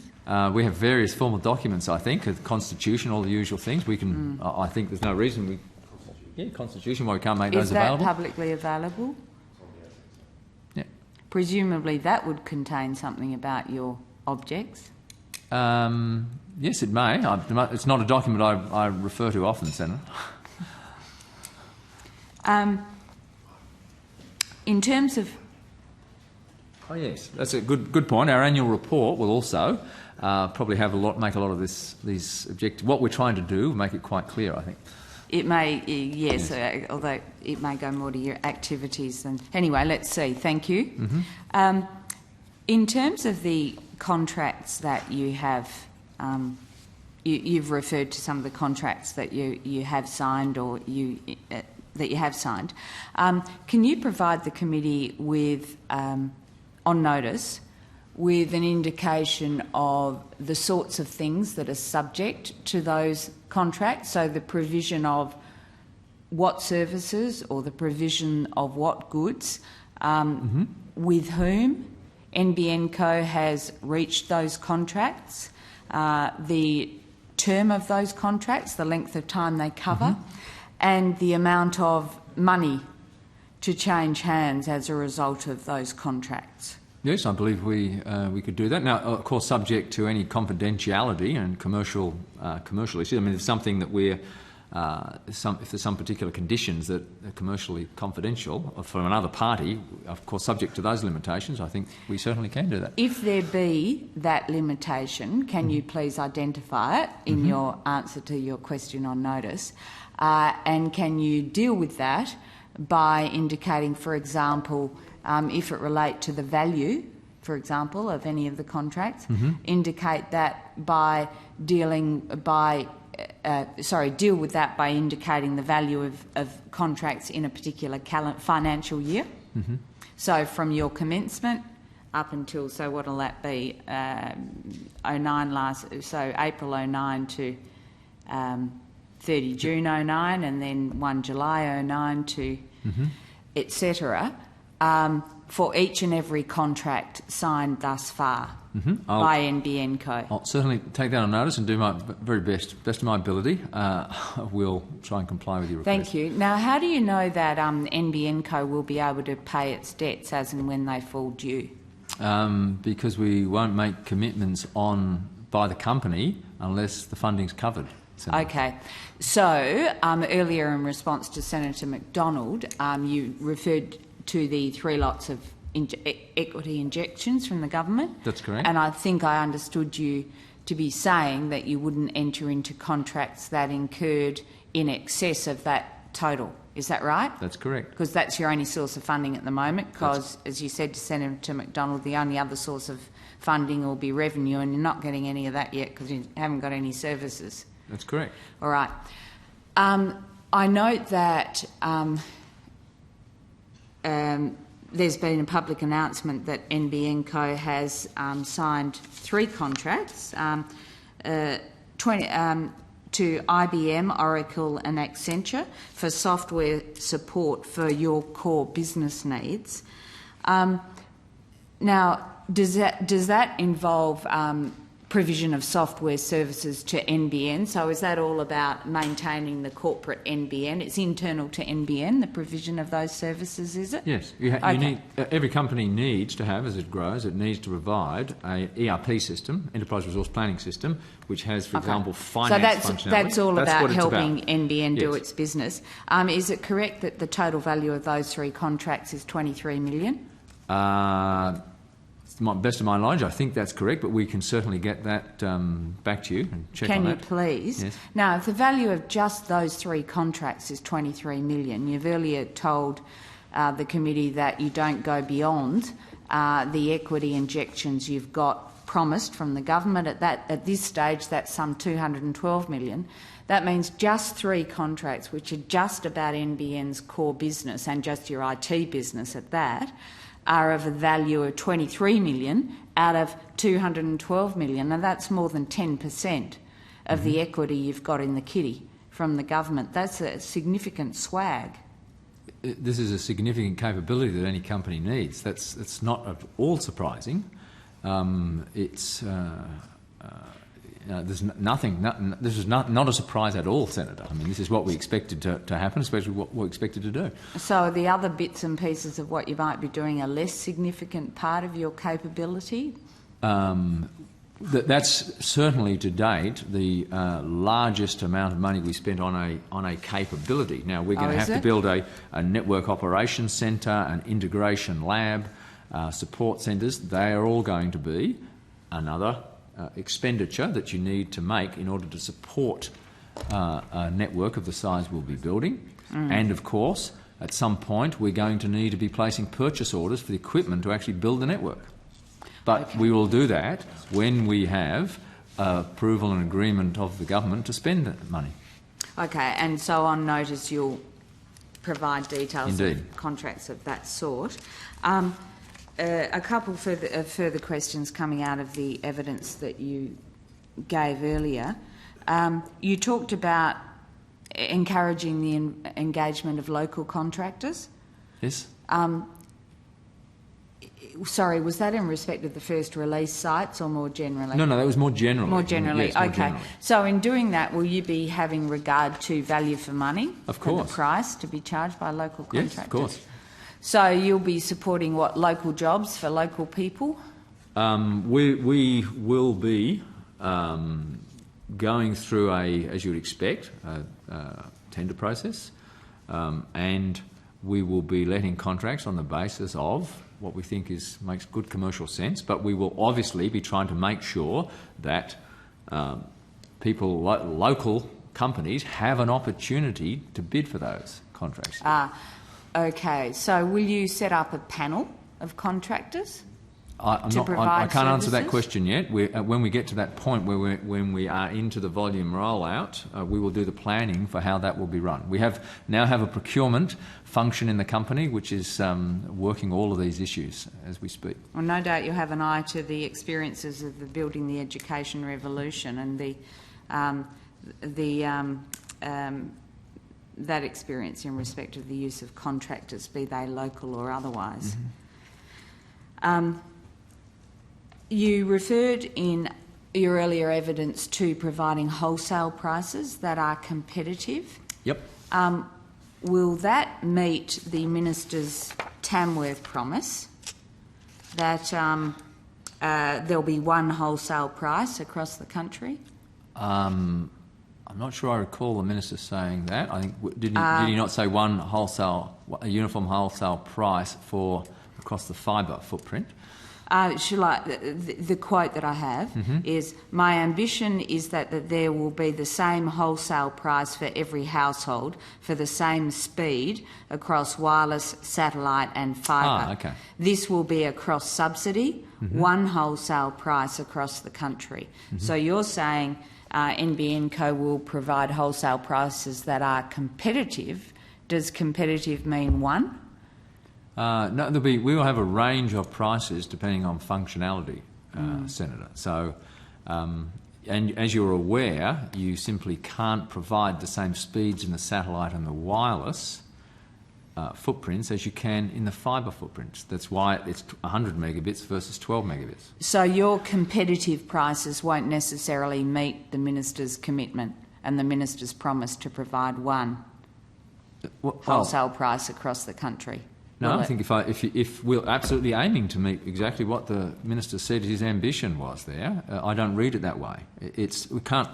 I mean, if you're talking about trying to get a uniform price across the country, our first step is to try and make sure we can design the network to get a uniform price across the fibre footprint, which is where we're focusing the attention at the moment.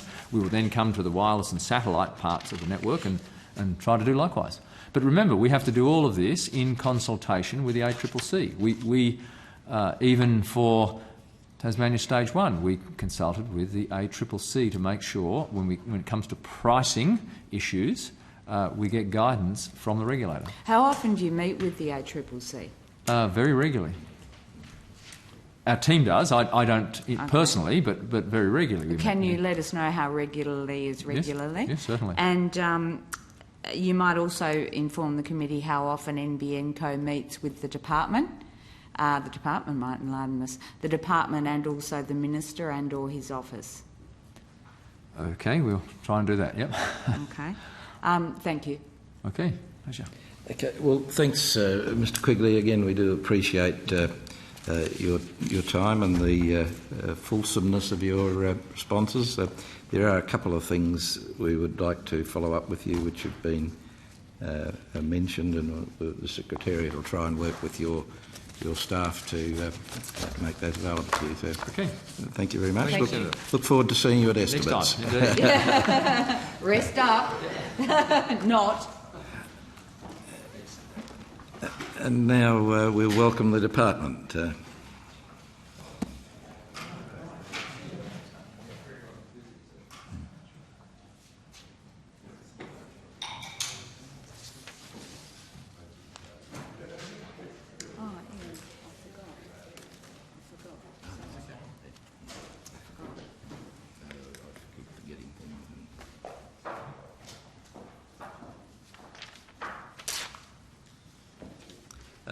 Welcome to Mr Quinlivan and Mr Mason, and congratulations, Mr Quinlivan, on your recent elevation. It is an elevation, isn't it?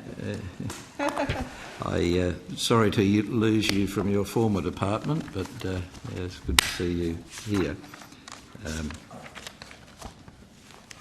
I could make a comment, but I won't, about the government needing every assistance in bringing this into being, but I won't make that statement. No, well, I wasn't going. I was just saying the statement I wasn't going to make. Now, do you have an opening statement, or are you simply here? There are some introductory comments I'd like to make, Senator, if that's okay. The department understands that the committee's seeking an update on progress with the National Broadband Network Implementation Study undertaken by the lead advisor, and a discussion on the draft legislation released for comment in February. The implementation study has been completed, as you've been discussing, and was provided to the Minister on the 5th of March this year. The government's now considering the contents of that report and its recommendations. The ministers stated the report will be publicly released by the time of the federal budget on 11 May. As the report has not yet been released, I'm not in a position to answer questions on its specific contents, but we can say that the report deals with the three areas of the government's NBN policy objectives: coverage, commerciality and competition, and among other things addresses the detailed operating arrangements of NBN Co, ownership and structure, and the longer-term privatisation objective. It's a comprehensive report with hundreds of pages and many recommendations. Given the importance of the legislative framework within which NBN Co will operate for all stakeholders, the government was of the view that the industry should be given an opportunity to comment on exposure drafts of the legislation as soon as possible and before formal legislation was introduced. As a result, the government released 2 exposure drafts of NBN Co legislation on 24 February 2010. The National Broadband Network Companies Bill, covering wholesale-only obligations for NBN Co, mechanisms for the sale of NBN Co, ownership and reporting obligations and governance issues, and the Telecommunications Legislation Amendment, National Broadband Network Measures, Access Arrangements Bill, covering access to NBN Co services and transparency and non-discrimination measures. These bills reflect the policy objectives of the government's NBN initiative as articulated on 7 April 2009. A key element of the government's NBN initiative is that NBN Co is to operate as a wholesale-only company and provide access to the NBN to all service providers on an open and equivalent basis.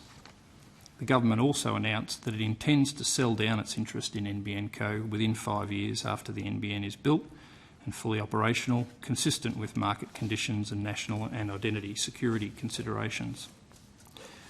Enshrining in legislation the establishment of NBN Co as a wholesale-only operator of an open access network will fundamentally transform the competitive dynamics of the telecommunications sector. These draft bills build on the reforms in the Telecommunications Legislation Amendment, Competition and Consumer Safeguards Bill, which is currently before the Parliament. That bill aims to promote greater competition and genuine equivalence by addressing Telstra's level of integration and reforming the telecommunications access regime.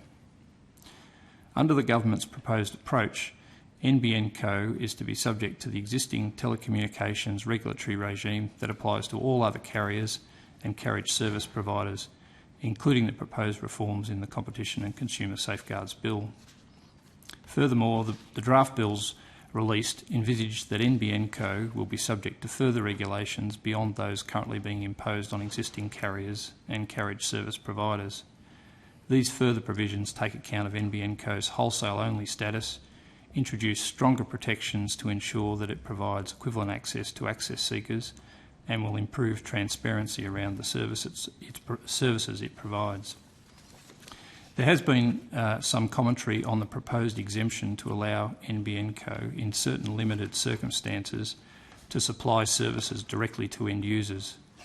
Under this proposed exemption, NBN Co would be permitted to sell wholesale type services to certain end users. There is an argument that it may be more efficient to permit NBN Co to supply wholesale products directly to end users rather than require those end users to establish their own service providers or buy from another retail provider. In recognition of the importance of providing safeguards around this proposed exemption power, the draft bill proposes that the Minister must first consult the ACCC before exempting a service, and any exemption would be a disallowable instrument and therefore subject to full parliamentary scrutiny. It's important to understand that the end users in question would only be those capable of using the products the NBN Co is planning to offer. The exemption mechanism would not accommodate residential customers seeking a broadband or telephony service. NBN Co has announced that it will supply what is known as Layer 2 bitstream services over its fibre network, as Mr Quigley was discussing with you earlier, and that it does not intend to sell services above this layer. I was going to explain a little bit more about Layer 2 services, but I think you've covered that in the discussion with Mr Quigley. Needless to say, however, This will require a significant investment by end users who propose to engage in a transaction of this kind with NBN Co. Regulators around the world, including the ACCC, have stated that a Layer 2 bitstream service offers access seekers more control over the nature and quality of the products they develop for end users, and therefore better promotes competition and innovation. If Parliament were to allow NBN Co to supply bitstream directly to a specified end user using this exemption, that end user would still need to purchase and invest in equipment to transform the bitstream into telephony or broadband services. However, this is just a proposal. The government is mindful of the concerns that have been raised and will be carefully considering these issues before determining the final policy position to be included in the legislation. As the Minister stated in his press release, before introducing the bills, the government wished to seek feedback from key stakeholders. He also made it clear that the government has an open mind on any amendment put forward that it believes can improve the bills. Submissions on the exposure drafts were due on 15 March 2010. More than 20 submissions were received. The government is currently considering these submissions along with the implementation study. We're also reading submissions provided directly to this committee. Given this, you'll appreciate the bills are clearly drafts and subject to decisions by government in terms of the final policy position. That policy position will be reflected in the bills that are ultimately introduced into the Parliament. Well, thank you very much, Mr Quinlivan.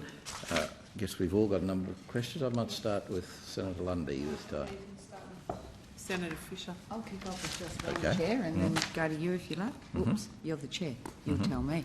Mr Quinlivan, thank you. In referring to the implementation study, if I've got it right, you said that and I understand the parameters around which you couched your comments about it.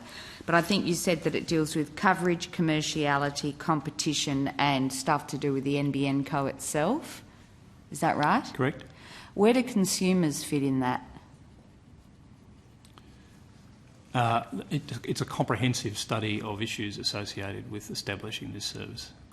So, where do consumers fit in terms of consideration of consumers' interests? Where do they fit in terms of the coverage part of the NBN, of the implementation study, the commerciality part of the implementation study, the competition part of the implementation study, and I imagine they don't fit in the bit that deals with NBN Co itself. So where do consumers fit? Well, they clearly fit in the coverage issue, Senator, but I'm not going to discuss the contents of the implementation study beyond those generic statements. Well, it's interesting to contrast that. So you're saying the we can't tell either because we haven't seen the damn thing, the jolly thing, should I say. But it's interesting to contrast that summation of the implementation study, which is all we have to work with, because we don't have it. It's interesting to contrast that summation of the implementation study with NBN Co's response to industry submissions, which it released in March this year, didn't it? Yeah, March this year, where NBN Co says in its paper on page 7, it summarises its consultation paper and talks about the overarching design objectives of the wholesale fibre network, and it talks about coverage, to which you refer, as also being dealt with by the implementation study. It talks about the 4 Cs, basically: coverage, competition, cost effectiveness and customer care. So it talks about coverage. Likewise, you've said the implementation study deals with coverage. It talks about the NBN Co's consultation paper. Competition. Likewise, you've said the implementation study deals with consultation. Cost effectiveness. Now, presumably, that's another way of referring to what you referred to as commerciality. So you could say that commerciality is on a par with cost effectiveness. And yet, the NBN Co discussion paper chose to separate out customer care as the 4th C, yet based on your summary, the implementation study hasn't done that. I mean, it's a genuine and serious question, given that consumers, we are led to believe by a witness we heard from, just by way of example, earlier today, that even though Mr Quigley says, for example, NBN Co is consulting and talking to consumers, the consumer organisation says the consumers aren't really being spoken to or considered. So, can you shed any light on... Sorry, I better get to my question. Can you shed any light on the disparity between the 3 Cs that you say are in the implementation study, coverage, commerciality and competition, versus the 4 Cs that are in the NBN Co's discussion paper, coverage, commerciality, competition and customer care? And where do customers fit in the implementation study? I mean, if they fit in coverage, then why has NBN Co separated them out in its consultation paper? Well, I don't think there's a direct comparison between the two. As far as we're concerned, it's a comprehensive analysis of the issues facing the establishment of a wholesale-only company. There are consumer issues, obviously, for the government to consider here. Yeah, well, we can't tell because we haven't seen one of them. Well, I've explained the circumstances there, and they'll remain the case for the duration of this hearing. Until... Yeah. Is it expected that... Sorry? Did you want to go next? I offered you first. But No, I know. I'm quite said- happy to wait till you've finished your questions and then ask mine. Okay. Whatever. My aim is only to please. Whatever you want to do. Is it expected that the NBN company will follow the implementation study? Well, the critical thing there will be the government's response to the implementation study, which will obviously follow its release, and that will be the government's response will form the policy framework which will guide the project and NBN Co into the future. So that's the critical issue. Has there been any announcement as to when the government might respond, or do you have any expectation that you can share with us? No, Senator, not at this stage. So it may well, bearing in mind that the time left for this parliament is very limited, it may well be not until the new parliament that any response is given, or is there an expectation that it would be before then? The government's made no specific commitment about timing for release of a government response. Okay. Well, the implementation study is about implementing the government's 3-page press release and other material about the establishment of a new national broadband network. Doesn't it seem to be a bit of the cart before the horse? One would have thought you'd use the implementation study to establish the NBN and establish what it's to do and how it's to do it and what it's to deliver. Is that a question you can answer? Oh, I think the minister's addressed this in the past. Can you remind me what he said? Mr Quigley did before, in explaining that these things have proceeded in parallel, and there will be continuing analyses as the project rolls out. So then, in fact, it doesn't matter what the government's response is, it's already being followed by Mr Quigley. Government's response will be critical, Senator. Well, but the thing will be built. If government, the time for this government's response to recommendations is any guide, the 8 years will be up and we'll have the broadband all up and running by the time they get round to responding. It just seems to be a strange process. I can't add anything further to... No, and I appreciate you weren't there when all of this was done, Mr Quinlivan, and whilst I'm sure I know you're appointed because of your qualities, but it does cause a disruption in the continuity, one would have thought. Will NBN Co remain a government business enterprise when it has private equity? Do you know that? That might depend on the form of the privatisation, Senator, but if the private equity is sufficiently large, then the answer would be no. But that is a matter under the shareholder arrangements in the Commonwealth for the finance portfolio to handle. The press release announcing the NBN said the government, and I quote, "The government will be a majority shareholder in this company, but significant private sector investment in the company is anticipated." And further on, the company jointly owned by the Commonwealth and the private sector will invest $43 billion over 8 years to build the national broadband network. Now, the exposure draft at some length goes in to say how you can sell off bits of the company, but it doesn't seem to be at all prescriptive about whether or not that will happen. Am I reading that correctly?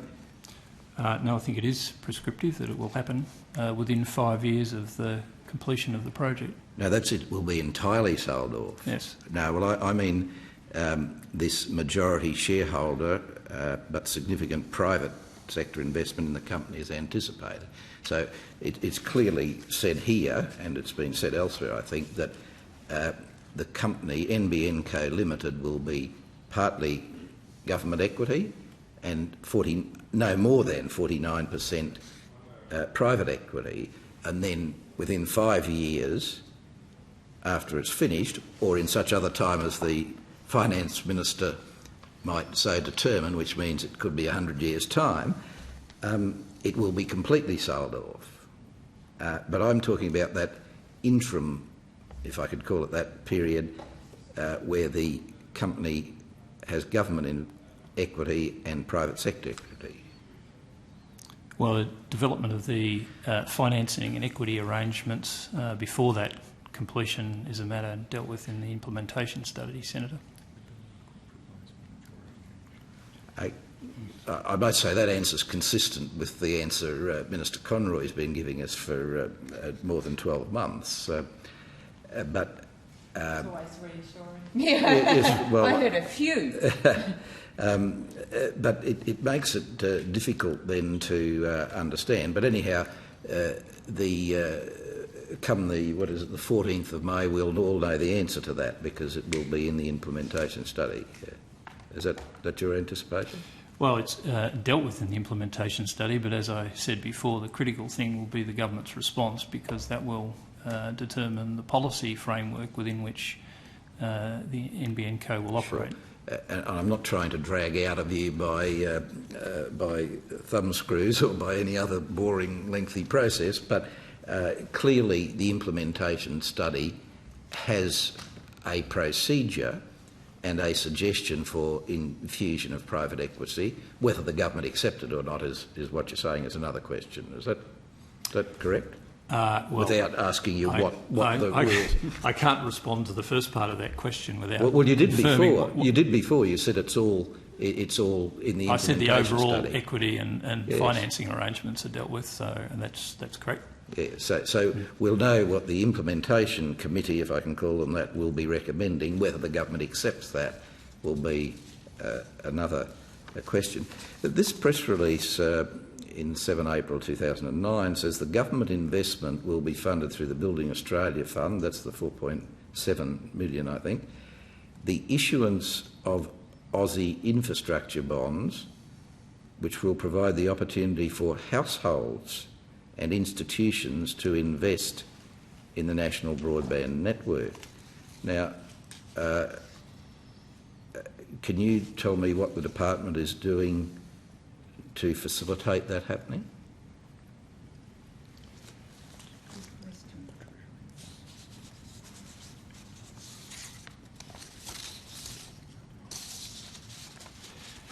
Senator, we weren't anticipating a line of questioning on this here, and we don't have the right people at the table to respond to that question.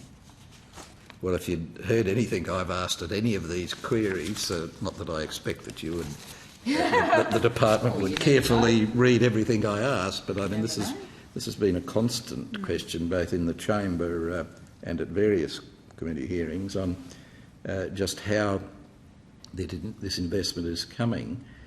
Mr Mason, I'm sorry, what is your expertise?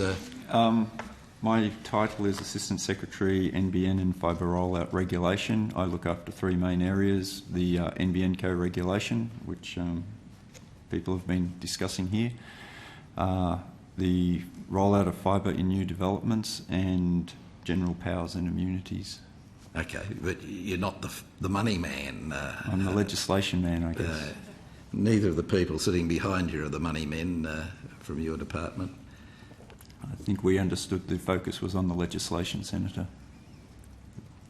Well, it's perhaps on what the legislation doesn't say. As I commented before, there seems to be a lot of provisions about that the government can sell down, but nothing that discharges this commitment in this media release that it would be involved in the that there would be private equity investment. I think the way the legislation provides for that, in fact, is to say that prior to the sell-down process, the Commonwealth must retain majority ownership, so by definition it can have equity of up to 49%. Yeah, I agree with I'm you. not quite sure how you legislate to require people to invest. Well, I would have thought the legislation might have said that, by a particular date, the government will sell 49% or up to 49% or some share of it. Or, I was quite surprised when I read the exposure draft that it didn't have. Here's a commitment that it will in the press release. Mm-hmm. The legislation says, well, if they ever wanted to do it, here's how you do it. But I think the press release says invites private sector investment. No, I read it. The government will be the majority shareholder, but significant private sector investment in the company is anticipated. The company, jointly owned by the government and the private sector, will invest $43 billion over 8 years. So, it's not all that long. We've gone 1 year already.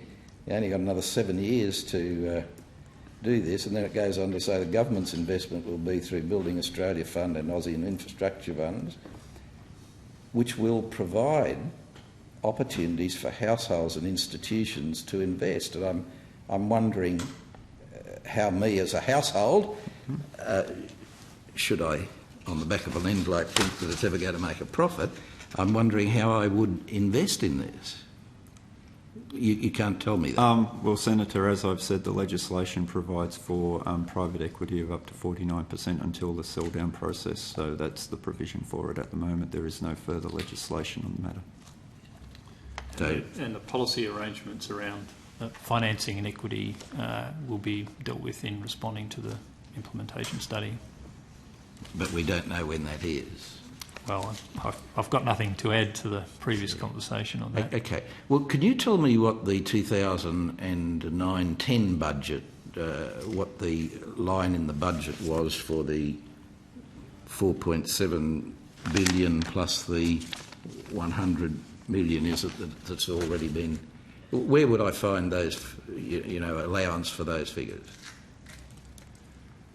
Well, the latest statement would have been in the additional estimates statements. Looking forward, you had this line of questioning to Mr Quigley. The government has considered the financial arrangements for NBN Co over the coming year, and it will be dealt with in the budget.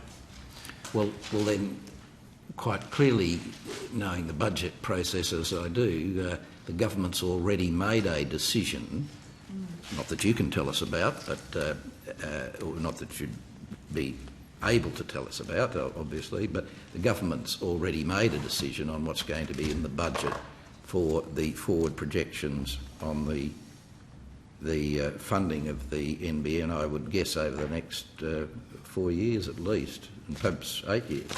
Is that correct? Well, the government's considered the issue, and the funding for NBN Co from the budget for the coming year and the forward estimates will be in the budget. Yeah.